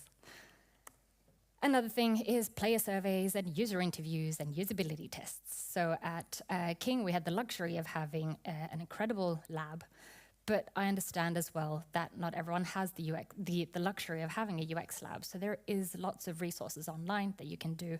And most cities will also have labs that you can, I think, rent in and use the space. But doing this means that you can actually analyze the way that people play your game and ask them questions in real time. Oh, I see that you clicked on this instead of that. Like, I see that you clicked on this. Why did you do that? Or I see that you're getting stuck. What is it that you're hesitant about? And actually getting to play test and talk with people, you can get so much data that you wouldn't get otherwise just from a number on a screen. But it's important to do this with an early prototype. So yeah, when should we be playtesting? As early as possible. So rapid prototyping is about testing something as quickly as you can. So if I'm creating something to get me from point A to point B, so in my head I've got, okay, I want to build a car. But if I build a car from the wheels up, I cannot test it in section 1, 2, 3. By step 4, that's when I have something testable. So instead, we build something like this. So straight away from step 1, you've got something that is testable. That will take you from point A to point B, and then you can iterate on that and build on that until you've got your final vision. Also, as with everything in this presentation, do as I say, not as I do. I am a master of getting sucked into the details and of wanting to do the big masterpiece from the beginning. Also, for any of my teammates maybe watching this stream, that's my disclaimer there.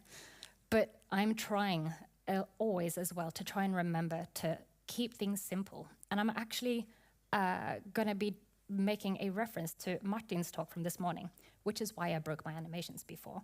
Note to self, don't change your slides just before you're about to give a presentation.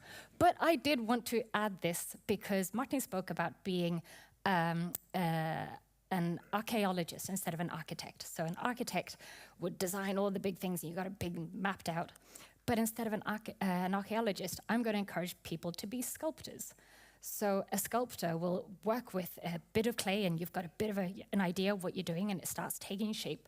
And then you keep chipping at it and refining it until it becomes the Venus de Milon at the end. You know, you work on it, but everything is a lump of clay in the beginning that eventually becomes your final product. And a shameless little plug, and I wish I knew who the artist for that masterpiece is so I could credit them. If anyone knows who drew that, let me know. I did the Google search, couldn't find it. But I actually cover a little bit of the same UX basics that I did here, but in more detail. And then I did a quick run through of the basics of rapid prototyping with a quick live demonstration where I built a 15, 20-minute clickable prototype live with the audience just to show you how quickly and easily it can be done. A little note, though, it's from a few years ago, and I used Adobe XD then. And while I do believe that any tool that works for you is the best tool, but Figma is generally the industry standard, and it's what I tend to recommend for people to use nowadays. I also, in the same category, have another video called User Testing in Under an Hour, which is where I actually encourage people to bring their ideas of the game that they were working on, and we would put together a testing plan and go through how to do user interviews with your player base. And a note here as well, if I could go back in time and change the title of this talk, I'd correct it to user interviews, because it's not user testing, it's a particular kind of user testing. I was a little baby UX designer back then, and I knew so little about UX research at the time, but it's a testament to what I said before, that we're all constantly learning, growing. But it's still a great little workshop for anyone wanting to figure out how to make a basic testing plan and conduct user interviews. So I hear you say, but Anna, but why? This just seems like so much work. Why do I have to do all this? Because, trust me, you have no idea how creatively others are going to interpret your very simple things. But also because different people think differently. And again, I remind you, you're designing your game for your players, not for yourself. And how is your game going to be successful if nobody wants to play it? So, some easy UX wins. What are things that everyone can implement into their game right away? I know that perhaps you're in a different stage, or perhaps you don't have the bandwidth or the resources or the people to be able to do proper play testing. Okay, what are some things that you can implement straight away? Things like visible feedback. How many times have you pressed a button, unsure if anything happened? Make sure that everything in your game, every action needs a response. Players should know when they've interacted with the game.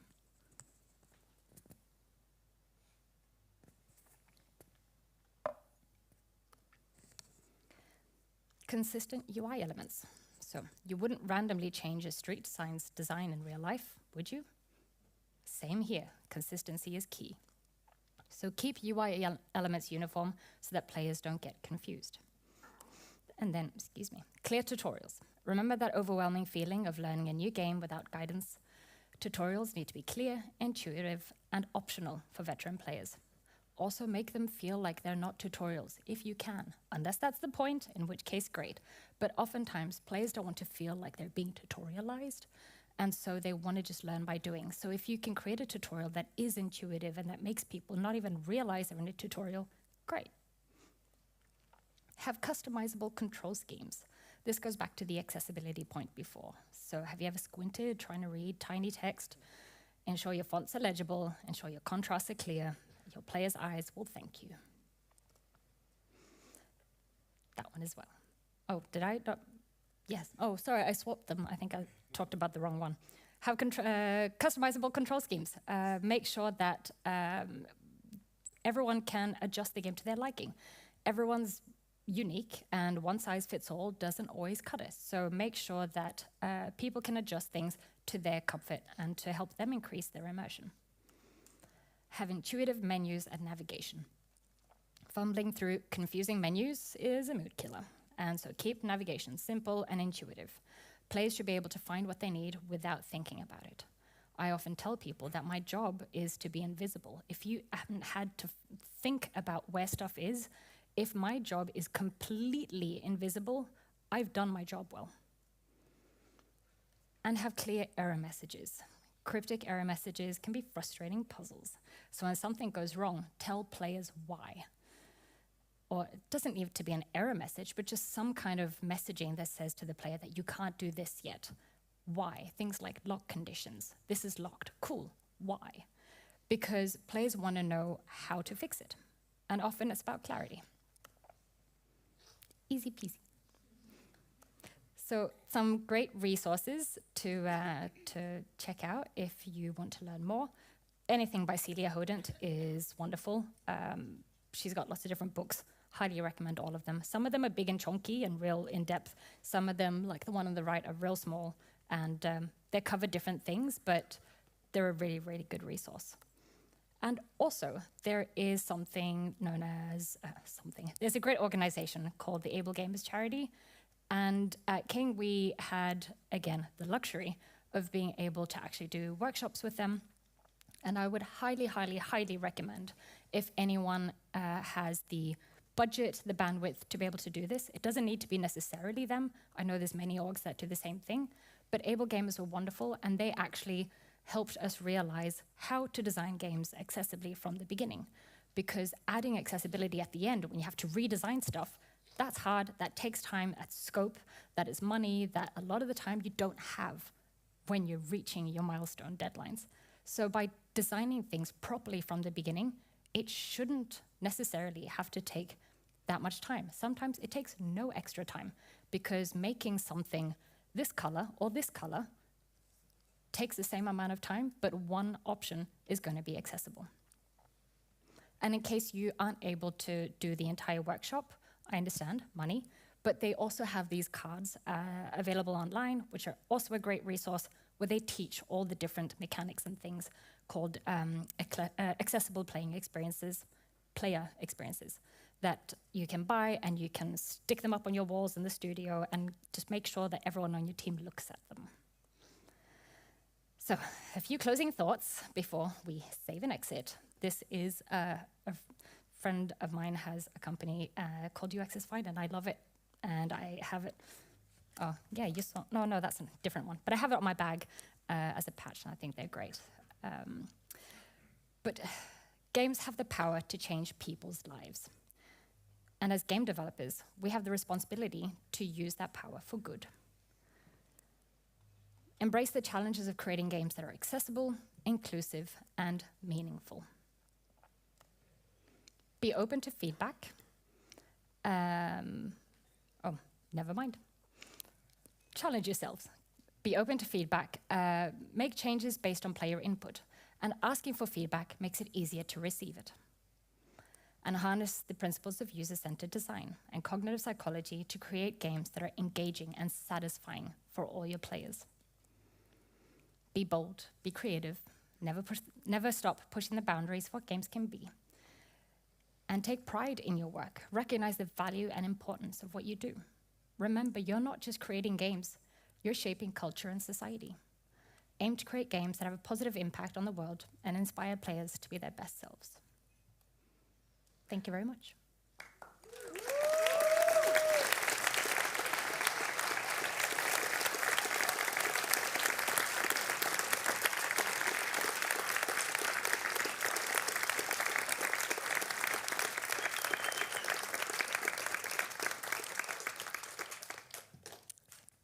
Hi. I just have a question about what was the difference between a game designer and UX designer? So the question was, what is the difference between a game designer and UX designer? So very simplistically, because even within game design, there's so many different types of game design. You've got a systems designer, combat designer, narrative designer, and but the general kind of group, the category of game designers, they're writing the documentation of, like, they're creating the concept of what is the game going to be? What is it we're building? I, as a UX designer, I'm not the one who decides what's going to be in the game. My job is to translate that vision into the interface and the device that we're working with. So if the game designer has a vision of, we're going to be making Super Mario.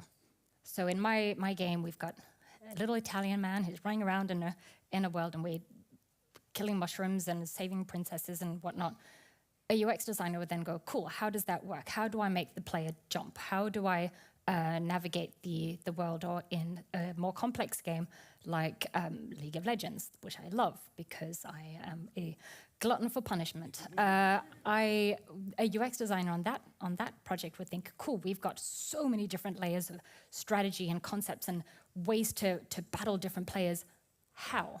So we map the things to our 4 buttons, Q, W, E, R. How do we navigate in the world? How do I find out that I'm being attacked? How do I understand that I'm being attacked? How do I see my health bar? Like all of the different things that the game designer has envisioned, how does that translate and actually become usable and doable for the player?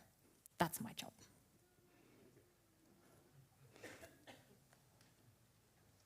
Anyone else?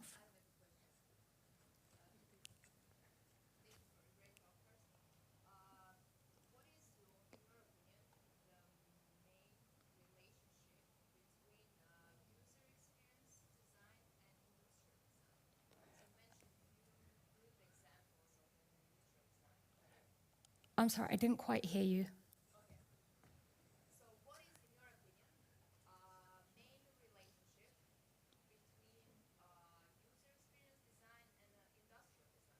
An industrial designer. So the question was, what is the relationship between a UX designer and an industrial designer? Like a product designer? In my opinion. I'm not very well versed in industrial design, so forgive me if there's industrial designers that are going to react to my definitions here. But if I was to think about, like, I think that it might actually be quite similar to the previous question about a product design. What is it we're creating and why? And then what is the usability of that thing? I think the great part about UX design is that it's universal. It translates through all industries, not just video games.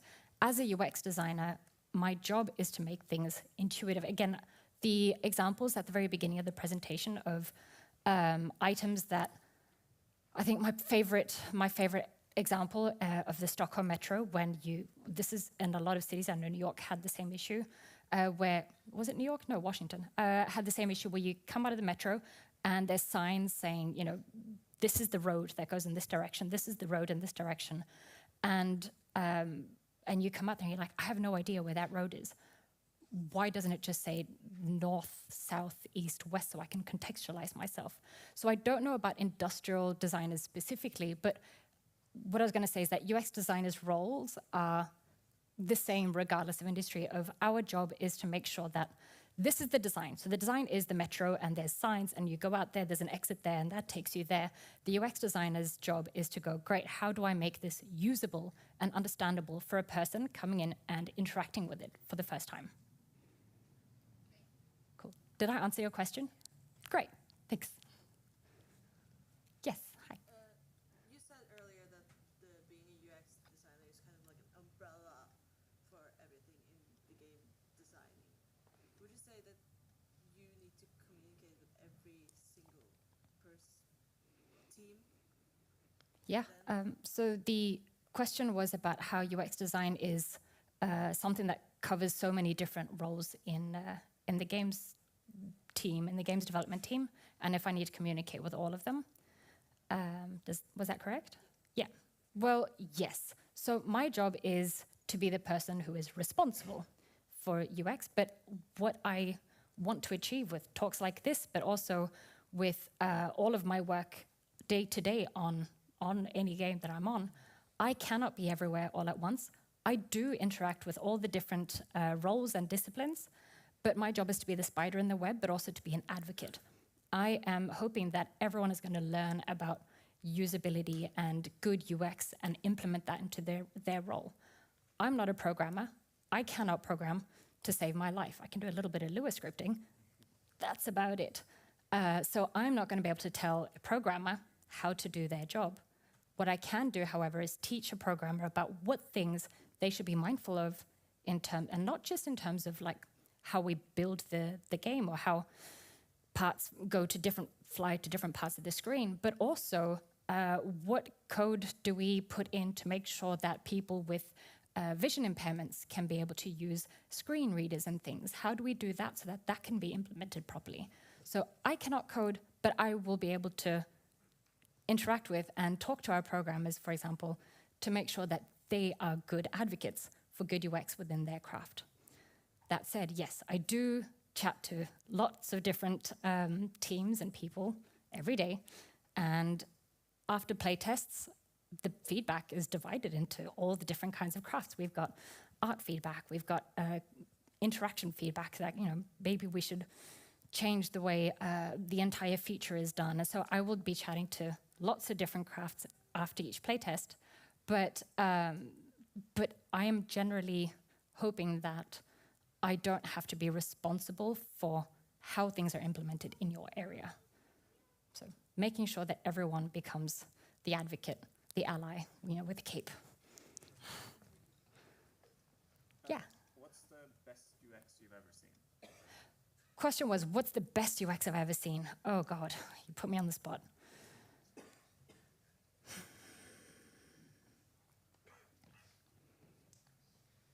Oh, I like stuff like, oh, great example. I think it was Telegram. Yeah, I'm pretty sure it was Telegram. I had written out some text. This isn't the best I've ever seen, obviously. I'm not going to be able to give you an answer off the top of my head, but a few moments that have made me go, ooh, good UX, is, for example, I was using Telegram and I'd written a bunch of things, and then I was like, oh, actually, I want to write all that in all caps. So I selected it and I hit the all caps button, and it all just automatically went into all caps. And I went, oh, it knew what I wanted. And it's those moments where you go, I wasn't expecting it to do that, but you did it, and it just, oh, that just made me happy inside. Yeah, that was a great example. And also things like when, I think it was Slack, that I've got a link and I highlighted text, and I'm so used to highlighting the text, Control K, and then paste link enter, which you do in most other platforms. But on Slack, you can highlight your text, and then I accidentally just pressed paste straight away, and it automatically turned it into a link. Oh, that made me so happy. So yeah, when things expect my intent and I'm able to not have to do all the different steps, that makes me real happy. Yeah. You were saying that developers have to listen to their players and what they want and don't want, but we know that people don't like changes much, and with each new feature, they complain, oh no, bring back this thing. How do you decide what to listen and what not? That's a great question. So the question is about when you implement changes in a product, so many times people are adverse to change because we hate things that are different to how we expect them to be. I remember like when Facebook, I stopped using Facebook a few years ago, but I remember when they rolled out the timeline, everyone just kind of rioted. Everyone's like, nope, we do not like this change. But after a while, you realize, oh, actually, that was quite convenient. And I know I have a case in point for The Sims as well, actually, where we changed the entire UI of the game in app. And it is important to, A, remember why you're doing the thing that you're doing. Make sure that it is a user need that people have highlighted. If you're going to change a thing just because you're changing a thing, what purpose is this serving? Again, is this a user need? A lot of the changes that people dislike when it happens is often because that wasn't a need that they had. Or maybe they just don't see it yet, like with Facebook. Or they're part of a minor demographic that weren't affected by it, whereas the majority actually really loved this change. And so it is important to realize, why are you doing the change? If you have really strong backlash, have a conversation, have a dialogue with your player base, find out why do you have a backlash? Is there something that you can do to make it more seamless and intuitive, and then do that? But if it's just, oh, I don't like change, but you know that you're doing it for the right reason, then sometimes players just have to suck it up. It's that thing of being mindful of what feedback do you listen to and what feedback do you disregard, because not all feedback is equal. Not all feedback is created equal. Sometimes people say that they want a thing when in fact what they're trying to communicate is they want this other thing. I want purple hair and I'm really annoyed because you did another thing, but what they want is hair customization and player customization. So listening to the intent and reading between the lines of the frustration and figuring out what it is that they're actually frustrated about. That was really long-winded, sorry. And I think we're on time. Yes, very good. I'm just, thank you. Yeah, no, this helped me out again. I came in reluctantly. I'm like, hello. I'm the guy who creepily stands here, I guess.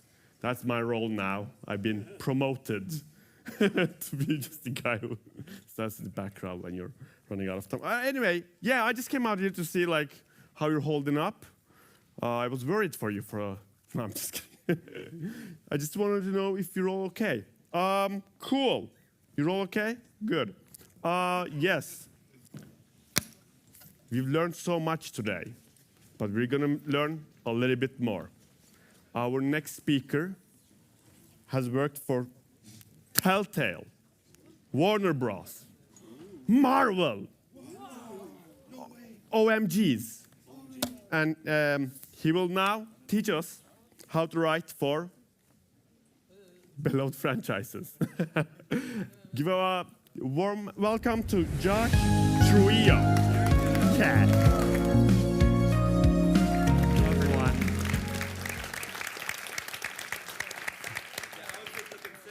I'm sorry? Thank you. Yeah, as you heard, I'm Josh Trujillo. I'm a writer and narrative designer from the far-off land of Los Angeles.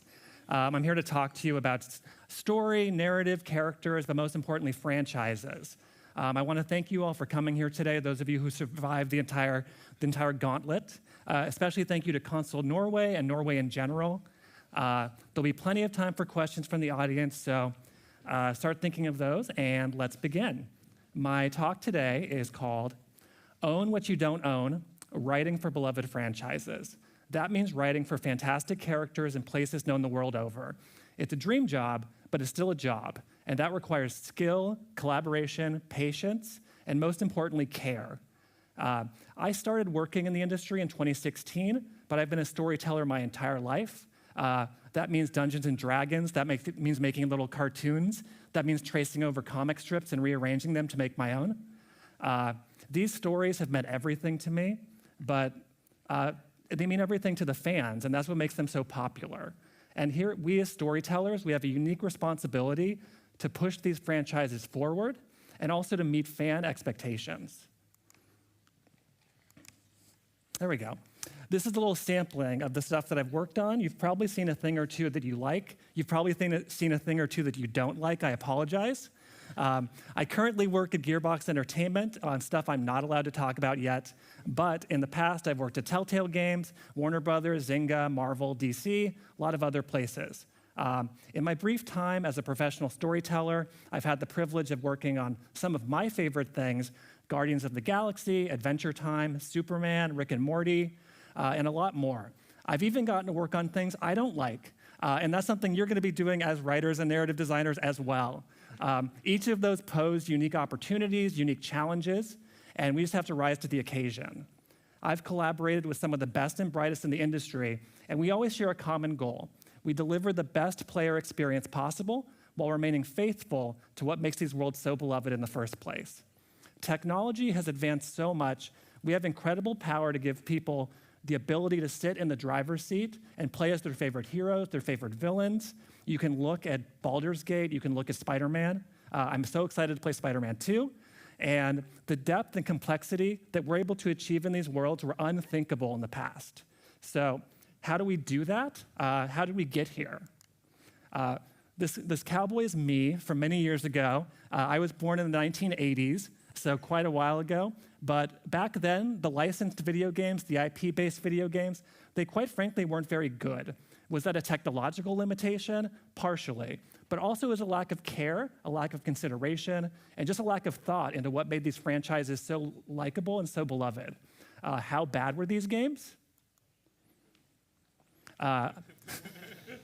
Some of you are very young, so you probably aren't familiar. But there used to be a movie called E.T. the Extraterrestrial. It was the biggest thing in the world at the time, and people were obsessed with it. They would wait in line for months to see this movie. And so when Atari announced that they were going to do an E.T. game, everyone was excited. The stores ordered hundreds of thousands, millions of copies of this game.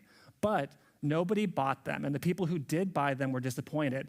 So disappointed that Atari had no choice but to dump these games in a landfill. We thought that was a myth, but we found a landfill. So these games were not faithful to the source material, and they were really driven by executives trying to make a quick bag of cash. That was not unique to E.T. There were Superman games, Spider-Man games.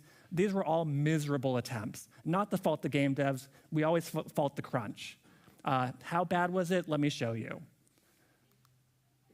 So I'm going to turn the sound off on this one because I'm sparing you the pain. But, oops, let's see.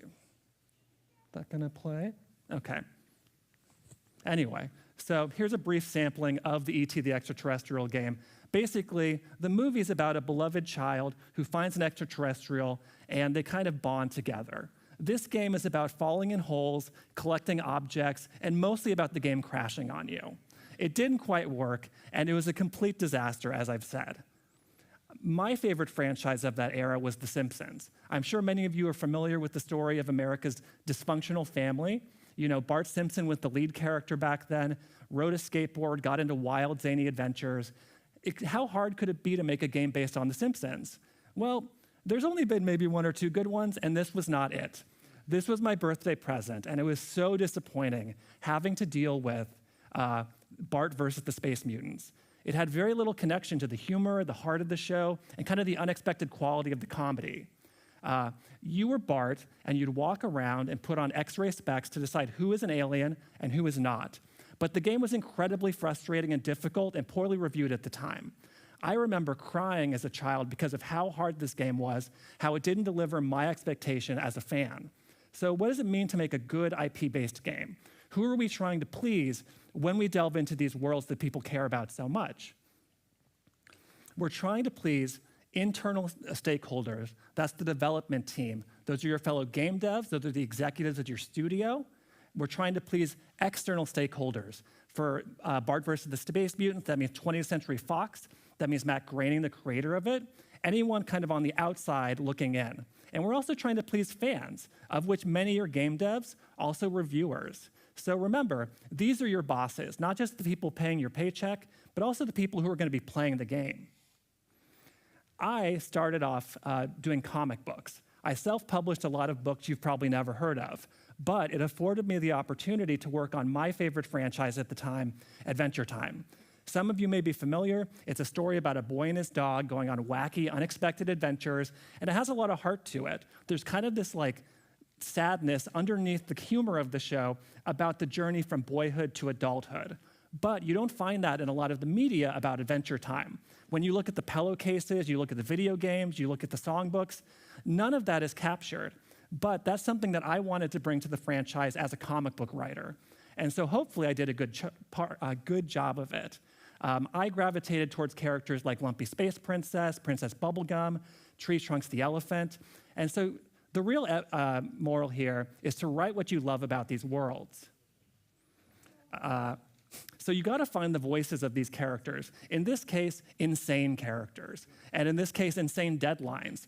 I had to write 3 graphic novels in the span of about a month. So that's about 420 pages in 30 days. Somehow I found my way through it. I'm sure you game devs have had to deal with some similar crunch before. It helped that I was a fan of this world, but it was a perfect place for me to develop my skills, hone character voices, and really get my foot in the door as a franchise writer. Where did that lead me? Telltale Games. So, Telltale Games was a studio known for IP-based work, kind of choose your own adventure, branching narrative stories featuring your favorite franchises. That means Game of Thrones, it means Tales from the Borderlands, Wolf Among Us, and of course, The Walking Dead. These were all compelling stories that went beyond fan expectations and pushed the franchise forward. So much so that that girl on the right, Clementine, made the jump from the Telltale Games into the continuity of The Walking Dead itself. That's no small feat. I applied for a job at Telltale Games on a whim based on a Twitter ad. Within an hour, I got a call back. They were looking for people who wanted to write unique character voices. They needed someone who could kind of bridge that gap between fan expectations and playability. For me, I was asked to write a writing sample based off a game that was either in the works or a game that was already out. I chose Guardians of the Galaxy. So they had not yet released the game, but they had announced it. But they'd also announced that the Guardians of the Galaxy franchise was not the movie franchise, not the comic franchise, kind of this legally distinct halfway point. So as you know, this franchise is known for its kind of eccentric humor, its wit, it's kind of it bites a little bit, acerbic wit. And also, you know, there's a lot of heart to it. They're a family, they're a dysfunctional family, not unlike Adventure Time, not unlike The Simpsons. So I wrote a scene featuring Star-Lord, who I assumed would be the playable character, and I also wrote a scene with him and Gamora. Gamora is a warrior by nature. She's a little stiff, but she has a heart underneath. She's vulnerable despite what she puts out. So a lot of people, I figured, when they're writing a Guardians of the Galaxy script, they're going to focus on the humor. Everyone's going to gravitate towards Rocket Raccoon, Groot, and Drax. I wanted to do something different. I knew that the character relationships were important to Telltale Games as much as they were important to me.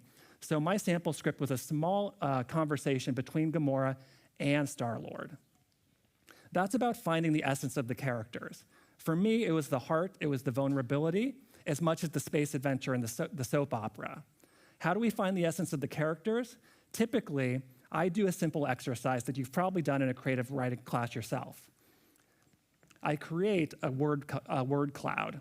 So for Star-Lord, what are his key traits? He's a leader of the Guardians of the Galaxy. He sees himself as a hero. He's generally unprepared despite that fact. He's a bit of a ladies' man, but also a smart aleck. A man-child, a lover, clever, and nostalgic. He loves the 80s, he loves his favorite music.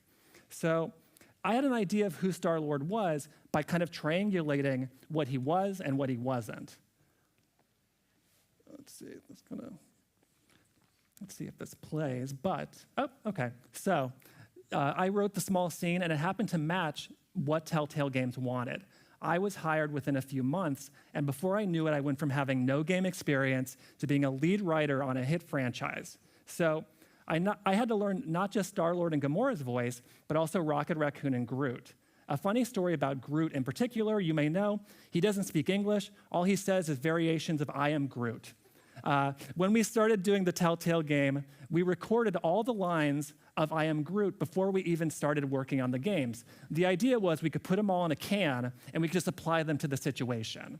Well, I happened to write such a heartfelt Groot scene that we had to call the voice actor back to get more I am Groots. And it turns out that voice actor actually won an award for doing the Groot lines.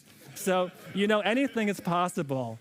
Even the character that you think doesn't quite have that heart, isn't going to connect with the audience, it usually does. You never underestimate that every character is someone's favorite. So there's a lot of humor in the series. This is a scene in particular that I wanted to show you guys, but it's mostly a conversation. Peter Quill, Star-Lord, is knocked unconscious, and the group is fighting over his belongings, assuming he's already dead. So that was a fun exercise for me. You get the playful banter that fans had come to expect. And also you get a little bit of that acerbic wit coming from Rocket himself. So that's easy to do. I'm a big comic book fan, obviously. I'm a big Marvel fan. I love the movies. And I know this world really well. But that's not always the case. You're going to be confronted with franchises that you aren't very familiar with. Maybe you don't care that much about. But remember, you are a storyteller, and your duty is to deliver for the player. So what happens if you don't know these worlds? Well, like I said, it's a job. You're not always going to get to work on your dream franchise. You're going to have to work on some things that are a little less meaningful to you. This is a job that saved me after Telltale collapsed. Farmville 3, I'm sure you're familiar, or your aunts are familiar playing on Facebook. It's a farm simulator. You tap cows, earn stars, and collect points. I worked on this game for almost 2 years. You don't think a game like this has dialogue. It has thousands of lines of dialogue. Most of them are about tapping cows to collect stars, but there's also a lot of character involved. I had to create over a dozen original characters that fit into this franchise.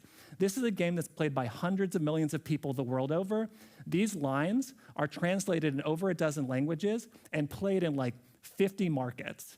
And so an example of the challenges of writing for Farmville was I wrote a line based off of cow, and I won't say what the cow's name was. However, the cow's name was also the name of a very important prime minister's wife.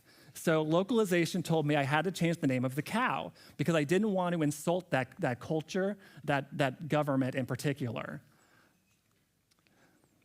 So it's a very simple overhead game, isometric camera, you're pressing buttons, it's very addictive. I didn't know anything about this world coming into it, but I had to lean on the people in my life who I did know about this franchise. My Aunt Liz, my elderly neighbor Helen, they were addicted to Farmville. And so that's something that I had to lean on in order to have a better understanding of what was compelling about the farm. What were the things that made people interested? What kept them coming back? This is the third installment.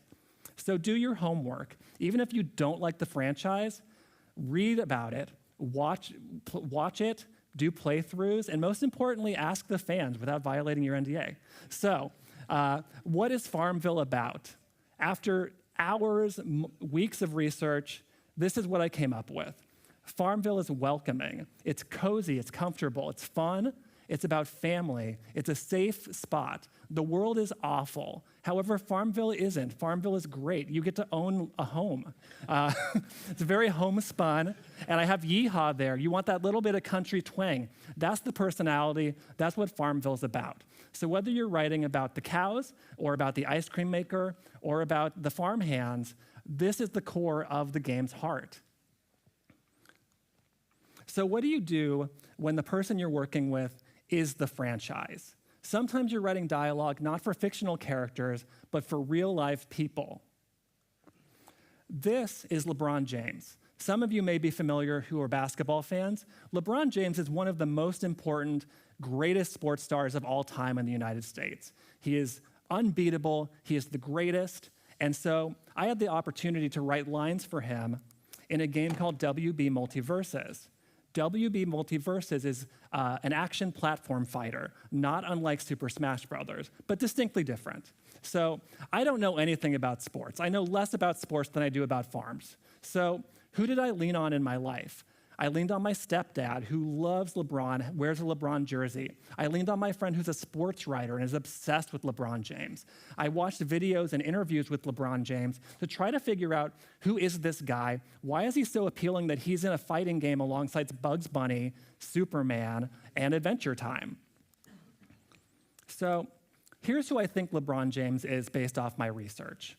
He's humorous. He has a sense of humor.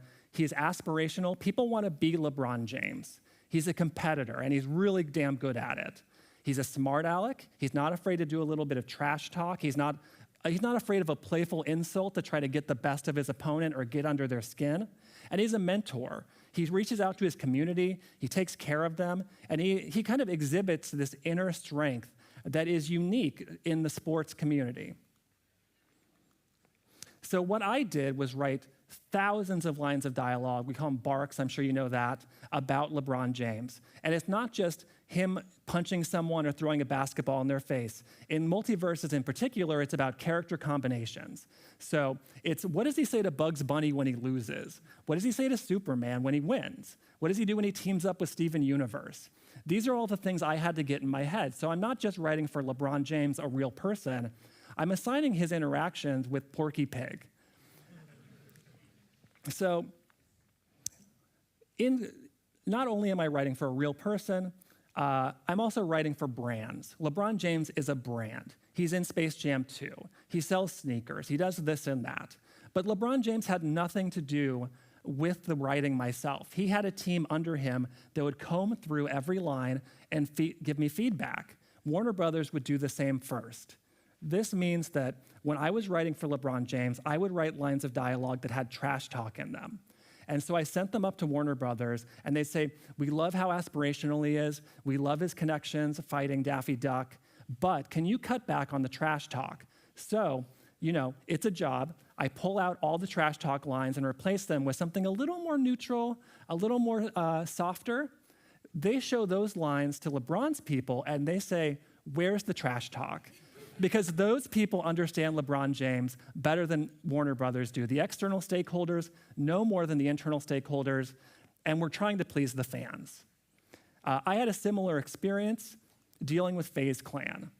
I don't know if you know FaZe Clan. FaZe Clan is an esports juggernaut.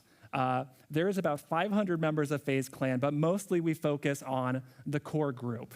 I wrote a Batman versus FaZe Clan crossover comic book in which FaZe Clan goes inside the game and teams up with the Dark Knight and some of his allies to take out the Arkham inmate villains. This is an insane premise, and this is what FaZe Clan came to me with. Unlike LeBron James, kind of protected by his people, FaZe Clan directly worked with me. They gave specific feedbacks on what I was supposed to do. We want to be more like this. We want to team up with Nightwing. We want to fight the Joker. I want to say this cool line. And you know what? I accommodated that and tried to massage those into something awesome. I failed. So this is an example of the kind of dialogue that I would write in Batman versus FaZe Clan. I'm proud of this line. It was very meme-worthy. You may have seen it on Reddit. But the FaZe Clan people loved the comic. They had so much enthusiasm. They loved Batman. They loved comic books.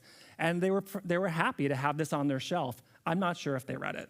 But I had to please them. I had to fulfill that fantasy of theirs of teaming up with Batman. In many ways, I was fulfilling this kind of experience that a player would have playing a Batman video game. So this was the worst reviewed comic of the year it came out.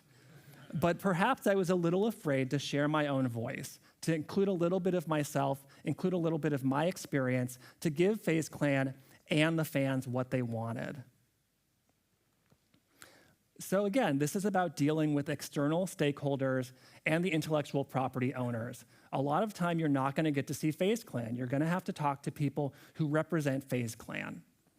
And sometimes the companies will come to you looking for cross-promotional opportunities. I was on a transmedia panel yesterday, and that really comes down to, we're not just making a game, we're making a movie, we're making a podcast, we're making a cereal, and they want you to be on the ground floor of that and kind of work with a greater team. Collaboration is key, not just in game development, but working in multimedia. So an example of this was working on the Rick and Morty comic books. So I'm sure you know Rick and Morty. He's a mad scientist, he's a scared teenager, and they go on a lot of raunchy adventures together. I happen to enjoy the series quite a bit, and Cartoon Network was happy to work with me based off of my experience working in video games and in comic books.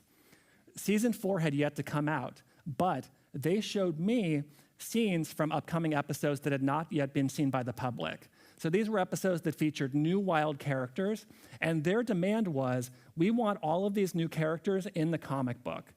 However, unlike a thing that's already out, you don't know what the fans want yet. You don't have that like, oh, okay, Batman's the most popular character in the franchise. Oh, everyone loves Rocket Raccoon. You have to guess. In this case, I decided on 2 characters in particular. I did fascist teddy bear Rick, and I also chose a group of characters known as the Slut Dragons. They are what they sound like. So they were fun to write. It was easy to find their voices based off the stellar writing of the show. And the partner, Oni Press, was very happy with what we came up with. You can find this miniseries, Worlds Apart, probably at your local comic book shop, if they have local comic book shops out here. But this was an example of working in a greater team. This was an example of pleasing the expectations and working kind of ahead of the curve. Sometimes you don't get to work with things that already exist. Sometimes you're asked to create something new, like Clementine from the Walking Dead franchise. An example of this is a Captain America character I helped create called Aaron Fisher. So Aaron Fisher is one of several new Captain Americas who take on the mantle to fight injustice in their communities. Aaron is a gay runaway from Missouri.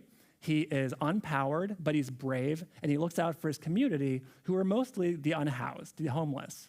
So I thought I was just doing a small tie-in comic for a larger miniseries, but it must have been a slow news day because this completely blew up.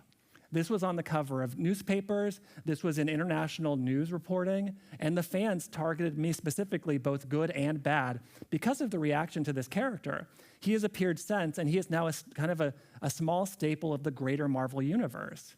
So that's great. I created a new toy that fit, but I had to triangulate what made Captain America special. He's an underdog, he's brave, he's courageous, and he fights for his community no matter what. And so he's not about wearing the stars and the shield. He's inspired by Captain America. It's not necessarily patriotism. I was trying to find, what does a Gen Z Captain America look like?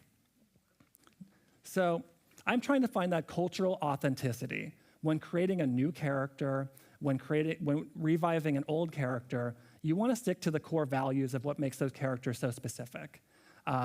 For one example of this is the Blue Beetle.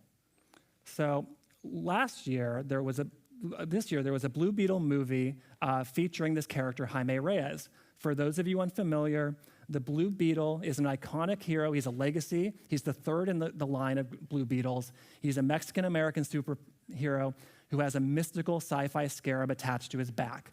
With it, he can do anything he imagines. They wanted me to revitalize the character to tie in a little bit closer to the movie. Not exactly like the movie, but he was in a new city, interacting with new characters and facing new problems as a young adult versus a high schooler. So I had to work hard and think, how does he fit not just within his own universe, but also how does he work to the greater DC universe and also the greater comics universe? What gap can Jaime fill that Spider-Man, for example, doesn't? For me, that was his culture. I am Latino, and Jaime is Latino. I wanted to lean into what made him stand out. And so that meant Spanish. You know, it's very unusual to have foreign languages presented in American comics. But for here, I advocated to have unique dialogue that was untranslated in Spanish. I was afraid that this would isolate the book from kind of casual readers, but the opposite happened. I got a lot of fans who thanked me for showing Jaime as what he really was, someone who grew up in a bilingual household. The only people that I angered were the kind of people you imagine. There's a guy from Scotland who tweets at me every so often, and he wants a discount every time the issue comes out because he can't understand the Spanish. Don't be that guy. So I was overjoyed with the reaction to the book, and we're doing a monthly comic based off the Blue Beetle now, instead of just a mini-series. This is a lasting addition to the mythos that's going to be around long after I move on to the next thing. Sometimes, though, that doesn't always work out so well. And sometimes you're given expectations or deliverables or rules that don't necessarily align with what your sensibilities are. I always try to tell myself, you need to roll with the punches. You need to be a good collaborator. You need to push the franchise forward however you can. For Blue Beetle, that was pushing his age forward. For Rick and Morty, it was introducing these new elements, introducing these new characters to the franchise in a way that fans would get excited about. For Guardians of the Galaxy, it's finding that line between the movies and the comic books that felt distinctly telltale. And sometimes we're more successful than others. I'm very grateful for the opportunities that I've had, and some of them have been very, very challenging. This is a project that I worked on during the pandemic, and this was incredibly difficult for me, not just because I'm not necessarily the biggest fan of the Harry Potter franchise, but because of the controversies surrounding him. However, we had specific goals here. We wanted to set the thing before the franchise is known in the movies. So we had an 1880s setting, almost Downton Abbey meets Harry Potter. We wanted to expand on the lore. We wanted to touch on elements, characters, creatures that maybe were underserved in the movie franchise or only barely touched on in the books. We wanted players to live the fantasy. We wanted everyone to feel like they were a young wizard at Hogwarts. They had the opportunity to inhabit those roles, to have that great power, to go to school, and to be a hero or a villain, depending on what side you wanted to do that. And also, this was a personal goal of mine. I wanted to do better. I'm not going to dwell on the controversy surrounding this work. However, I will say that the development team worked tirelessly to do better. We had a very progressive narrative team who hired cultural advisors, sensitivity readers, enthusiastic stakeholders, everyone from the external stakeholders all the way down to me, a writer, worked to make this better. So we all asked ourselves, how do we do that? And for me, that was finding the heart of the franchise, finding the things that fans gravitated towards. It's a mystic power fantasy. It's a coming-of-age story. It's about adolescence. It's about growing up. And everyone can relate to that. So again, you have to roll with the punches. You have to be a good collaborator. And you have to push the franchise forward. That's not always easy. And you know what? I'm going to be working on a lot of franchises going forward, hopefully, that I care about very deeply. I'm going to be working on franchises going forward that maybe I don't know about and I have to do my homework for. But the goal is always to be a good custodian. You have to leave these worlds better than when you found them. You don't want to be the E.T. game. You don't want to be Bart versus the Space Mutants. You want to be The Walking Dead. You want to be Spider-Man 2. You want to be Baldur's Gate. So think about when you're doing your writing, when you're telling your story, what can you add to it? How can you put your fingerprints on it? For me, that's about heart. That's about empathy. For others, it's about high stakes action, ratcheting things up. It's about living that adventure. Really look at what your sensibilities are, what draws you to the franchise. Even if it's something you don't particularly care about, maybe there is some kernel, maybe there's some character, maybe there's a line of dialogue that unlocks something for you. Do your homework. Talk to the people in your life and most importantly, care. People can smell a mile away when something is kind of a flash in the pan tie-in comic book, tie-in video game, or if it's just an unnecessary sequel. Hopefully, you'll be hearing a lot more from me in the future, both at Gearbox and who knows what the future holds for me. Every IP presents a new challenge, but it gets easier over time. This is about finding character voices, tone, and what makes the franchise so successful. Hopefully, you guys will get to work on existing franchises that are wildly popular, but what I really want for you is to take these lessons and develop the franchises of tomorrow. What do you like about Superman and LeBron James that you could combine and make a compelling video game? Except for Shaq Fu, but what does a superhero basketball player look like? What does a good ET game look like? That game was so bad that they never dared try it again. And they've made good Simpsons games since then because they involved people who actually care, people who know. You gotta sometimes advocate for what's important to you, and ultimately that's about story, that's about care. So I have a little bit more time here. I wanted you to think about what questions you might wanna ask me, and if you don't have any questions, please admire how cute my dog is.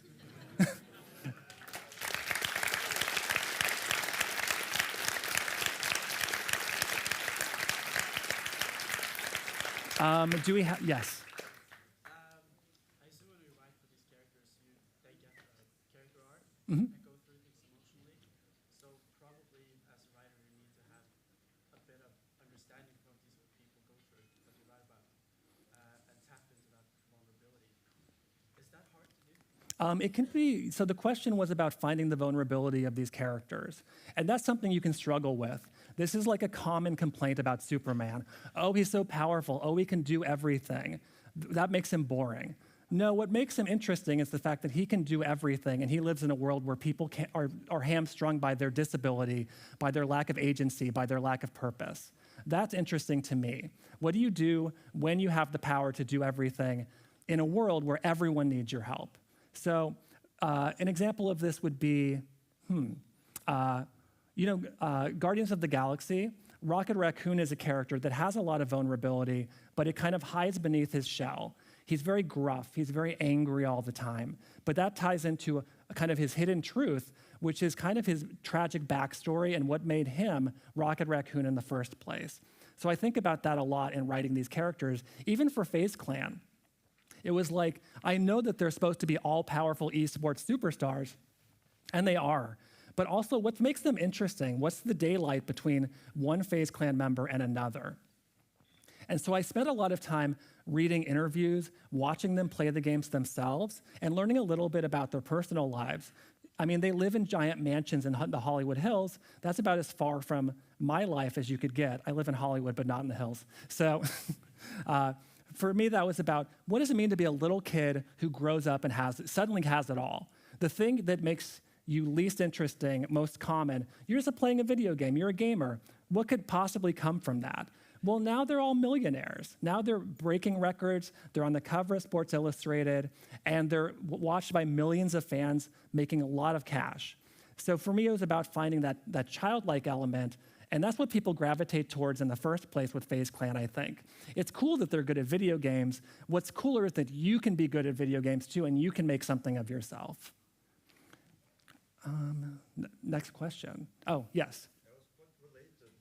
When you're building these worlds and setting up characters and the conflicts between the characters, how do you have any tricks or hints and sort of caveats on how to do that? You set up the conflict first and then build the character to support the conflict? Yeah, so it's like a chicken. It's a chicken and the egg problem, right? So you want to find the conflict between these characters, but also you want to establish the character voices as well. So this is something I struggle with a lot in my comic book work because you have more carte blanche to tell whatever kind of story you want. And this is something I bump up against my editor. I go, oh, I have a really cool character moment. And he says, that's great, but where's the story? Where's the conflict? Where's the tension? And so I have to look at what came before. The good news in working on an established franchise, you have the luxury of hundreds of issues of comic books, perhaps, movies, TV shows, comic strips. And so, I look at what hasn't been done. How can we change the franchise for the better? How can we push it forward? In let's see. In Hogwarts, these are kind of powerful wizard characters, but the conflict is kind of a shell. What we're dealing with is the conflict of being young, of these interpersonal dynamics, of having these companion characters that you build those relationships with, and what's the tension therein. You might become more of a dark wizard, and that's something that might put you at odds with your best friend. And so for me, that's the conflict of the story, not fighting dark wizards or any creature of the week. Yes. Oh, towards the back, yeah. I was just curious, because we've been seeing a lot of big franchises that have been struggling. Maybe some people would say they've lost their identity. Mm-hmm. I won't name any names. We all know who they are. We'll talk later. What would you say are the biggest sort of pitfalls? What do you really have to avoid to fall into that morass where the fans are leaving, or where it breaks expectations too much? Yeah, so the question is about how does a franchise grow with its audience a little bit to stop from becoming stale? So we've all, like he said, all these franchises, they have to continue. Superman has had the luxury of being around for, 80 years because he's constantly reinvented and made contemporary and made relevant. The best example I can think of a franchise that has grown up with its audience and evolved is Adventure Time. What started as kind of juvenile, erratic humor, I don't know if you've seen the latest miniseries, Fiona and Cake, but it kind of turned into a Neon Genesis Evangelion-style story about depression and loss and overcoming that. And that's something that you never would have imagined 15, 20 years ago when it started as a little short about a kid screaming for 5 minutes straight. So that's an example, I think, of a franchise evolving and becoming a part of its audience. Other franchises, there are a lot of major cartoon franchises that I feel like are locked in place. The Simpsons, for example, that's a show that's been on for, 700 episodes. I've seen almost every episode of The Simpsons. That is as much a curse as it is a blessing. But they are locked in place. The humor has evolved and shifted with the times, but they're always going to be that core family unit living in Springfield. Would the show have been better had they grown up? Maybe. But ultimately, that people want that comfort of going back to those familiar characters. A similar show that has evolved a little bit would be King of the Hill, which let the characters age and grow up. So personally, I like to see the characters grow with the audience in terms of aging, in terms of finding new problems and finding new adventures. But there is something to say about finding a way to shine an old franchise and tell a great story with the same parts. SpongeBob SquarePants is still hilarious 20 years later, and nothing has changed about it, nor will it ever. Yes? Do you have any tips or book recommendations for people who want to get better at writing characters and worlds?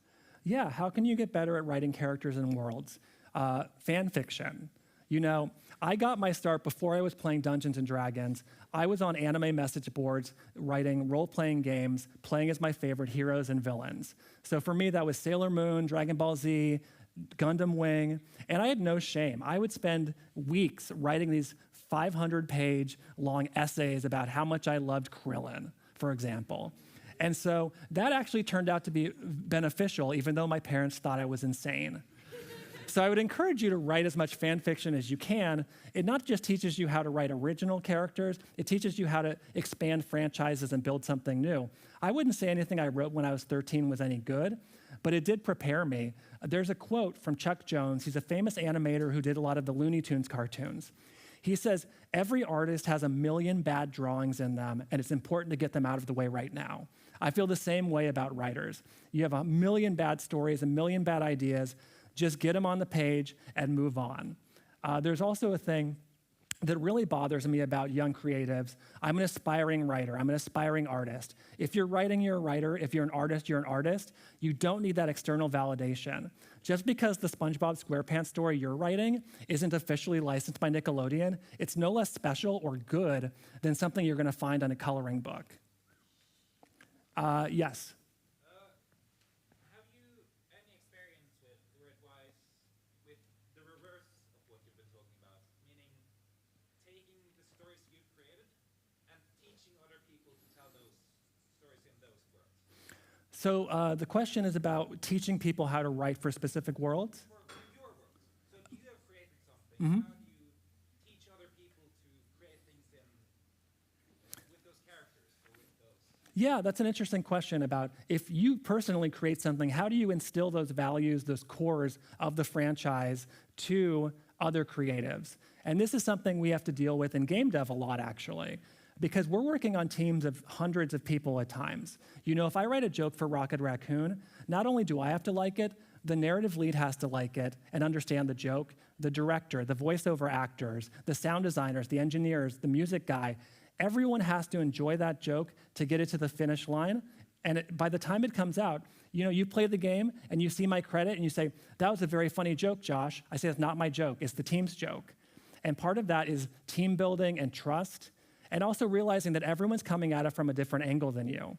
What was fun about the Guardians of the Galaxy series that I worked on at Telltale, every episode really spotlighted a different character of the team, and so we gravitated towards the ones that meant the most of us. Oddly enough, I found a lot that, like in Drax the Destroyer. Drax is a very wooden character. He doesn't understand metaphor, for example. He doesn't speak in contractions very often. He takes everything at face value. But he loved his daughter. He's experienced incredible loss that stunted him as a character. And that's something I had to instill, not just to the writers I was working with, but also the designers, you know? So it's an ongoing process. And no one has a bad take on a character. If you see something in Batman that's compelling to you, that's just as valid as what the creator of Batman sees in the Batman. So I would continue to make it an ongoing conversation. Find those pillars, find that word cloud that means something to you, maybe compare it to the team's word clouds, and find the difference there, find the similarities, and you'll find a much more cohesive take on the characters. Oh, yes.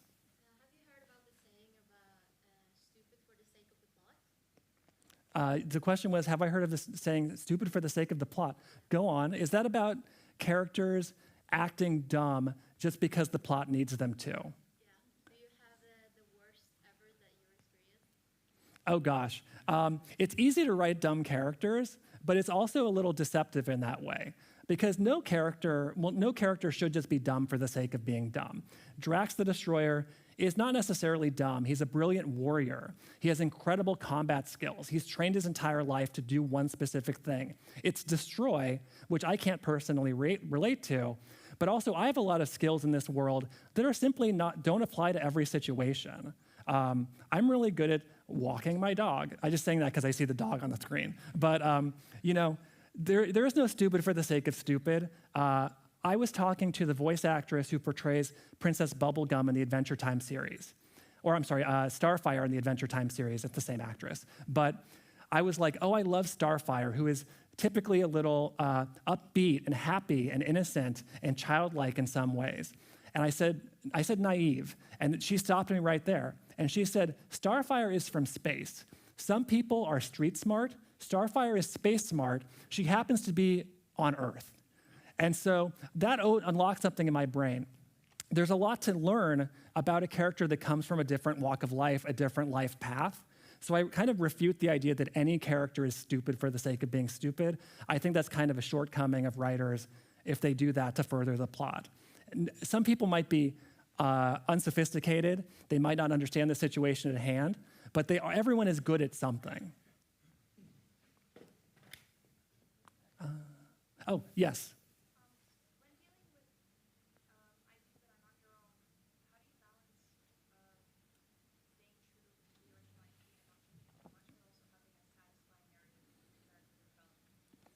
Yeah, so the question is about kind of about how do you avoid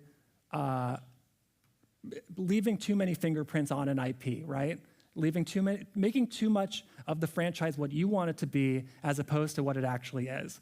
I think we've all seen or read franchises that maybe you can tell that they had a specific vendetta against the franchise itself.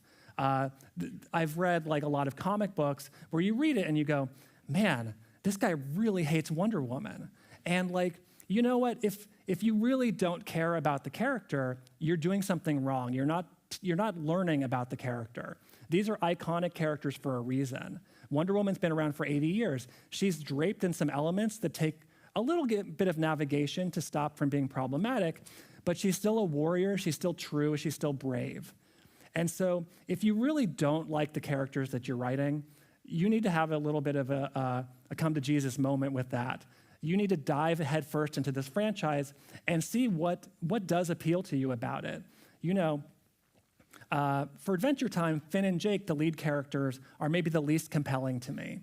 I like the supporting cast because they're different facets of kind of human shortcomings, weaknesses, and also specificity. Lumpy Space Princess, incredibly vain. Princess Bubblegum, perhaps a little too intellectual for the room. Marceline, a little selfish and a little sassy. So I think there's always something you can find in a franchise, but we've all experienced games or movies or TV shows that do seem to not like what they're actually working on. So just find the heart of the characters and find it how it relates to you. Yes?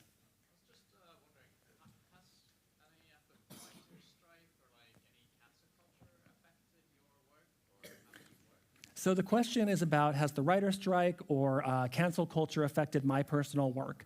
Since I work in video games and I work in comic books, we are not protected by any union. So that has not affected me on like a actual level, I'd say. In terms of cancel culture, you know, there's always been problematic stories you can tell with these characters. I think we've always seen franchises that perhaps trade in tropes or misogyny or prejudice, and that's something we want to avoid at all costs. We want to look for the bright spots in these franchises. There are things that we could look at under a magnifying glass and say, that's not appropriate for this era. And I agree, we're pushing these franchises forward. You have to disregard in some level or evolve what came before. This is especially true in comic books. Some of these characters have been around for 90 years, and you go back to the stories like World War II or before, and it is a nightmare. But we want to find a modern spin on it. At its heart, these are adventure stories featuring powerful characters that inspire people, especially children. So cancel culture hasn't really impacted my work. It's something I'm always mindful of. I'm not afraid of Adventure Time getting canceled. That would be a shortcoming of the creative staff of not looking at a way to make these characters or these storylines more universally appealing. Yes? I'm so sorry? I'm having trouble hearing you. Oh, how do I write captivating dialogue? So, thank you for that. So, you know, every character has unique tics that kind of make them vocally interesting, finding their character voice. Rocket Raccoon, a wise guy, a smart aleck. He speaks in a lot of contractions. He kind of has this like Brooklyn-y element to him, the sarcasm. Characters like Drax don't speak in contractions. These are kind of very overt things you can do to the dialogue that make them stand out from each other. Groot, you know, you add italics or an exclamation point or a question mark, it completely changes the meaning of I am Groot. So that's something I look at. You don't want every character to sound the same. The most successful franchises, the most successful characters, you can tell the difference between them. Batman and Superman have different voices based off of kind of their needs and desires and their backgrounds. That's something I definitely keep in mind when I'm writing for these franchises. Oh.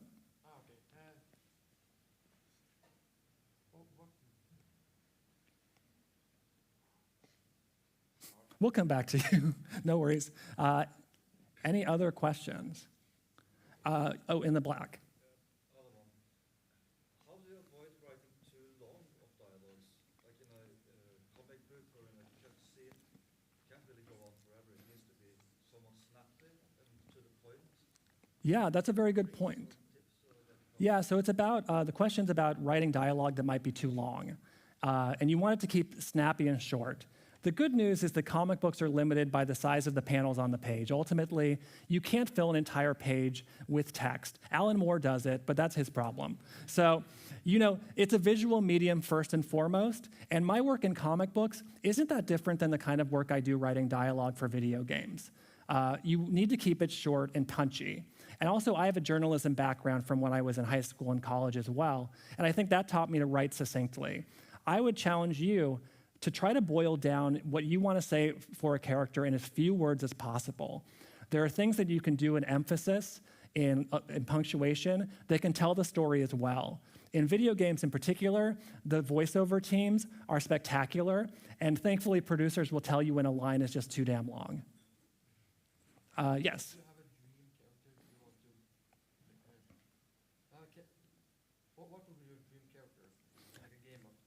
What would be my dream character? You know, I've been very lucky to work with a lot of my heroes and villains that I've always wanted to. A character that I'm particularly interested in would be like Han Solo. I know that Star-Lord, people kind of assume that he's just Han Solo, but they're so different in terms of like, Han is vulnerable in a different way. He's a little brutish, he's a little off-putting, and there's a lot of heart there that I think differentiates from Star-Lord's vulnerability. It's not about tragedy with Han Solo necessarily. It's about unwillingness to put his heart into something. So that's kind of a dream job for me. I love all the Disney characters. You know, give me a Disney princess, I'll make them shine. But in terms of gaming, I mean, Spider-Man, you know? Like, that's the dream. That's franchise writing at the top of its game. Baldur's Gate. We live in a golden age of franchise writing for video games, and I hope you all get a chance to put your fingerprints on your favorite characters too. Yeah, so if there are no more questions or you can find me afterwards, we'll talk about this later. But once again, thank you for having me, guys. If you like me, find me online. I lost his keys man. I lost my keys man. And thank you and enjoy the rest of the console.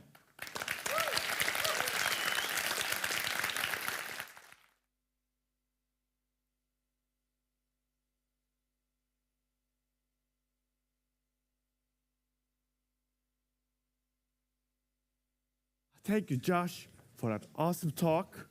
All right, peeps. First of all, check out what I can do.